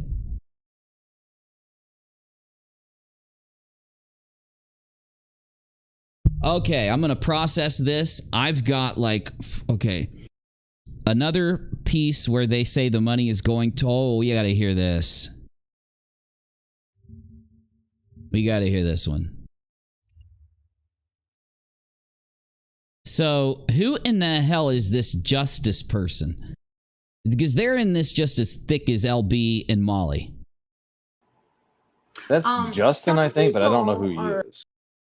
Are leaving me comments saying that they haven't gotten any proof. Who does she sound like? Some people are leaving me comments saying that they haven't got the proof. She sounds like a cartoon character. Who is it? It's not Marge Simpson. At all, that you even have a lawyer. And I responded and I said, I know who the lawyer is and it's none of your business. Yes, it is. If you're raising the money for it, it is. But we've got this video where they admit they don't have the lawyer. A piece of shit video right here. No. Not that one. Not that one. Yeah, it's this one. Apparently, he's a literally true crime channel. The Justice guy that you're talking about is a true crime channel. And does he not give a shit that this is happening right in front of him? Apparently, so Wolfhouse says that Justin, the guy that's on there, is Molly's husband.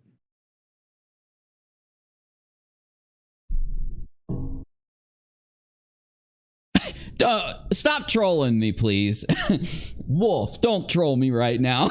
I know you're probably not trolling me, but I'm having some cognitive dissonance. Huh. Wonder how that works. I said, did you? Well, CJ says they aren't married. So I don't know. Apparently he's gay. My jokes are on fucking point. Oh, okay. It was someone told me that they were married, and I'm just my jokes are just too much. No, it's a friend, another YouTuber. Justin is gay. Okay. So Molly's husband does come on panel. It's just that for some reason people thought that Justin was Molly's husband, I guess. Yeah. Apparently Justin has a husband. Okay. Wolf says, I'm not. I swear she said it on a live. Oh, Wolf, I know you're not. And I'm sure Molly said that. She was probably just joking with Justin. And some people probably took it as if they were married, right? Because if you didn't know, you wouldn't know they were joking. But I can literally, Molly's sense of humor, I could literally see her doing that. So, to this lawyer, because if you didn't, it's none of your business. So, are you represented by an attorney? Yes, I am. Of course you are. Of course you are. How do you know she's not lying to you? It doesn't matter because literally the husband just here admits that you don't have a lawyer and you didn't have a lawyer this whole time. And for them to say, I can't. So out of his mind that he would, at least to me. Yes, it's big to me too. Yeah. Or are you going to accept? And for them to say, I got to hear it again. And for them to say, do you want to continue with this? Whoa, that's pretty big, at least to me. Yes, it's big to me too. Shut up, Molly. Yeah. That is not big. You're just making stuff up. Or are you going to accept? Are you going to accept that Marvon was so out of his mind that he would get up in the morning, brush his teeth, take his vitamins, and then go out to an aluminum shed and put a rope around his neck? Navy. Okay. Marvon Sr. obviously is Marvon's dad. Yes. Yeah, he's his biological father. Yes. So Molly Golightly, just a couple weeks after that man hung himself and now is brain dead in a coma, asked the father, are you going to accept that he took his vitamins, brushed his teeth, and hung himself? How is this not one of the most extreme live stream fails ever? How? Oh, somebody, it's not. I mean, I don't. There's no way to say it's not. I mean, somebody needs to submit this clip to r/livestream fails. Jesus Christ, this is huge. A live streamer has just asked the dad of a man in a coma for hanging himself if he's going to accept that his son just hung himself on a live stream with no fucking no emotion. Nothing like in a matter of fact kind of. It's like she's interrogating him. It's like she's trying to torture him because the wound's fresh. The wound is so fresh that the man's still in denial over it. He's never going to accept it, Molly. Never. 20 years from now, you'll be lucky if this man accepts that. It's just how the mind works with your children. Yeah. This is pure fucking evil. It's like, is she just dumb that she doesn't understand that's what she just said to this man? Does she not care? Is she heartless? Is she evil? Yes. You gotta be heartless. Yes, yeah. You gotta be straight fucking heartless. Oh my God. And Doc points out, LB's just sitting there quietly, not saying a damn word. Oh, LB doesn't even give a shit. LB doesn't give a shit. This is the level. This is the level of extreme that the Katie screenshots, the fake Katie screenshots from 2019, You know how extreme those screenshots would be if they were real, because literally right after this little kid passes, Katie says, good. The screenshots were fake. She never said it. But those screenshots weren't even said to a family member, or it was said to a complete stranger. If it was real, it wasn't. And LB and her sister have sat here and allowed another YouTuber to say that those fake screenshots are real to this very day and never objected. And now she sits and watches a woman literally while the father of this child, this he's not a child, he's an adult, but it's his child. This adult's father, who she asks him if he's going to accept that his son just committed suicide and hung himself.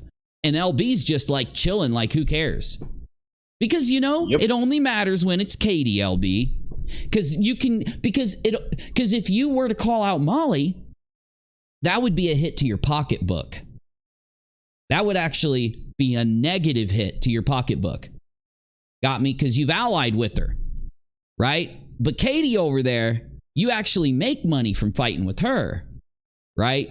So if you reverse the roles, if for some fucking reason that was Katie instead of Molly, and Katie said this, she would have screamed. She would have screamed. She would have lost her shit. She would have called Katie nasty, evil, you're a bitch, Katie. She would have lost her fucking mind if that was Katie. She'd have called her a demon, yeah. Yep. This is the most hypocritical, crazy bullshit coming from LB. And it's dwarfed by the evil fucking shit coming out of Molly Golightly's mouth. Agreed.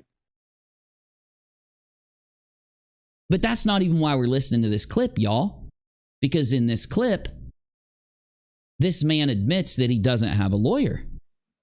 I won't accept that. I can't. Well, because it doesn't make sense. Do you realize how much pain that question had to put that man through, Molly? You are a fucking evil. Ooh, yeah. Yeah, can you do me a favor? And I have someone asked a requested to come on in the general, and I wanted you to look at it before.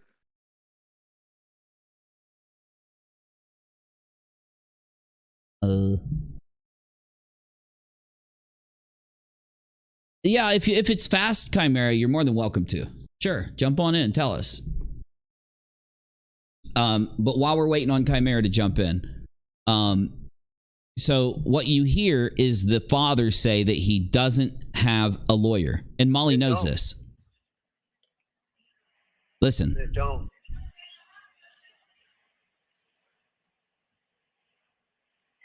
Yeah, Mr. Jackson, you need to get legal representation. So this clip proves that Molly knows that this man doesn't have a lawyer. So why in the Sam fuck is she sitting here? Is there anything else you guys wanted to ask me? Some people are leaving me comments saying that they haven't gotten any proof at all that you even have a lawyer. She doesn't have a lawyer. Marvin just admitted it. And I responded and I said, and you knew it. Said, I know who the lawyer is and it's none of your business. You're a liar. I said, did you donate to this lawyer? You're a fucking stinky, stinky liar, Molly Golightly. You're a stinky liar. Because if you didn't, it's none of your business. That's some stinky lying coming out of that lie hole. So are you represented by an attorney? Yes, I am. Not only are you a liar, she is too. You're scamming everybody. You're scamming the living shit out of everybody. We have a Chimera in here. We do. Chimera, go ahead. What do you got for us? Yeah, definitely. I just want to say, KJ can do, she says a lot of shit. She's talked about Marvon's condition, especially when the mom got to see him and she was excited because she felt like he had responded to her presence. And so KJ went into these long diatribes about comas and abilities to recover and all of that. And she got very fair heat for it. The one thing that she got heat for, though, that I don't think was right, was the one thing that she said was, if there's anything that people take out of this tragedy, it's to get a living will. And I support what she said there, because the reality is that you want to go ahead and give your family a gift of them not having to make those decisions. Sure, where yeah. all they have to do is look at what you want them to do, and they tell the doctor, okay, follow this. And it is so hard, even when you know the person asked that, you have their living will, it's so hard to give that DNR. And so it is really important that people do make living wills. You know, that's a great point, Chimera. It is, because I actually need to update mine. My will is still in the state that it was in when I went to Iraq. So I really, and that was a long time ago, so I definitely need to update mine too, in case anything ever happens, you know, and get that all squared away. But yeah, thanks for jumping in and hooking us up. You have to come in more often. Okay, thank you. So back to what I was saying, though, is Molly knows right here, absolutely, that there's no lawyer. In one clip, she knows that there's not a lawyer, and she's got Marvin, and then Letitia is Marvin's. It's Marvin Jr.'s mother-in-law, which would be Marvin Sr.'s wife, I suppose, right?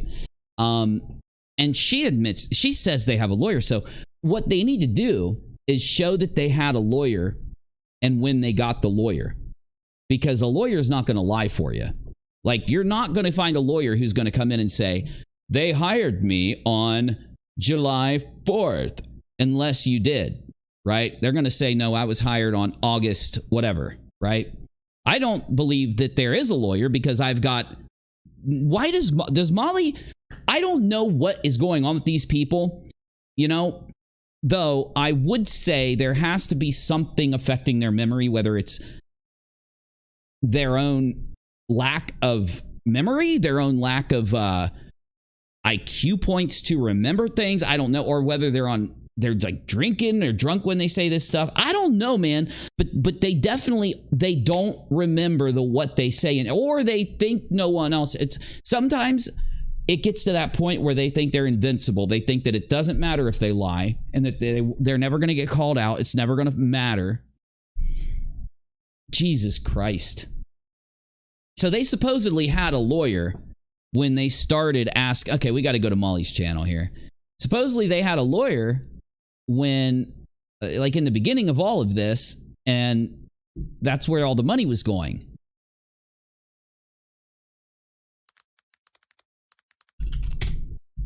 Anybody in the chat got anything to hook us up with? She's got a video up about Summer Wells.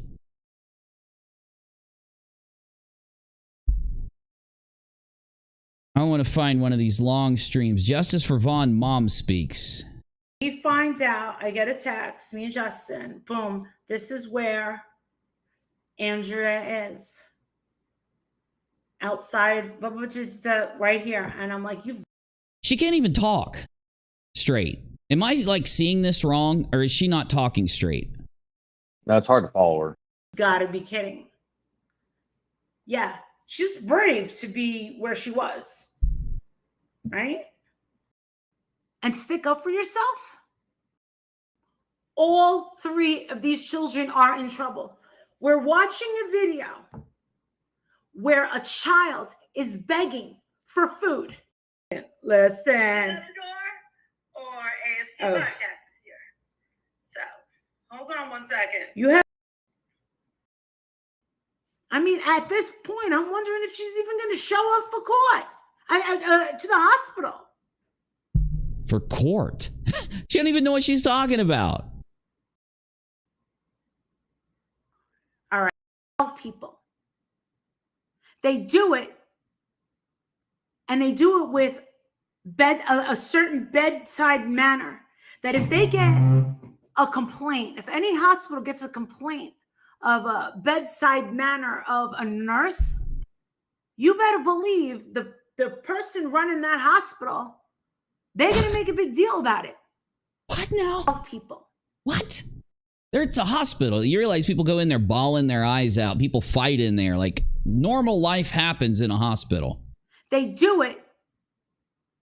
And they do it with, I don't know who or why they would put that lawyer out there.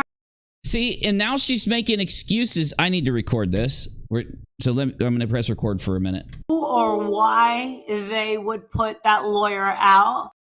What did that say? Too many concurrent sessions. INVEC, blah, blah, blah. Okay, yeah. I need to switch my recording to, I'm using INVEC to stream as a test here. So, it's not going to let me while I'm streaming. Son of a bitch. That sucks. Okay, well, I can't record. I'll be able to pull from the stream. I just got to remember, I'll be able to find this like segment. It won't be too hard. Actually, here's what I'll do. Let me just go ahead and timestamp this. So we want to share it. And we want to start here. We're going to copy. And it's around like 1:39. So let me put this in the Dre with McCrae room here. Dre with Dre McCrae room.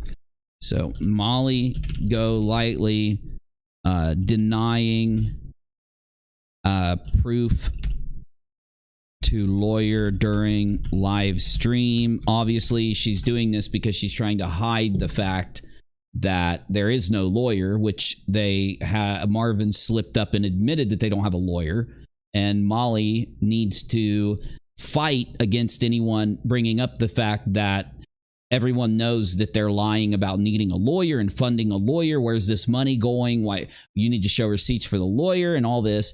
And of course, Molly is going to make excuses because something is going on. Katie is fucking right.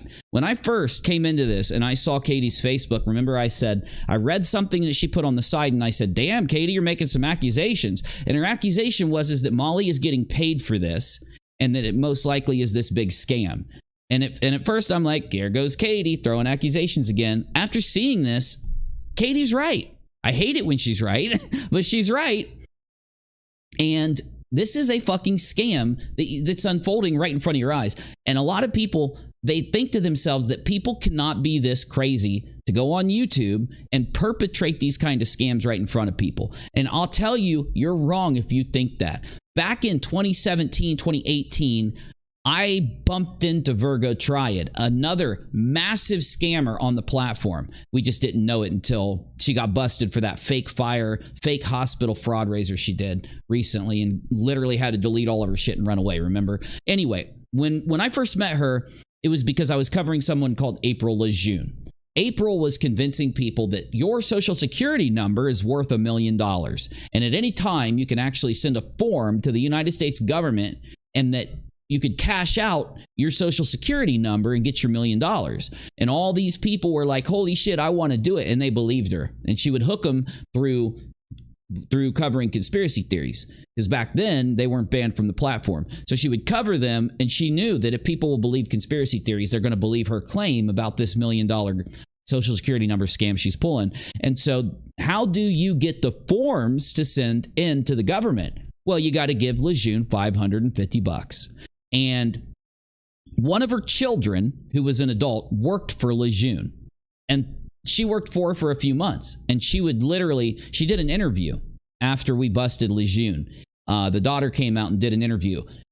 And Lejeune would make $30,000, $40,000, $50,000 a month out of having that many people on YouTube send her the $550, the $500. 30, 40, or 50,000. Lejeune moved from state to state to state to state to state. And then she would start this scam up again and again and again on YouTube. She'd get busted. People would call her out. She'd grab all the money, disappear for a month or two, pop back up, do it again. And it would work every time. And people always would sit there and say, UNIRock, it doesn't make sense. How do they keep doing it? How did Lejeune keep doing it? Because Lejeune is just one out of the thousands, okay? And I've been busting these damn things for so fucking long on this platform, going all the way back to then. And before then, I can tell you right now why. And it's because, again, it's the fabric of the algorithm. It's the way YouTube works. When we're streaming, yes, there are diehard people that come in, and there are even less diehard people that'll pop in and out less, but they're still diehard. But the majority of every channel, which is about 90% of the viewership, will just kind of float by. So you got 60,000, Lejeune 80,000, 100,000 people, right? Those people that when she hits them for a scam, they might unsub when they get their form and they send it to the government.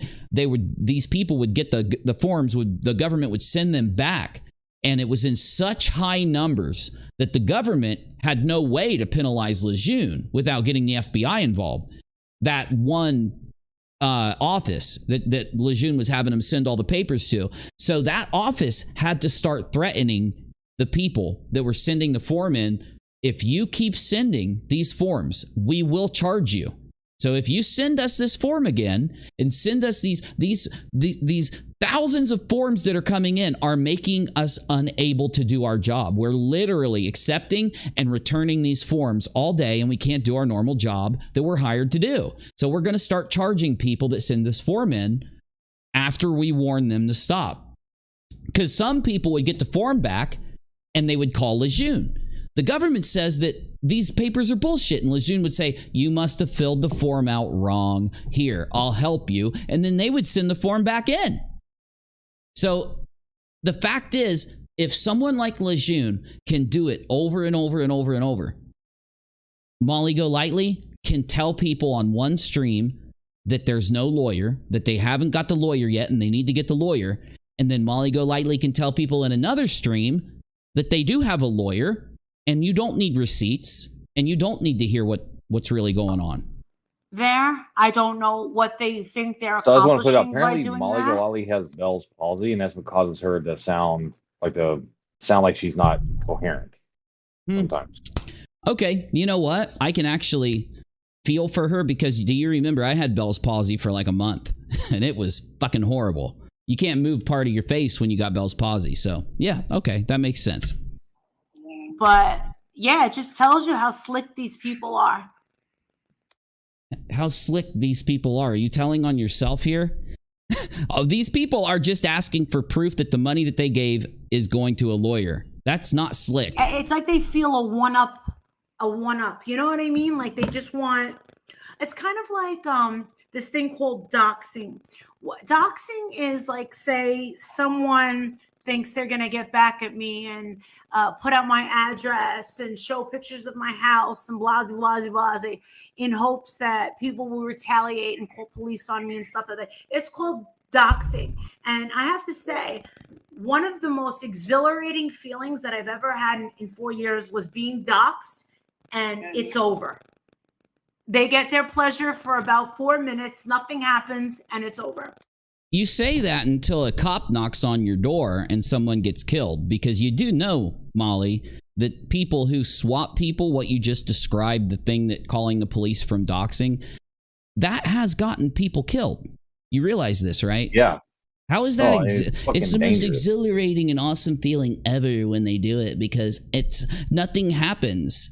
She's just a fucking train wreck. She just Until is constant. CPS shows up at your door and takes your kids away, right? You literally can tune in to any part of her streaming, and she's literally saying insane things that are off in left field to such a degree. Like, and this all came from the fact that we have literally barely clicked through this, and we're finding people saying, I want to see a receipt for that lawyer, because that's what I gave my money for. That's what you told me they were getting. That's what you told me I was going to get. We were helping them get a lawyer. And then you said that they could spend the money on a day spa and they could do whatever they want with their money. And then I watched you get paid by them on a live stream with our donation money when it was supposed to go to a lawyer. And you're telling me it went to a lawyer. Where's the receipt? And now they're tricking everybody and getting one up on people or asking for a receipt. It's insane. Yeah. So I mean it when I say that I don't want anybody coming after your family. You've done nothing wrong. You've not done nothing wrong. Who's she talking to? Who the fuck is she talking to? All I did was just make a post Oh, she's on the phone with the lady. stating that, you know, my son we found out that he was in a coma on social media. The next post I made was just speaking of, you know, not being able to see him. And I didn't expect it to, you know, just grow the way it grew. I'm grateful, but I know the good always come with the bad, but this bad is like trying to overtake the good. Your son is in a coma and you're on a Molly Go Lightly live stream. What the fuck is going on?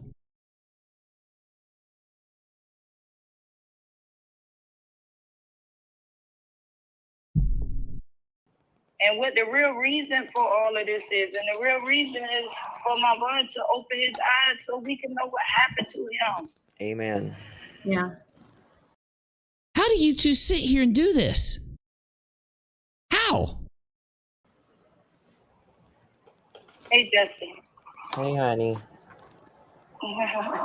Oh, he's calling you honey now. That's my guy. That's my guy. That's I your guy. love Miss Letitia. You probably do. You probably do. It's probably those kickbacks you guys been getting. I'd love her too. PayPal.me/UNIRock. Hook it up. Don't. No. Just like I said, if We're I not send quitting. you anything, take yourself out to dinner, go get yourself a massage. Do you see what she's doing? Do you see what Molly's doing? She is coaching her audience right here. She's trying to coach the audience to think that it's okay that they spend the money that they've gotten on something other than a lawyer, to frivolously spend. And they're trying to coach the audience into feeling the same way. This is pure scammer behavior. This is absolute.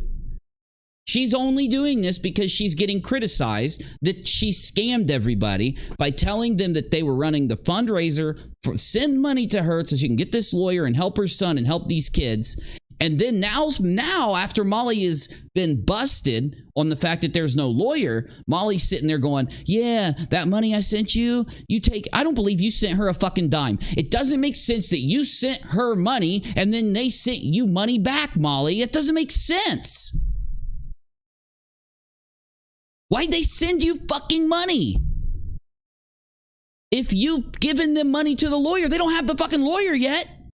And now Molly's changed her tune to, you could go to the day spa, you could go to the hotel, you can go out and get a dinner. No, she can't.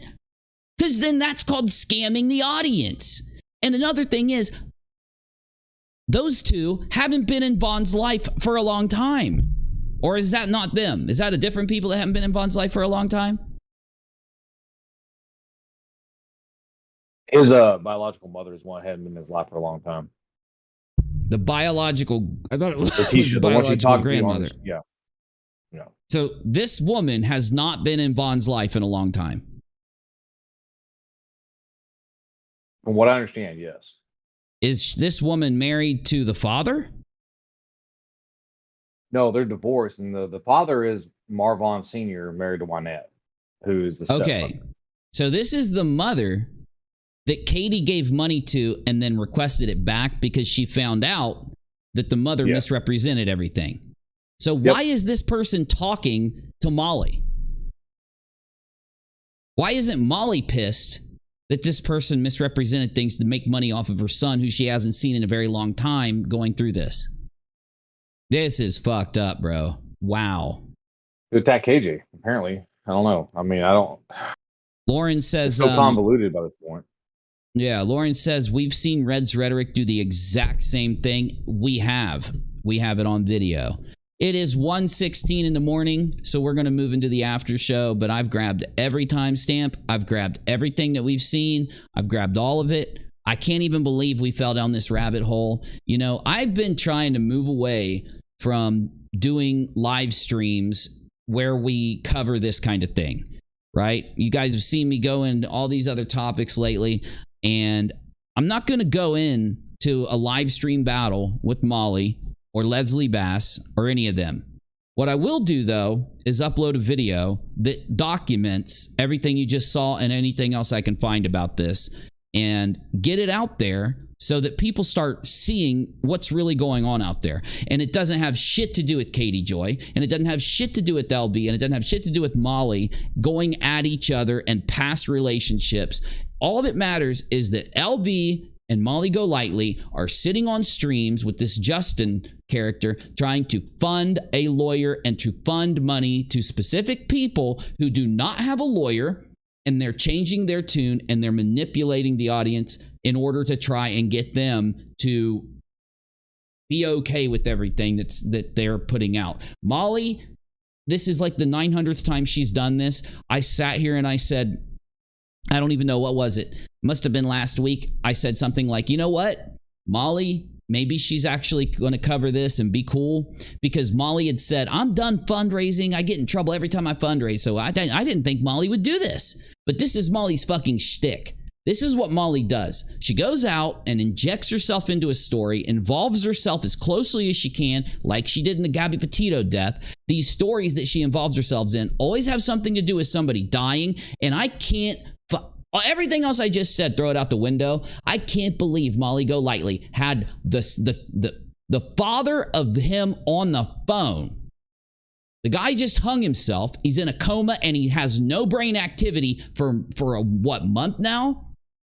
And she's on the phone with the biological father who raised that kid as a boy and says to him, are you going to accept that he hung himself? Are you going to accept that he woke up, brushed his teeth, and went and hung himself? And she's trying to convince the father when the father says, no, I'm not going to accept it. And then Molly said, well, yeah, because it's weird. That is so destructive, so disgusting. It is pure fucking evil. And the thing is Molly evil? Because obviously Molly is just thinking about making money. That's all she gives a fuck about, those numbers, that money, those views. So when she's doing this, she's not really saying to herself, I want to say evil things to this man. But it doesn't matter.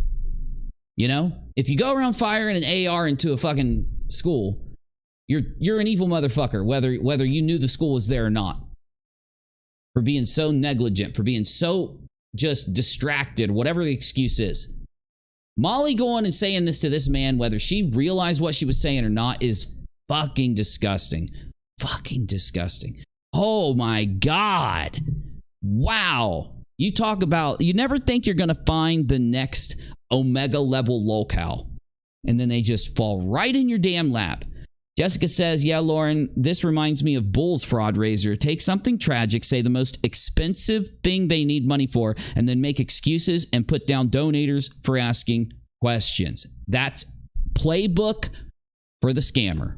You know why? Because if you're doing it the right way, if you do have a lawyer, if the money's going to the lawyer, if you're doing what you said you were going to do, you will fucking love to throw that receipt up, to throw that lawyer up there and prove yourself doing what you're supposed to do. Literally, you don't have to make excuses. You have no reason to give a fuck.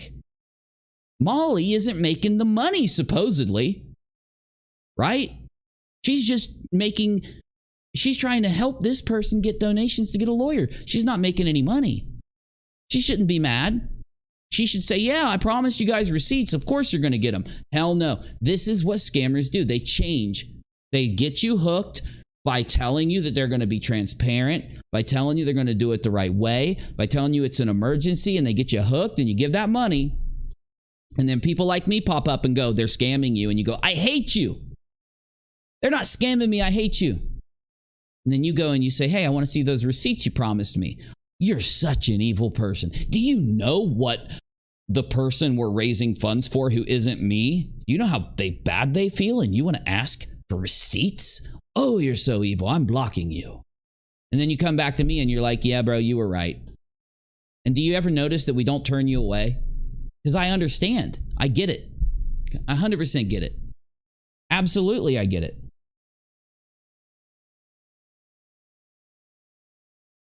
These people are sick. And then let's just put Molly on the back burner for this little sum up before I go into the after show. Leslie Bass, you should be ashamed of yourself. Should have never tried to help you. Should have never tried to help you. What game are we playing tonight, y'all? What game are we playing? What do you want to see? You got to tell me. You got to hook me up. I just need someone. What do you want to see? It can be whatever you want. Whatever you want. Apparently, LB still live. Probably. Yeah, she's probably live screaming her ass off.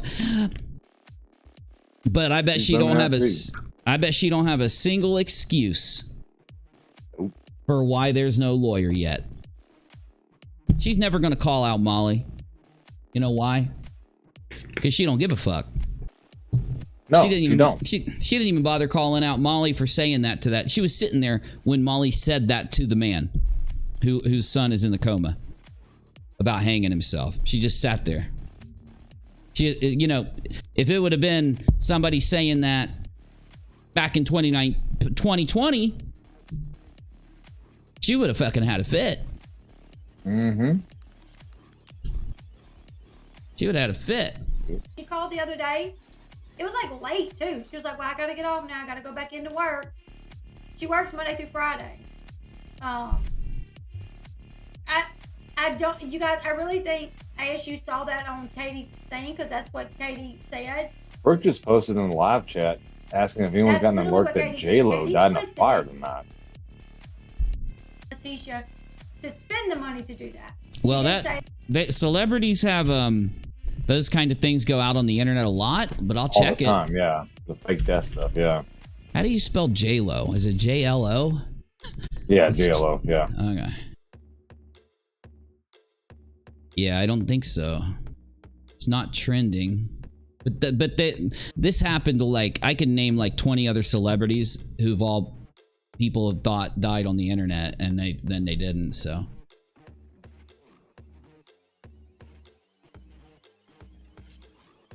Yeah, I know Anne Hirsch, or Anne Hesh, whatever, however you pronounce her name, was in the car crash the other day where she got burned up. That might have been what it was. And Hesh could have gotten, you know, could have gotten Say that she said she can take her crossfire, mixed up, crossed up, yeah.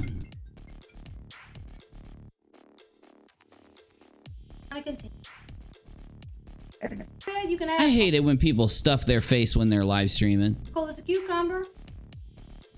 I'm good. I don't lose. That is, it seems rude. Oh, I bet you're You good. ever feel like taking a drink? LB. Sorry, go ahead. I'm just like, I understand like people taking drinks and stuff while they're live streaming, but not eating. Sure. Like live on camera. Man. Unless it's a mukbang. DSP used to sit there and just chomp while he was streaming. He used to piss me off. Jesus Louises. Did anybody vote? Play Stray? Play more Stray? We could do that. Tark? Aaron said Tark. Yeah, Aaron said Tark before Stray, and I do kind of... I want to test out Tark. I want to do some Tarky test. So let's do that, and then if we have time, we'll do Stray tonight, and if we don't, we'll hit it tomorrow. Because that game is fun. It's fun as all get out, really.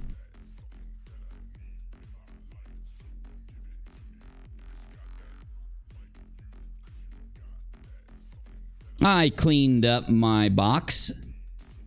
Made sure we could see the little Harls asleep here. Made sure that we could see my little animation, my little box animation going here. So, maybe you like it. Maybe you like it. Oh my God, bro. It's always the same ones. It's always the same ones. I'm sorry. Good to have Harls back. In the It stream. really is. I've missed the guy. I've never even met him. He's a good dude. Wolf Owls, that's Stray. That's the game Stray. Yeah. Yeah, it's a game where you play as a game cat. Yeah, we're gonna keep playing that. We will. I really, only reason I don't want to start it right now is because it's a little bit late, and I kind of want to be able to experience it a little, kind of seriously. You know what I'm saying? Oh yeah. Oh, dude, I love this pistol. I'm about to just go in with a pistol and a dream. Me and Menace were messing some stuff up earlier today. It was tight. You're not getting the desync as much? I don't know. We didn't really have an opportunity to find out. We did get in a couple fights. The first fight we got desynced out, and then in the next round it performed really good. So it was like maybe it was a cheater the first round, but either way it did perform. We did have a good round, so hopefully I'll have a good one.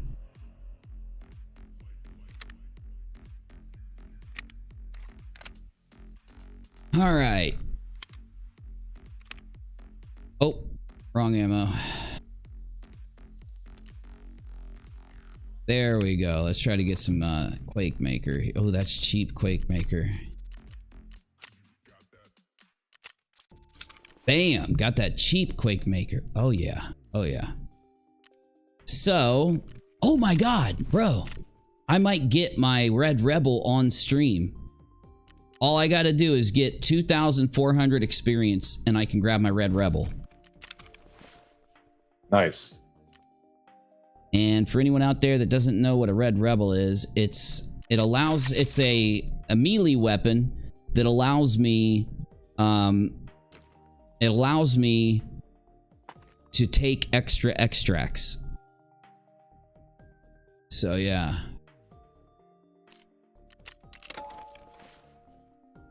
Well, we're gonna try to go get some money is what we're gonna do. Get some money in this game, so we'll take some good stuff with us, I guess.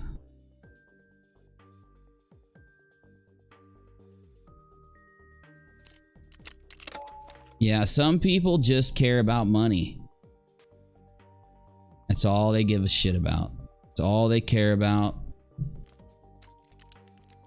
It's all that matters. They sell their damn souls. Sell their souls to get that cash.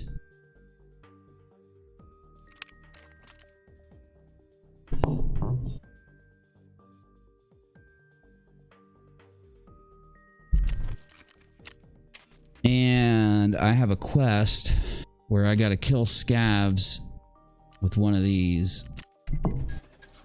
So we might as well try it. And I can't put a scope on it or anything, so.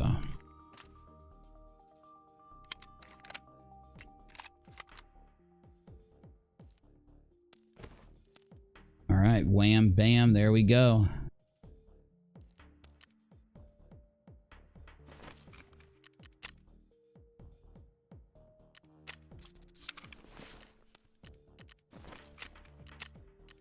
Where are we going though? I just need some experience. I should go to factory, but dude, it'd be really dumb to go to factory.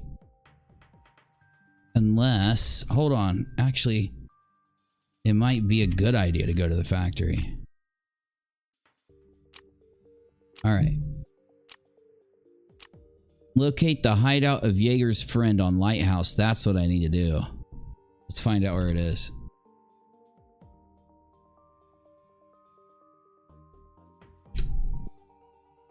All right, here we go. I know exactly where it is. That's where we're going. We're going to get 12,000 experience and we'll unlock the Burris Fast Fire. Fuck yeah, we're doing this. Okay. Might take us a run or two to do this properly. Because we got to get a certain extra, or we got to be in a certain area.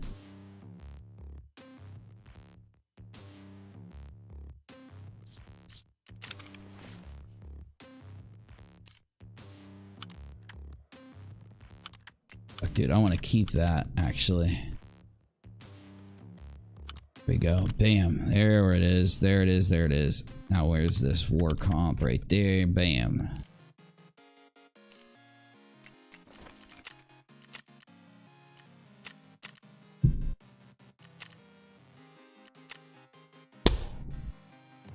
Da-da-da-da-da. I mean, I don't want to give Leslie shit, but I don't think she keeps appearing in these situations on accident. No, not at all. Like so here's the thing. Leslie Bass is a cater, right? Who has a channel that is moderately successful, right? But when given the chance to go after the bigger fish, i.e. KJ, right? Especially when she has the backing of someone like Molly Golightly, she's gonna fucking do it.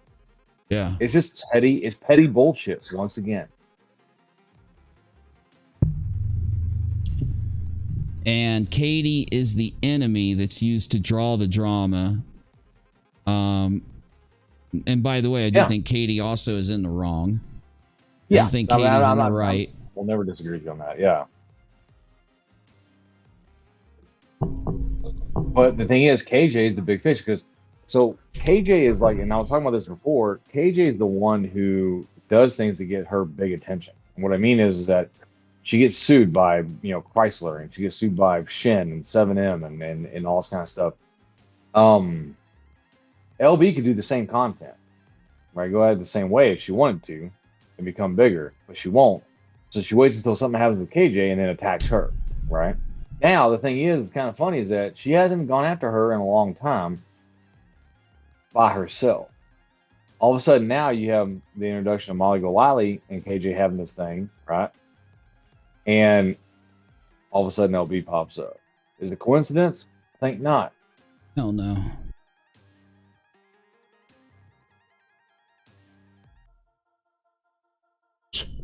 Hell no, dude. And that board yacht club thing, I love that topic. I just don't know what to think, really. I mean, half of me is saying that they did it, and half of me is saying they didn't. There's a lot more to see, though. It definitely doesn't need to be an hour video.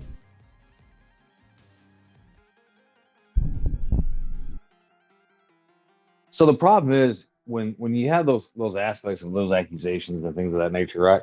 You have to have some actual proof. And what I mean is not just your speculation that you can draw this like, crazy person, like conspiracy theory map, right? Like that meme from It's Always Sunny in Philadelphia, where he's like, he's like smoking a cigarette and looking crazy and all this kind of stuff, right? You can literally do that with anything. Like I had a buddy of mine who was a Yahtzee hunter, quote unquote, right? And that's what he thought. And so one of the things that he brought up was that he was looking at certain people in the government and they would cross their arms, and because they crossed their arms, they would play like if you put your hand next to your elbow, almost instinctively your index finger is going to circle back towards your thumb, right? Yeah. Oh yeah. And I get what you're saying. He would try to take it as that was their like secret symbol. And I'm like, bro, here's the deal. It's profitable. It is, but if you go hunting for monsters, you're going to find them. Yeah. Whether they're real or not. And sometimes there are real monsters, like Chimera's saying LB is going off. She said, my daughter beat her ass. The girl who said some horrible shit to the daughter, but it isn't a good look, especially if the child is still going to be at the school next year. So she's bringing up her daughter beating a kid's ass. Okay, yeah, that's really not a good look, but... It's not. But, Kelly says LB has over 1,000 people in her chat right now. Oh, sure. Oh, sure. You know why. You know why. The whole Drama pays off. Like, I think people go after stuff. Like, they find, I don't know, for whatever reason, they find some way to kind of like... And the problem is, you pointed out this perfectly, these tangential links to other things, like, you can find that anywhere, right? It's almost an aspect of pareidolia, where you see things that don't exist, right? You see these links that don't exist because you're wanting to prove for one reason or another that, this group of people or this person is somehow, tied to like some bad stuff. And everything I heard in the video you played tonight was like, well, it could have been that. It could have been a pirate flag. Like what, I mean, you can't prove one way or the other the motivation for where they got certain things.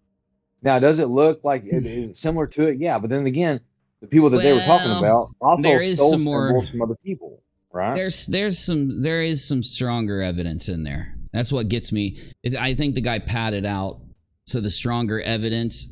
The problem was he lost me in the beginning because he put out a bunch of fluffy shit. Yeah, exactly. Artop says some people just like to profit off of the misery of others. LB fits the bill. Hating Katie got her lots of profit at Katie's expense. And the thing is, the majority of the stuff that Leslie builds into these narratives. It's more of just her repeating. She goes live and then she repeats what she wants things to be like over and over and over and over and over again. You get me? So it ends up, you know, I guess maybe she's, I'm gonna have to back out. 5 damn minutes to load in with a PMC. Usually it only takes like 2. Yeah, but yeah, you're right. It's just honestly, when it comes to LB and KJ, I think what happened was this: is that LB wants to be KJ, right? And she's mad that she's not. And as much as I dislike KJ, KJ's found her niche. She's found her ability to gain subs and become, you know, 100,000 plus sub channel, right? LB can't do that for whatever reason. I don't know what it is because I don't watch her shit. But she has this like hate boner for KJ because it's not because she thinks KJ's wrong or evil or whatever. It's fucking jealousy, in my opinion. Like, it's just straight up. I don't know why she's able to do it and I can't, right? That's what it feels like to me. That's my personal opinion on the matter. Is that's what it feels like, is that she's able to, because when people are jealous of others, you will allow the actions that they do that you detest to be done by others against them, and it's okay, right? Because you're jealous of them and you want to see them go down in flames. Yeah. So, you know, you are hypocritical and you don't carry a standard across the board about how people should act on YouTube or doing investigations or anything, right? Yeah, that's the worst thing. Yeah. Shit. Sit there and watch Molly, like, you know, doing things that Leslie has just gone off on her channel about towards other people, you know. And the thing is, you know how Molly was basically trying to encourage people to not ask for receipts and not to care what they spent the money on by sitting there coaching. She was coaching the audience. She was saying it to this other person and hoping that it affected the audience. That's what LB did back when she wanted people to stop talking about the screenshots. Right. Or the strikes against her by KJ that weren't by KJ because, man, the fake strike. You know, we forget sometimes that we all as a community forgave Leslie for her, Leslie, releasing a faked YouTube strike, a literal faked YouTube strike that she claimed was a real strike against another creator. And she swore to God that it came into her email, even though she deleted it and couldn't prove that it and wouldn't give us the metadata from the email so we could come up with it, you know, and then she had the fakers out there, you know, jump on that shit. But the point is, though, that regardless, we all said to ourselves, she was in a bad state. She was experiencing a bad, experiencing some bad stuff. And you know what? Regardless, you know, everybody knows that she did the fake email. Everybody knows that she did. She didn't do it by herself. But everybody knows that that email is fake, and they know where it came from, the person who put it out. And whether, I don't think she made it. I think she had somebody send it to her and then she put it out. And I think I think other people are involved. Absolutely. And the messed up thing here, she was forgiven for that. And now she just sits back, literally watching and literally helping Molly Golightly get these donos to come in along with the other people sitting on her stream, on Molly's stream. And instead of, like, you could literally speak up and you could say, Molly, this is not right. Molly, we need to show receipts. Molly, don't talk to donators like that. You could, because you've done it to other people. They will literally, when the person's not there, you know what I'm saying? They'll just be crazy as hell. They'll just be like calling it out, right?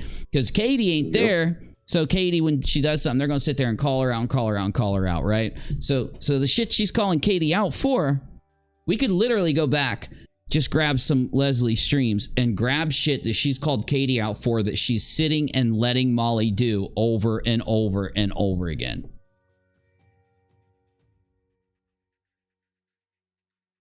Yeah. Well, no, 100%. We're going to the factory, peeps. because I can't load in the lighthouse. Well, apparently, I don't remember if it was Cherie or somebody in Discord was saying that she was going over either the email or Lauren. I think it was the screenshots again, but she brought them up again when she I'm sure started she live. did.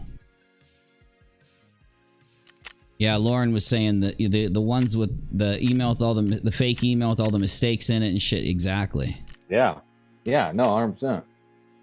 And if you're gonna fake something, at least do it well, right? But oh no, don't fake it like that every time. Makes my job easy. No, but I get what you're saying, right?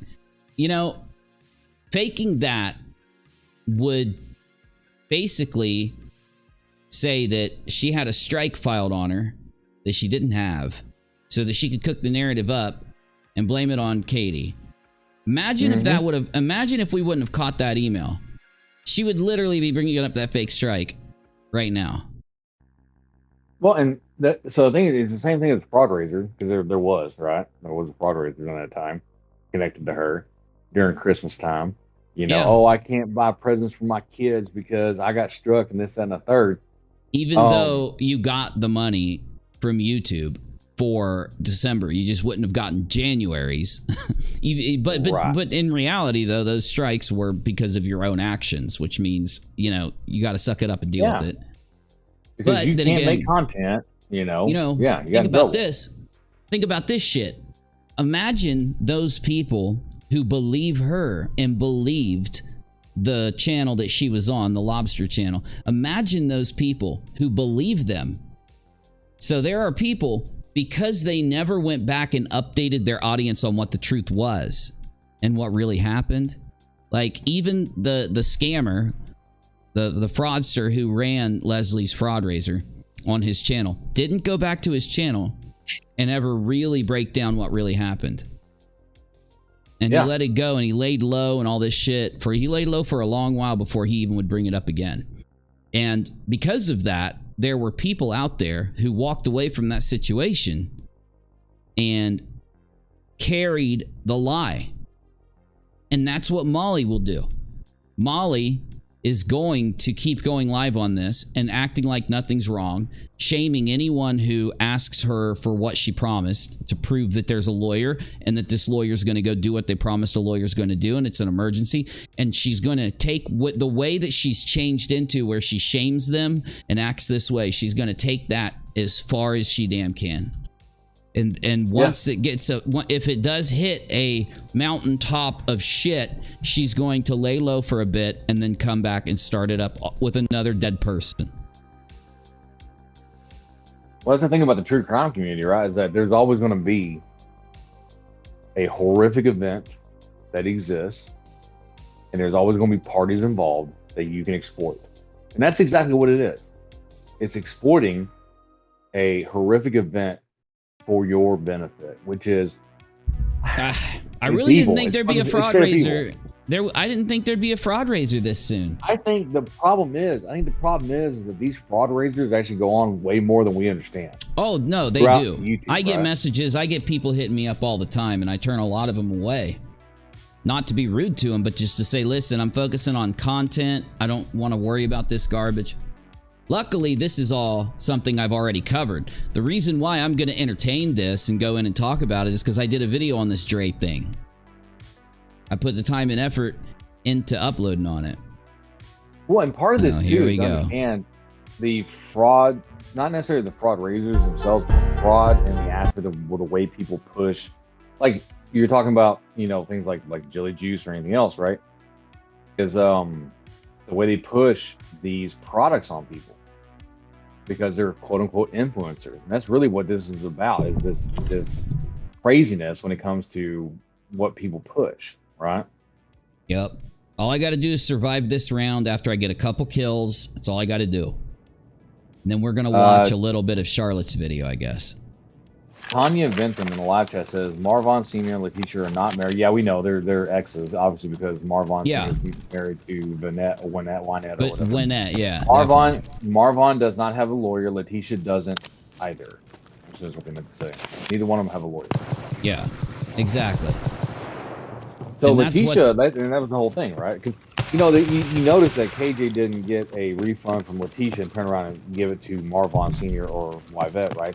She gave it to the father of the two girls that were with Dre from her previous marriage or partnership or whatever it is to fight for custody. So, oh, Tanya says Letitia does have a lawyer.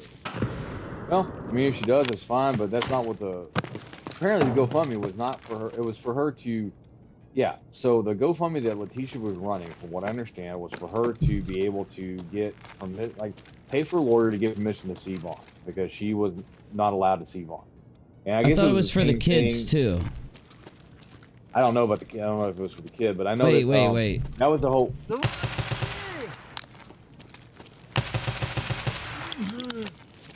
Molly was raising money for. Oh. The father and the stepmother. Yeah. To be able to have a lawyer to go see Vaughn, because I guess Drea had prevented any of the parents from being able to go see him in the hospital. Damn it, I should have brought some of that ammo with me. I don't know what I was thinking.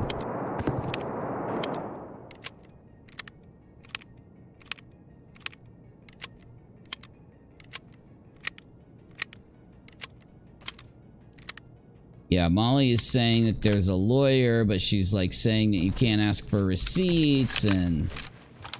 Or refund your money. If you do, apparently you are literally the worst person on the planet. You're not a human. You're not a person. Yeah. You're not a human No. if you refund. According to Molly. Some fucked up shit. The only thing that's confusing about this... 1 second, please. How do they live through...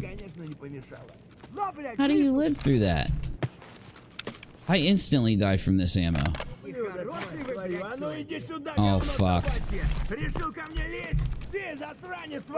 So Chimera is telling me in general that Vaughn's parents, I'm assuming she means both the biological parents, didn't even know he was in a coma until it was on social media, because Dre didn't tell Because Dre didn't tell people. people? She didn't tell the parents. Yeah, guess but she I thought... posted about it on social media, and that's how they found out. But I thought that was because the parents hadn't talked to him in like X amount of years or something, wasn't it? So that's the thing. I know that was the mother's claim, right? Letitia, like the biological mother, that her claim was she hadn't, been in touch with her son for, years and years and years, and was trying to get back to him to rekindle this connection. But I don't know about his father and the stepmother. I'm dead. Right? I'm fucking dead. Oh my god, I don't know how I lived through that. I'm sorry, dude. Give me 2 seconds.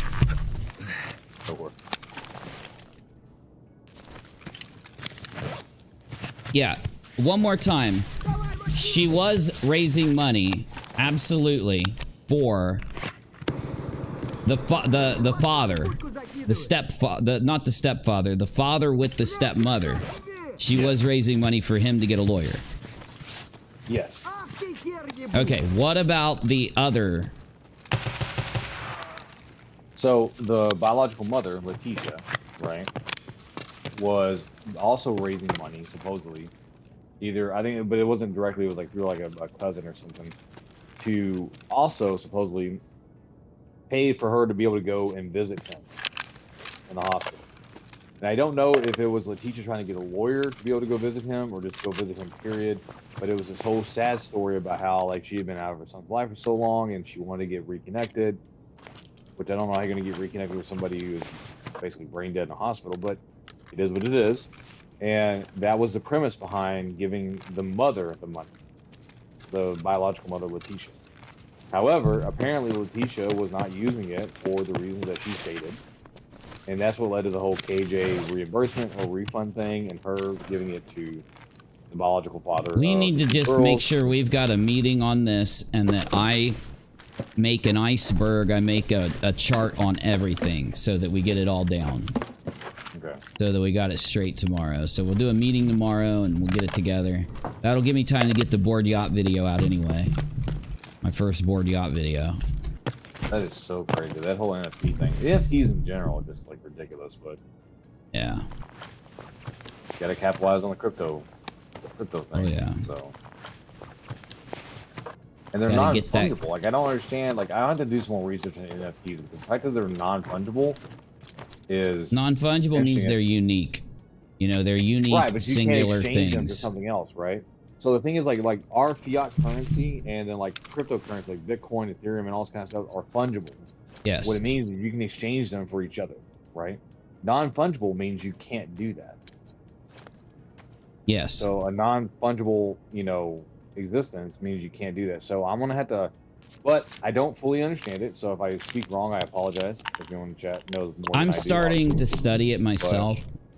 You're on point.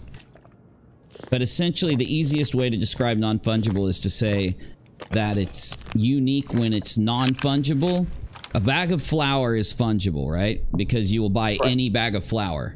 Like, I just need a bag of flour, so I'm going to buy that any of those bags of flour or bags of sugar, I'm going to buy it. Or loaves of bread, because it's fungible. But the non-fungible is where I have, like, the Mona Lisa. You know, there's a unique thing, and that's what non-fungible kind of... That's the best way to describe it. I'm not saying it's the only way.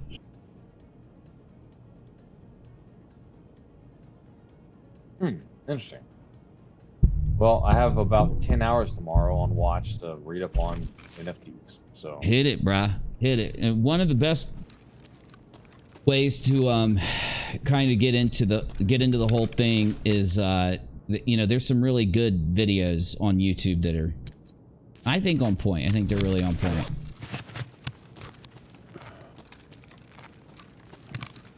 I think there's one in the NFT room. I made an NFT room, so. Lauren says she found a really great video too. She's going to drop for me. So.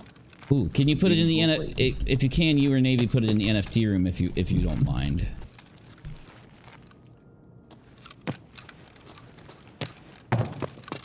Really, I think I've got 2,000 experience. Did I kill 3? I think I killed 3 scabs.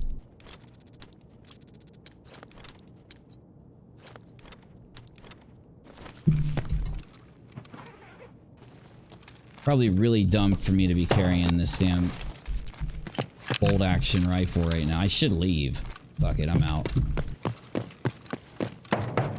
So Chimera's telling me in general that apparently Dre was doing a ton of lives from the hospital room. She's also heard that people were saying Vaughn had been trying to reach out, I'm assuming to his parents, but there's nothing to back it up. Like prior to this happening, he'd been trying to reach out. So who knows? It's just such a messed up story. Yeah. Like how do you do this to somebody you're supposed to care about, like that you love, that you have a child with? I'll never understand it. How did Dre?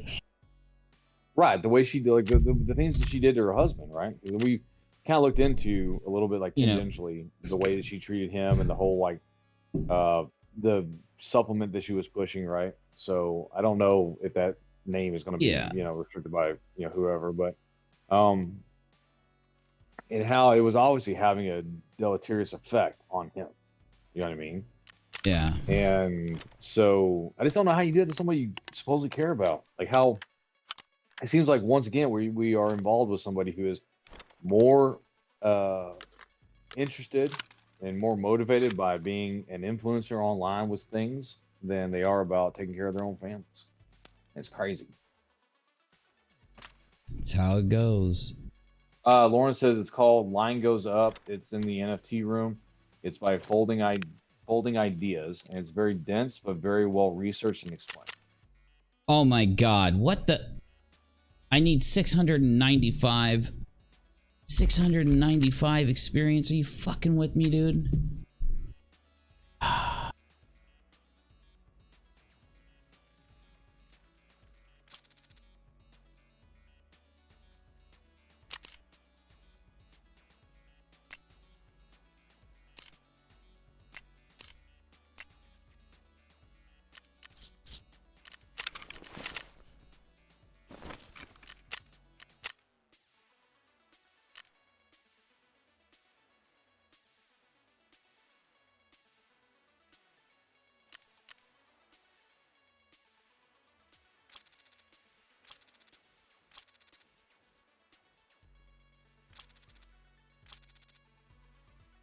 Dude, I've sold a Emercom medical key and now they're going for a frickin' milli. That stings.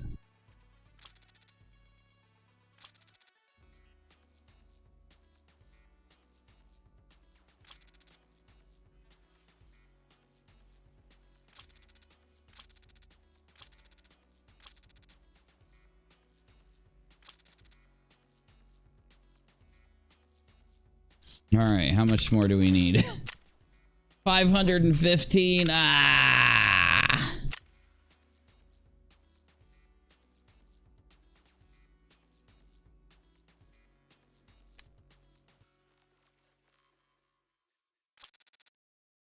I'm never gonna do. It's only 10 experience is the most I get out of identifying. This is not gonna work. But go ahead. Sorry. Yeah. No, R-Top says, I believe that being all originals, talking about the NFTs, is the basis to give the assumption that they will skyrocket in value like rare paintings. And one thing I did read was that a lot of this started with young artists creating these NFTs as if they were like, individual pieces of art. Yeah. So that makes a little bit more sense. Yeah. Well, there's okay, so the Bored Apes, they're some of the most valuable NFTs, okay?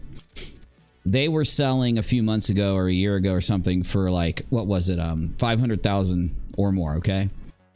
If you look now, they don't even hit 100,000. Or the one really like the best one is like supposedly selling for 100K. So like everything's down right now when it comes to crypto. People are saying that it's going to bounce back, or it is bouncing back. Whether that's happens, whether that's, like God only knows, Lauren says they're also scammed by making garbage art into NFTs and running pump and dump schemes on them. Yeah, absolutely. Abso-frickin-lutely. Oh shit.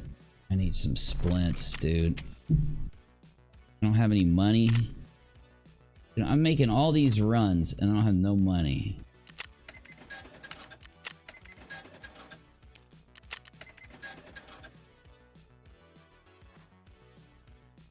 I just haven't sold anything is why. But there we go. Oh my god, they want 4,000 for a freaking splint. We have a Menace to Sobriety that has joined us.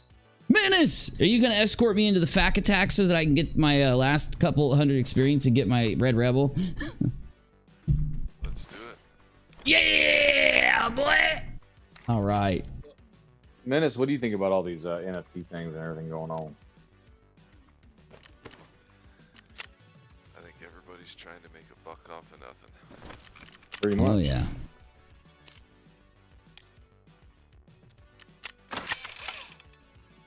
Sure, turn everybody up. What do you think about old Molly Go Lightly? Oof. What a train wreck. You should change your name to Molly Go Loudly. But don't. That Boomo was one for the ages. It really was. Did I make a good joke? Was that a good joke? I hope it was a good joke. Is Harl still passed out behind you? Yeah, dude. Oh, he's out like a freaking rock. He's going to be for a minute, too. Okay. Kill PMCs at the office floor. I don't think I'm going to try to do that one. We got eliminate PMCs with a headshot while suffering from a tremor. I hate that one. And where is this other one that I got, dude? Fuck. It's the one where I gotta kill him. Tarkov shooter. Eliminate scabs over 40 meters using a bolt action rifle with iron sights. Okay, I gotta do 5 of them. Factory, here we go. I still have to run by those 3 factory exits, and I gotta get my injector from the breaching room up in the office. Oh, damn it. This is gonna... Well, at least we're streaming this shit, right? At least people will get some entertainment out of what we're about to do. Ready for bed, Bubba. Ready for bed, slobbery Bubba. He has the cutest mustache you've ever seen. Here, stream, let's look at his mustache. Come here. Come here. You gonna growl at me? Give me a kiss. Sorry. Oh, he's gone now. He's like, I'm out of here. You waking me up like that. I will not tolerate being woke up like that. He's scratching his belly right now, and you know when you scratch a dog and you hit that spot and their head goes back and they start wiggling their head around, you know? He's doing that to himself.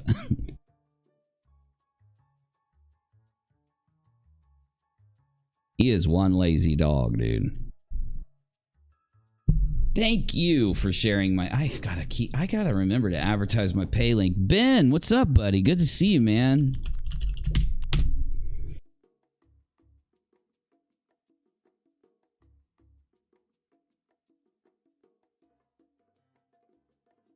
Oh, we didn't get to see Katie go F yourself yet.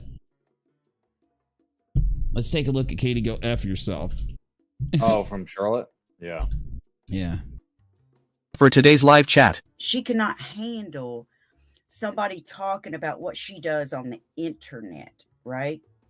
All this stuff that I talk about with Katie Joy, it's about what she does on the internet. Okay, so she starts out, if this woman messages you about me, I don't mean to please interrupt, block but her. Randolph She's says spamming he my sent you followers something at in the moment. Discord. Okay. You might like. Hi, y'all. Charlotte here. Just take a nice cup of iced tea. Hey, Spackle. Hey, Is that a holy we Spackle? like Charlotte. I don't think she's... Oh, I like Charlotte. Bad. I always say hi to her. I'm always nice to her in chat. I know. I just think she has a really calm voice. Like she's like, Yeah, hey, y'all. very I'm like, calming. okay. Randolph, did you DM it to me? I was looking in the general rooms and I don't see it. Let me know where it's at. Now, trust me, if I tease about a southern voice, like that kind of southern voice, I absolutely love. It's the Term of backwards endearment. Barbie. It's the Barbie voice that's like, listen, y'all. It's the Barbie voice where it's like when you listen to it, as well. you feel like someone's going to attack you.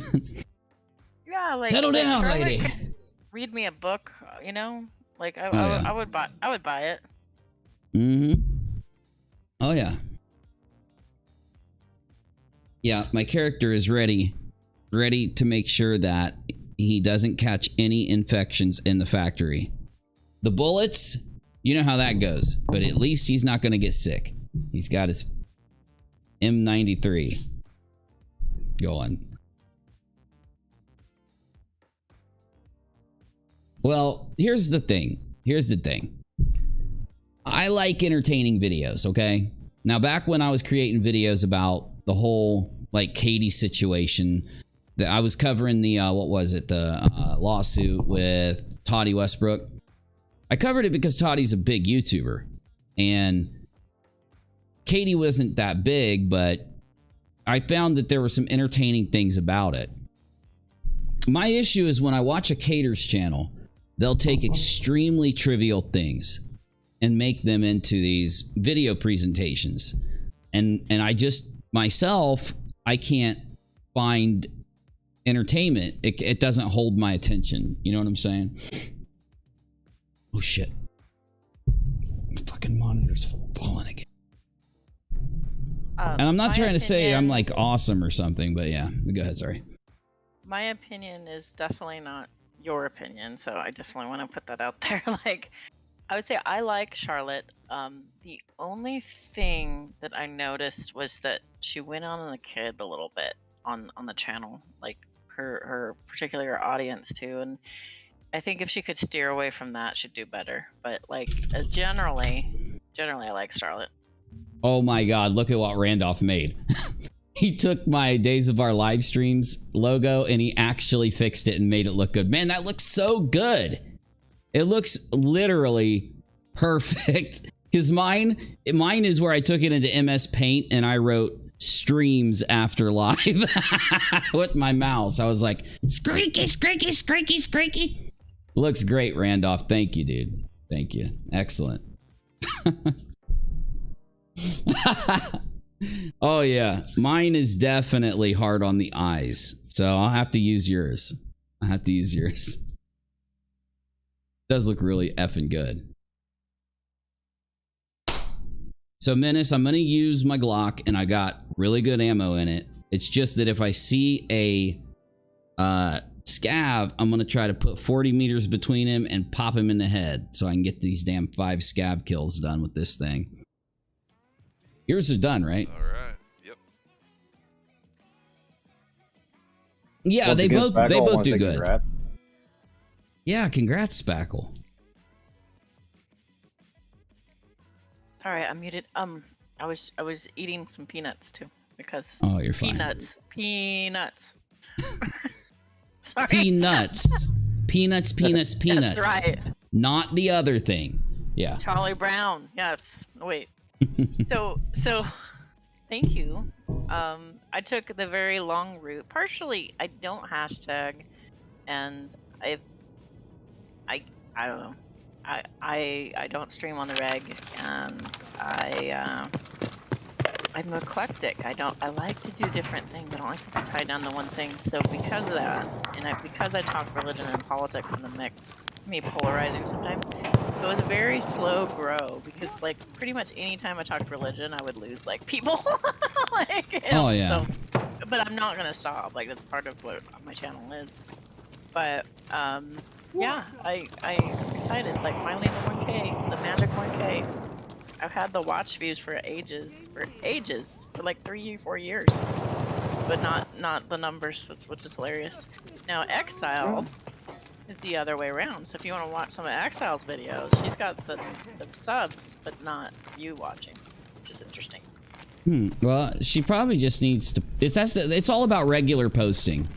If I post regularly, I'll have hundreds of people watching. You know, when I stream regularly, it takes a few weeks, a month, a couple months to regularly post, and then you'll notice the algorithm starts to favor you a little bit. But I appreciate everybody for supporting. It was really fun. I just like to have fun with it. For me, it's just a hobby, you know. But for you, you're actually making money off of it, you know, it's just different. True, true.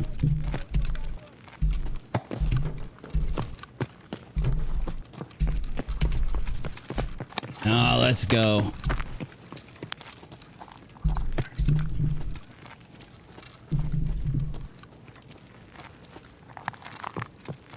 It's my damn laser.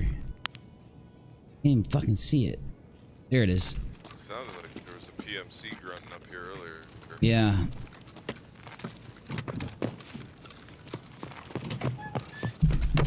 Oh! It's empty. No one's been up here yet. It is effing scary walking into this damn space. Oh my god, bro. A golden skull, a clock, and a raven. You gotta be shitting me. That's like the best safe pull I've ever had. Well, not the best, but it's close. That was literally one of the best safe pulls I've had in this game. Surprise, motherfucker!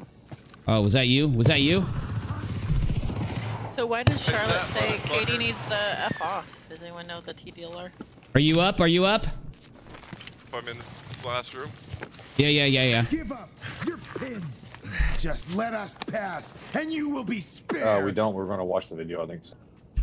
Yeah, hold on real quick. Hold on. I got no Give us a second. Give us a second.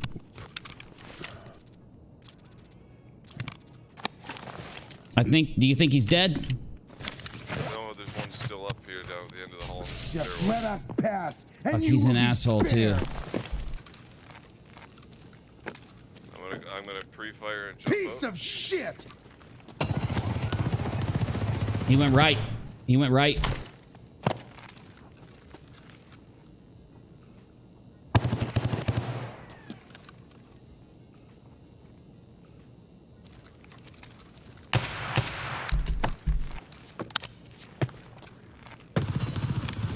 He's down. No way. Yep. Good shit. Menace. You want this shit? We gotta roll. We gotta fucking snatch and go.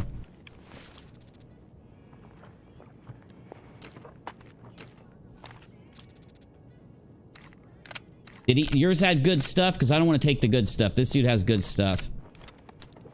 I just grabbed a bunch off this guy. He was geared all the fuck. Yeah, this dude is too. All right, let's roll.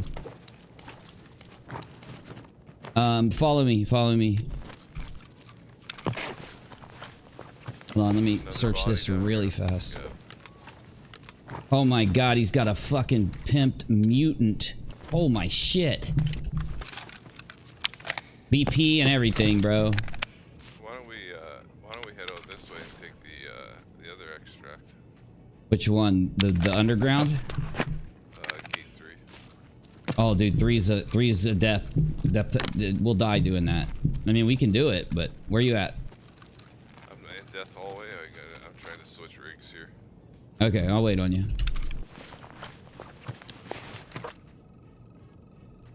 Lauren says, honestly, if Charlotte isn't telling Molly Go Wiley and LB to go F off too, then she's ridiculously biased and hypocritical. I gotta hit gate 3. Let's go. If Charlotte isn't, you say? That's what Lauren says. If she's not telling them in the same vein as KJ to go F off, then she's being biased and hypocritical. Sure, sure. Dude, these guys are fucking pissed, Menace. Oh my god. What kind of gun did dude have? He had a scar all decked out, but he had the new goon armor. No. So with LB, between, we'll just code word everything, the chalk incident and the secret message that may have not been actually legit. Like, yeah. Between those two incidences, I'm just amazed that, like, she can roll in and be like, yeah, let me jump on this Molly shit. And then everybody's like, yeah, this is fine. You know, it's just one of those things where people don't remember. Or people weren't around for that. They go through a long process of trying to make sure they grab, like, a newer audience or an audience that just doesn't know what happened.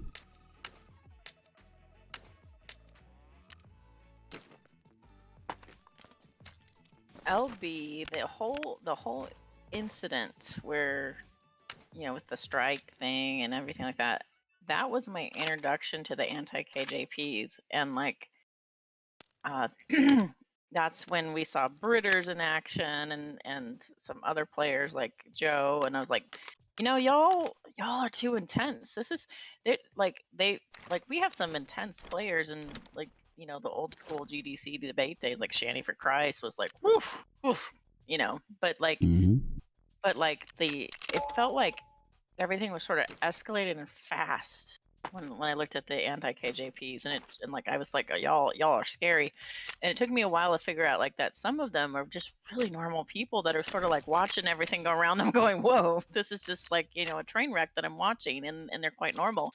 And then there's other folks that are like really wild and trying to sort through it all. It took me like a year and a half to figure out who's who and just watch it all. It was like a massive hockey game of weirdness.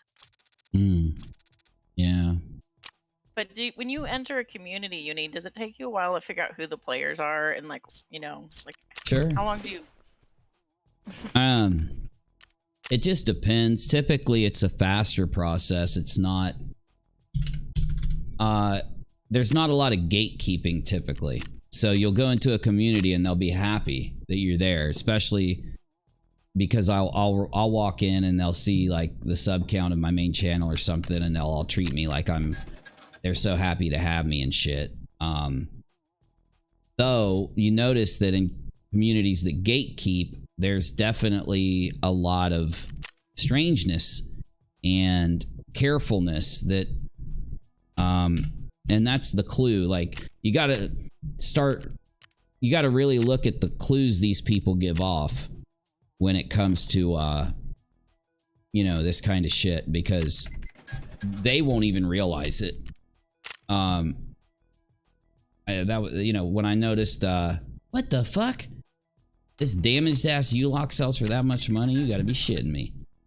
But yeah, these kind of communities are when they do gatekeep, they definitely show the red flags. Oh my god, bro. I need 5 more of these.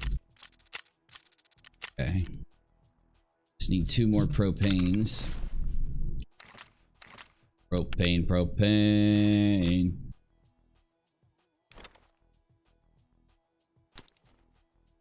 You know, so most of the time it's going to be easy. It's not going to be a chore, I've noticed. Yeah, that makes sense, because you're a big channel where stuff like me, I'm just a rando. Yeah. No, I mean, and they might be cool regardless. It's just, you know, when you got someone like Red's Rhetoric doing what he does inside of a community, you notice that a lot of people are on edge. They're just instantly and almost like immediately guarding that famous celebrity of gatekeeping. And it's because they get something out of it. I figured that out pretty quickly. They get something out of it, and that's why they do these crazy fucking things they do.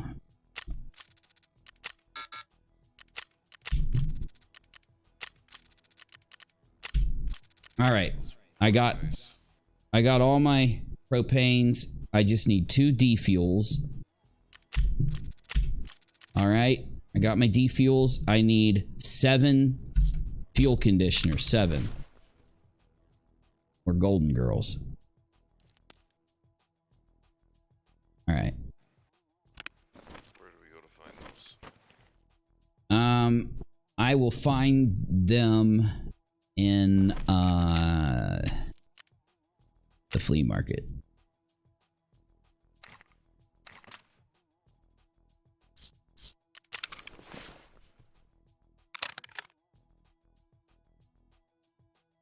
Fortunately. Fuck.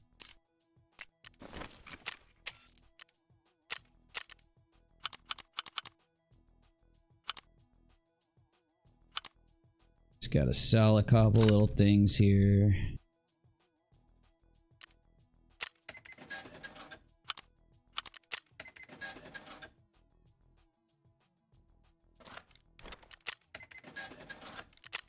Someone said LB's up Molly's ass. You know, like... Yeah, she is. Wow. That woman, MGL, is so obnoxious. And if you've ever watched the wife swap episode and you get to see, like, it is sort of like, you know how Shanny Dorf's Rev? And there's like the Queen of Hearts and the King. And then there's like, whoa, you know, big personality. That's how she is. She's a big personality, and he's just like, and the King. And it was really kind of eye-opening. I was like, wow, like this woman. But she's just very self-consumed. Like I don't think I've like anything that she's done. Every time I've watched anything, like she's supposed to be like this do-gooder. Everything's about her. Everything. That woman is very self-absorbed. I'm sorry. Nah, she is. And I find it fascinating that people dislike KJP so much that they're willing to align themselves with the likes of Molly or align themselves with the likes of Chris Lee. I'm like, oh, okay, all right. Because they're so much better. Well, the thing is, they're all the same, right? It's the same personality traits. I disagree. They are levels, and I actually think KJP's better than those two. I would say that there's some similarity, but not equality, if that makes sense. Look at that.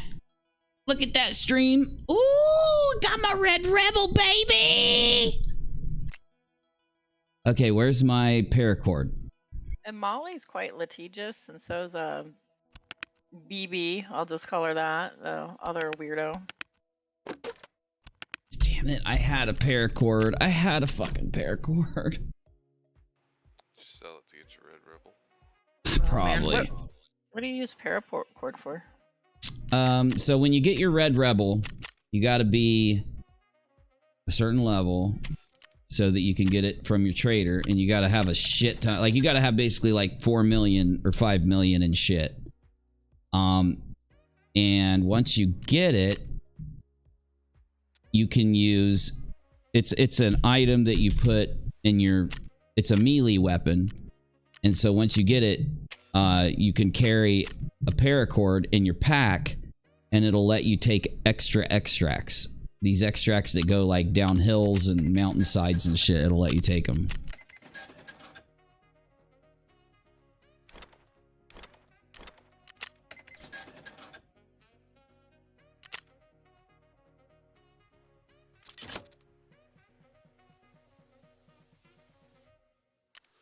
What? 63,000. They were just selling for like 42. In 1 minute, it jumped to six. There's 58. Oh, you don't even. Mother fluffer.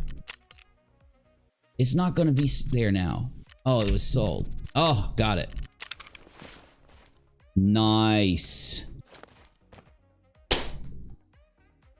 Where can we go to use this damn Red Rebel in this paracord? Lighthouse. You want to do a lighthouse run? Sounds good. And then after that, it's getting pretty late, so I'm going to call it a night. All right, right side. Yeah, I'm gonna bounce out. I gotta watch today, so I'm gonna bid y'all a good night, and thanks for having me on. As always, lots of fun. All right, and bro. I'll see y'all later on today. All right, man. See you then. Later, man.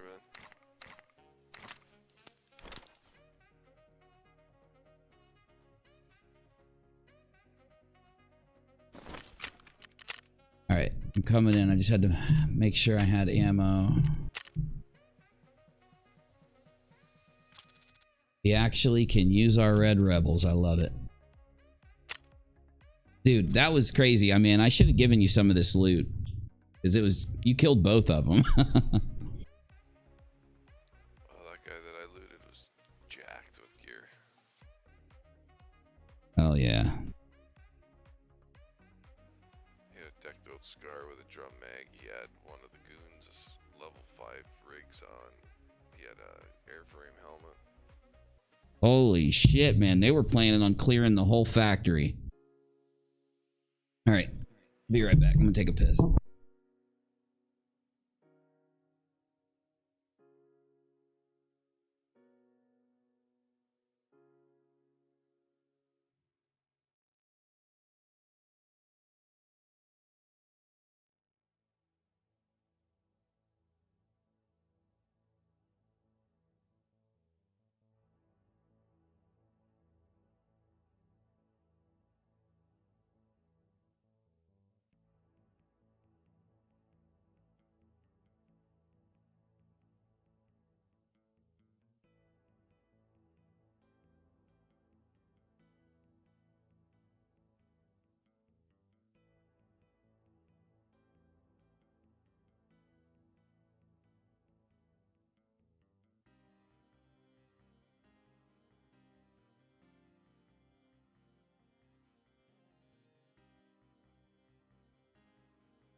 Hold on, puppy man.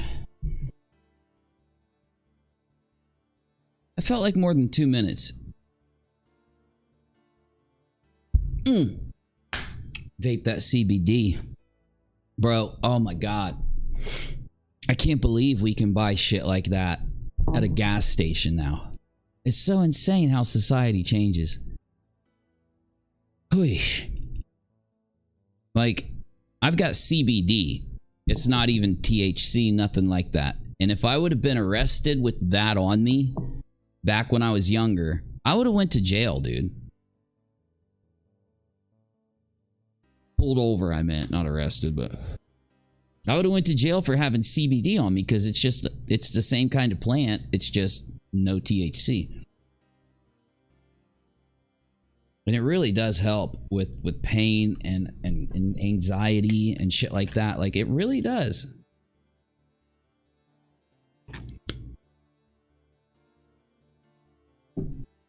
It's actually one of the only chemicals that those guys ever advertised on their YouTube channels when it first came out. This must have been 2016, 2015, where I criticized them for, you know, the fact that they were trying to push a product that we really didn't know anything about. And I was criticizing them because it hadn't been tested. It hadn't been, you know, any type of study on it. And I was wrong. I probably shouldn't have criticized them because I didn't know at the time that it was the same kind of plant. It was just deprived of THC, so.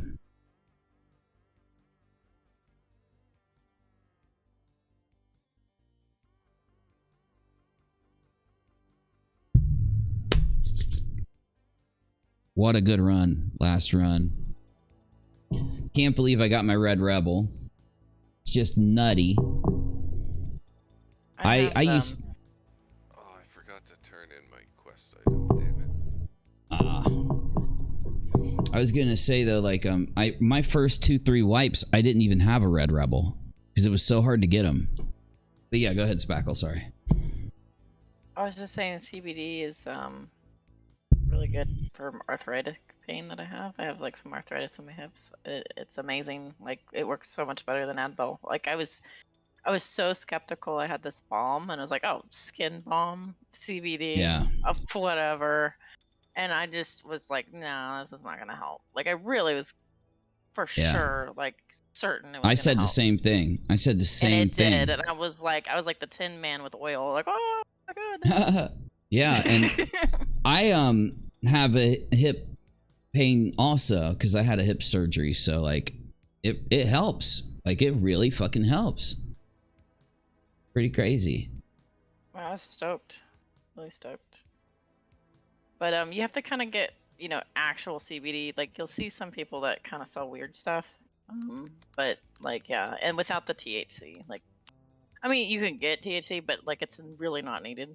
Like, it's well, yeah. I mean, I could get it too very easily, but you know, there's a little bit of THC in the CBD that I vape.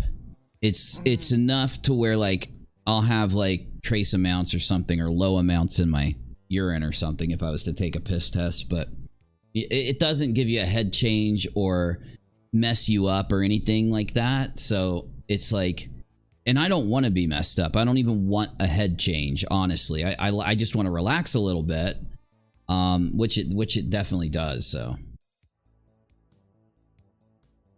yeah, dude, Menace, I don't know why I was trying to go in Lighthouse earlier and it was, you know, taking forever. Should we try and back out and reset? I don't think it's gonna help. I just think we're having long load ins to Lighthouse, so let's give it a couple minutes. If it doesn't work, we'll back out. It should start loading us in here soon.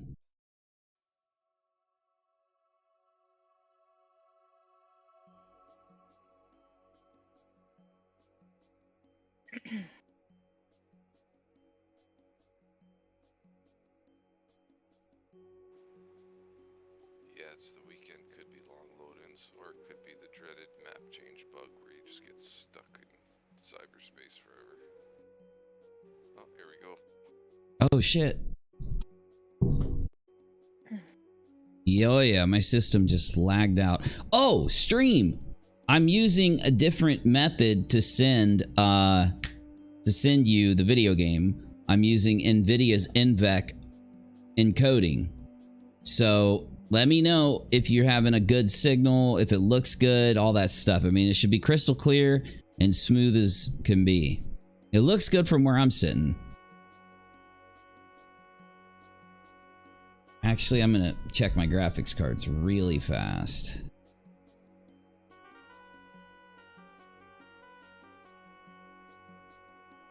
Oh yeah, dude. Holy shit. Never mind. Dedicated GPU memory usage 8 gigs. Shared is 15.9. It's not really using shared. What is it using, dude? I think it's using... For the 3D rendering and the dedicated memory usage is pretty high. 3D rendering, the video encode is really low. 3D is 25%. I think this is saying 8 gigs. Or maybe it's like 7. It's using 7 out of 8. So it's using a lot. GPU. It's okay. As long as it doesn't max out and we get a good signal, it's all that matters.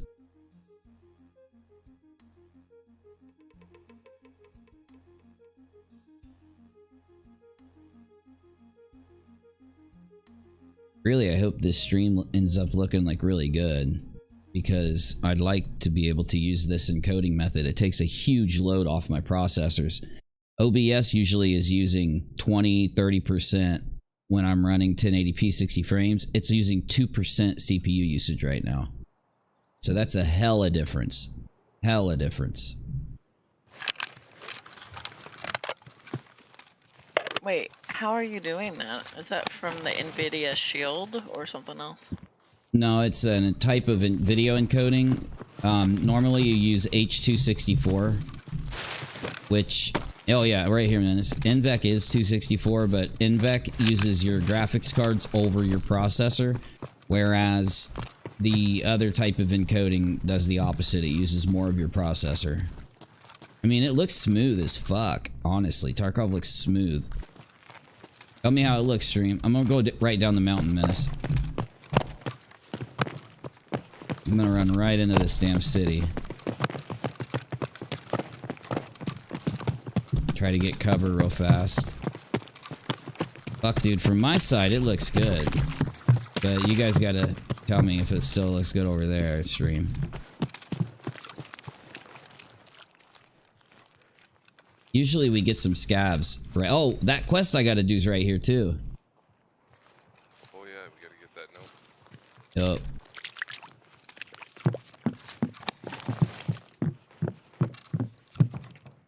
Dude, my stream usually doesn't run that smooth, man. That's tightness.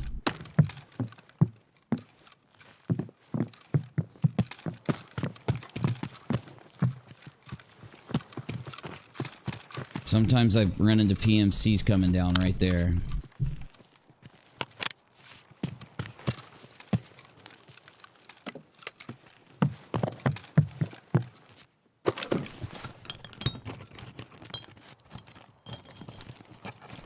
I cannot believe we have our red rebels already, man. Damn.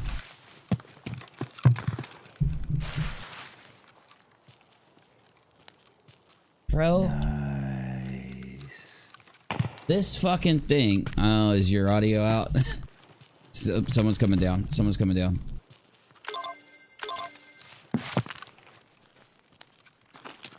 This silencer, man, it's curved. They need to fix this. I really like this silencer.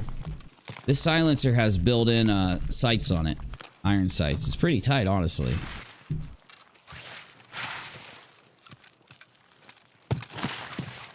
Yeah, we can't hear you if you're talking, Menace, just so you know.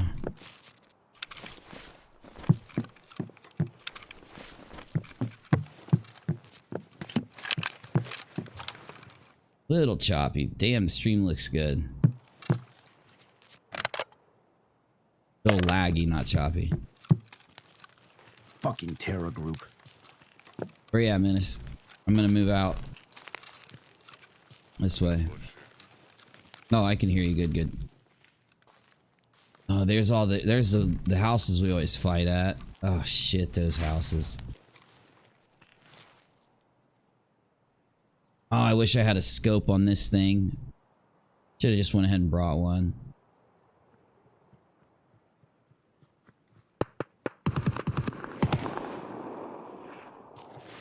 Someone's messing with the rogues.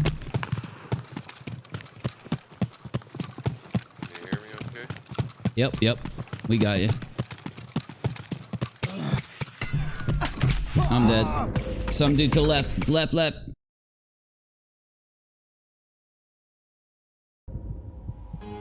I only soaked one bullet.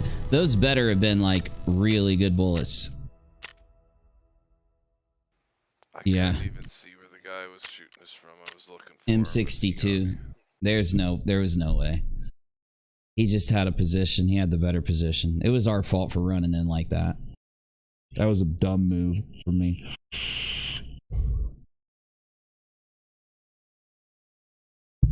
It's all good. Let's see. Oh yeah, it's gonna make me redo that quest.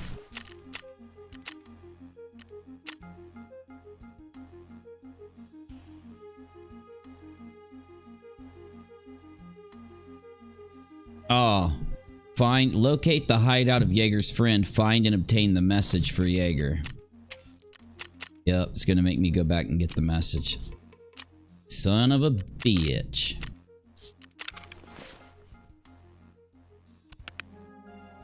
It's all good. I got some money so I can get another kit.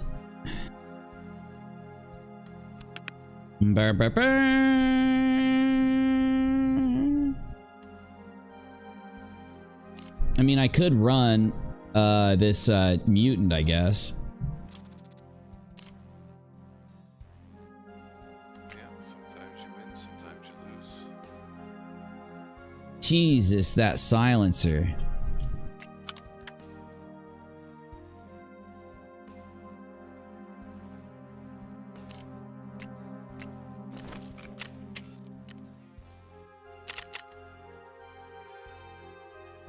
Oh my god, I only get 24,000 out of it. I'm gonna go ahead and run it.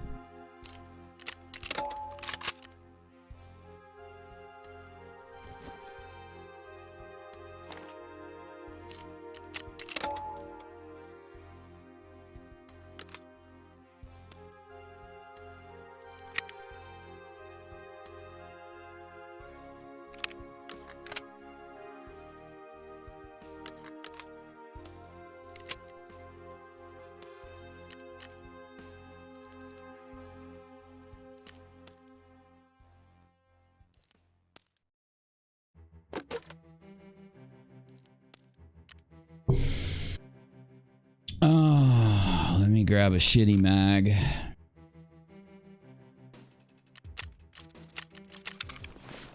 Put PS in this. Have backup ammo. Alright. Oh, I found an RB MP11 key. It's for one of the night buildings.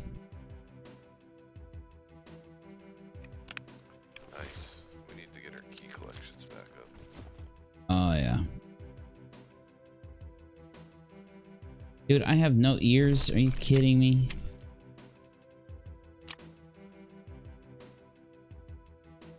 Because that last guy just blew him off the side of your head. He did. He definitely did.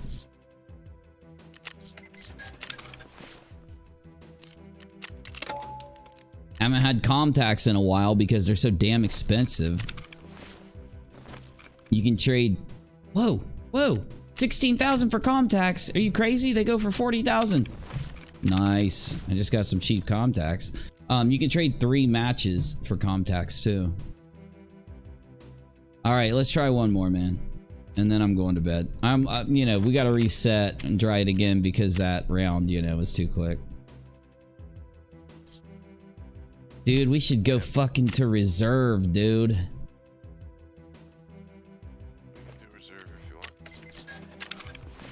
Yeah, I do. Huh? I do. Alright. I gotta go. If we spawn there in the right spot, I gotta go down to where the moon cages are. I also have to go down into that freaking office in the downstairs bunker, which I really don't want to do. And then I have to do fucking... oh, I can't do that one. Okay. Never mind. let me take. I've got to get all the bunkers. I know that. Yeah, I gotta hit the underground bunker and extract, and I gotta get the food location, and then I gotta do all the weapons arsenal places and stuff. But we need all the keys for that.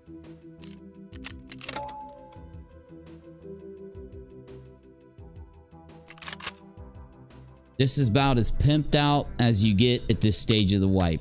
Dead serious. I'm being dead serial here.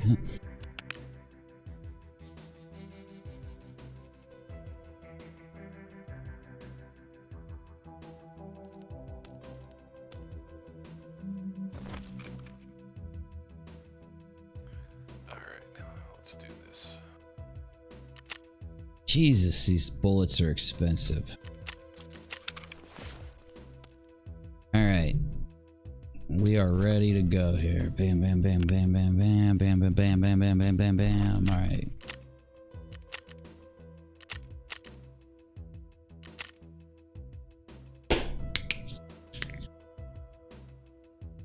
You can't even buy this gun off the flea. Where do they get these? From the trader?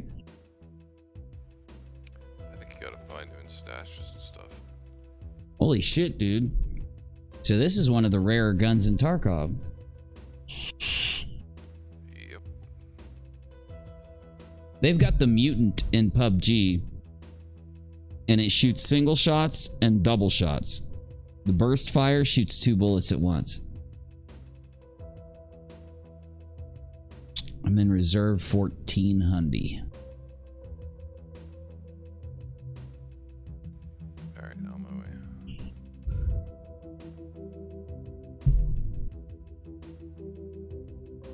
You got your Red Rebel, paracord. Yep, yep. Got her all, I think.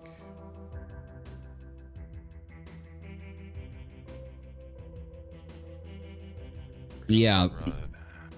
Reserve is one of those maps where you have to do the craziest shit to get out of it.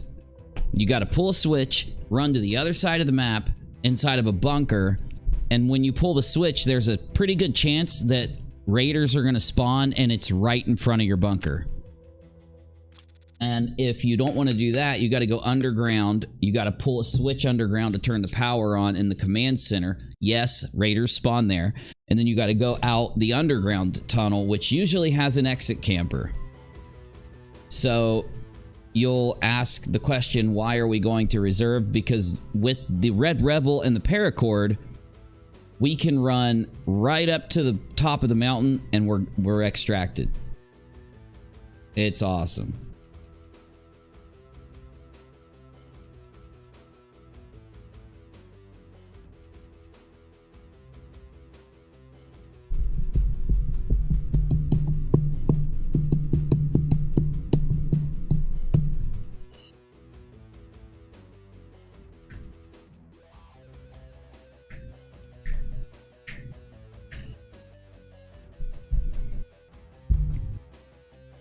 It's one of the coolest things about reserve, honestly.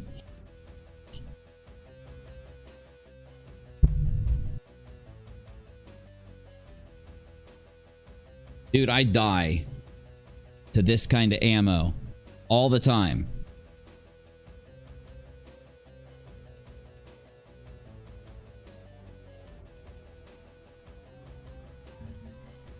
I can't remember where I got this AK from, but it's all decked out too. Hell yeah, you got BP in it? Yeah, I got BP in the drum mag, and I got 130 rounder with BP, then I got PS in my other end. If you go down, I'm taking your ammo. Yep. If I go down, take mine, because I got an extra mag of BP. I got a BP in my gun, 30 rounds, and I got an extra 30 in a gray mag in my rig.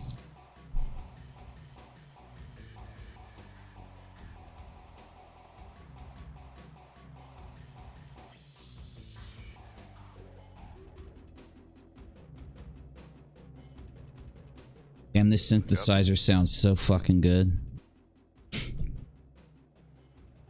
What up? I gotta start going in with pistols to skill up my endurance, because now that they've changed the weight limits, my endurance is only level 5 and my strength is 15. Used to be the other way around. You'd skill endurance way faster. Wait, you gotta have low weight to do endurance? Yep, if your weight's in the white, you'll skill endurance. If your weight's in the yellow, you'll skill strength.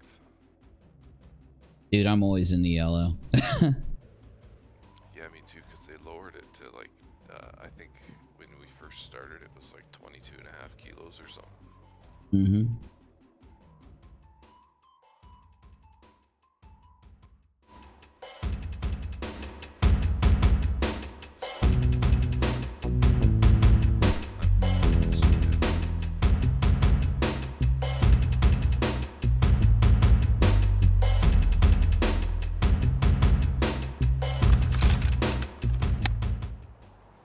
What did you say? Do you gotta find the food storage or no? I don't think so. What is my quest here? I know I got one. I got a couple actually. Let me look.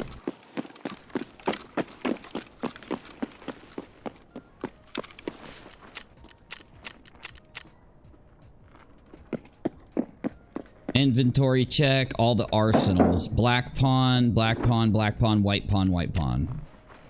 I know where they are. Fuck.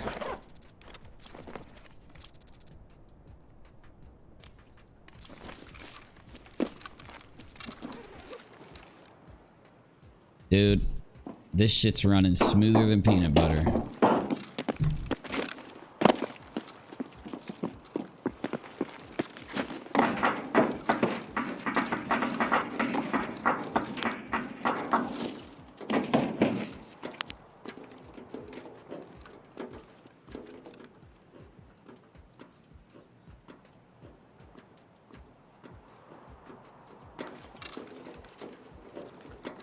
Keep an eye out for him, Menace.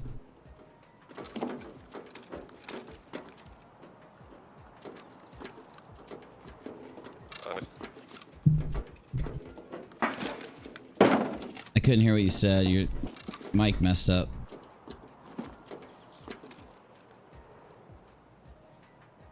I was just saying this is... I heard you get to this is...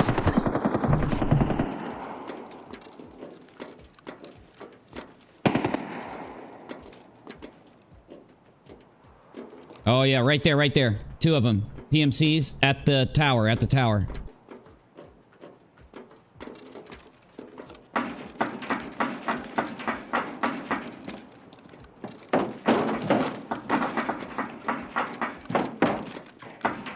Careful, bro.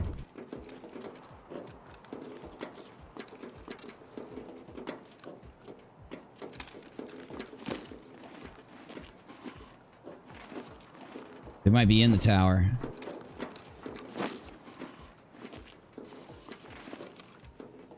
Or they could be going behind it.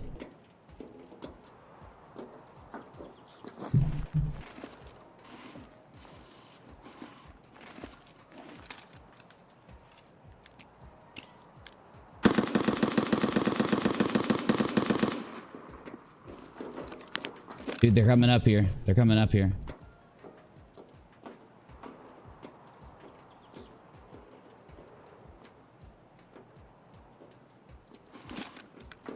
I just heard somebody run up under me.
Where did those fools go, dude? They ran back behind that tower and they must have just kept on going or something. Like, it might be like over in the damn train yard, or maybe they went to marked room. I don't know, dude. One of them had a big backpack.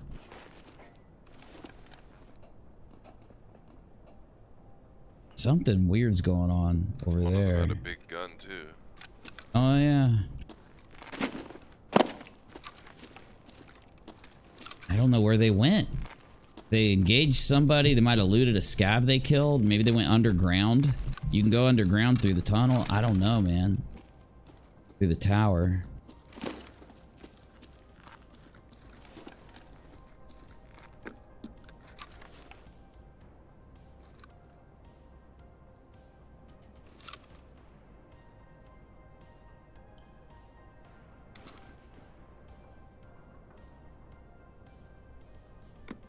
Damn this vape.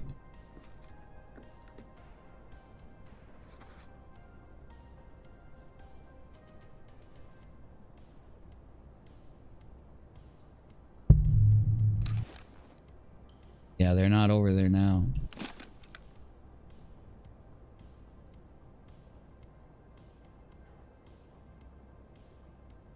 I don't think I have any of the keys for those cages yet. I have one. Oh! Where did that fucking come from, dude? I wonder if it came from the roof of the building beside us. Oh, it was out here.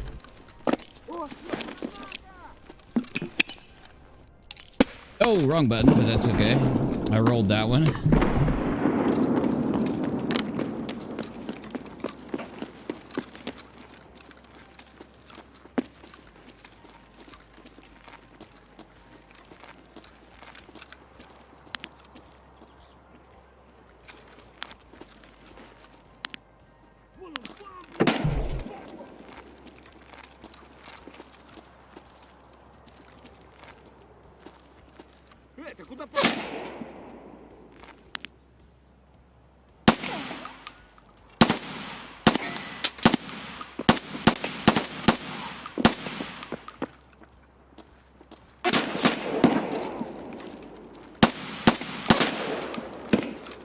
He's down.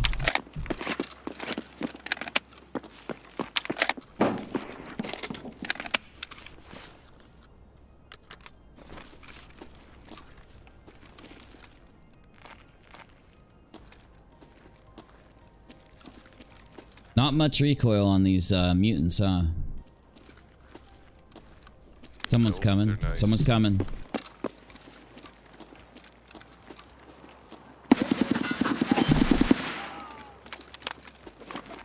That sounded like a PMC. Was it scab?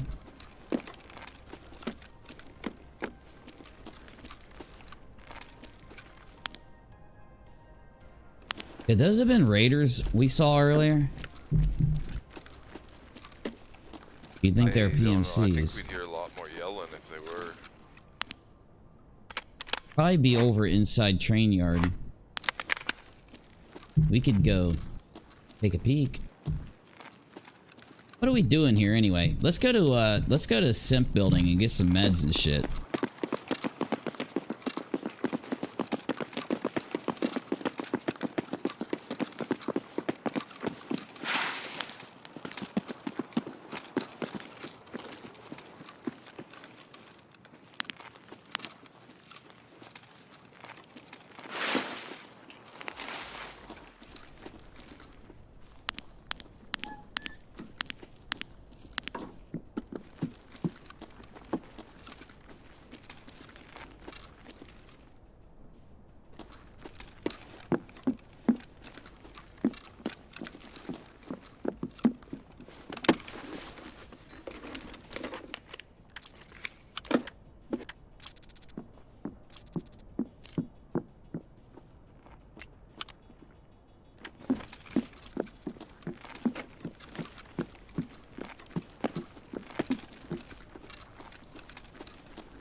It looks pretty chill in here so far.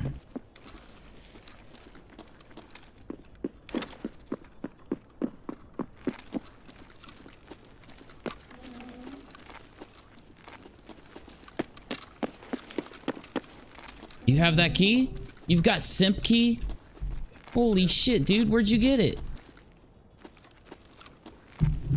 Jacket somewhere. Oh my god. There's supposed to be like a medical here to grab. Folder? See it though. It's like... The label on the share, I already grabbed one.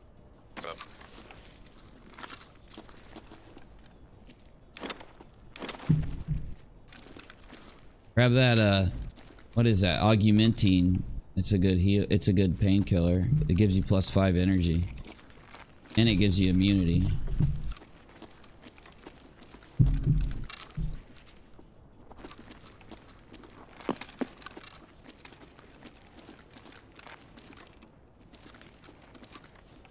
Out front.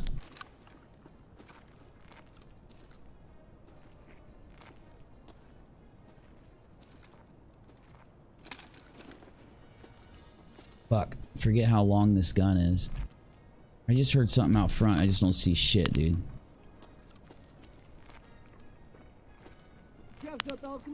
There he is. Is he in the building? Yeah. Is he a man? I'm on down the first floor here. He's not in our building. I think he's across the way. I mean, he might be in our building, but I doubt it. No, he's Yeah, there's definitely a person right across the way, dude. I just shot at him.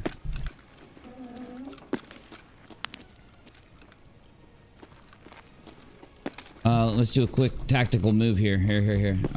Across the kitchen real fast.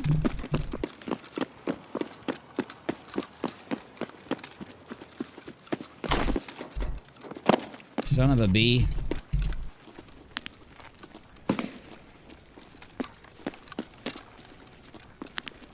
I think that was our boy Dummy firing. Someone out front. Dead dude right there. With a hunter. That's really strange. It's really strange that there's a dude with the dead scab with a hunter laying there.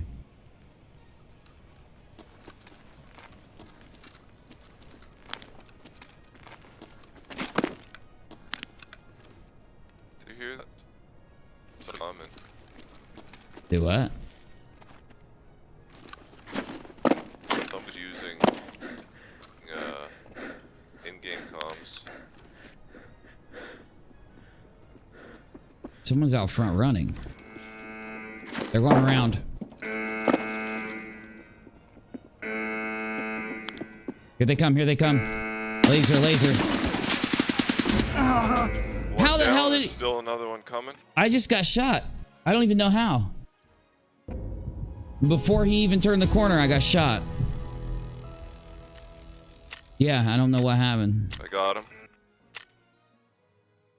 He hit me right in the head with FMJ-SX. Just instantly headed me with FMJ. I don't know. I don't get it. Shouldn't have been able to see me from there. I dropped him. He didn't see me, so he was rushing into Lucci, and I domed him. Hell yeah, dude.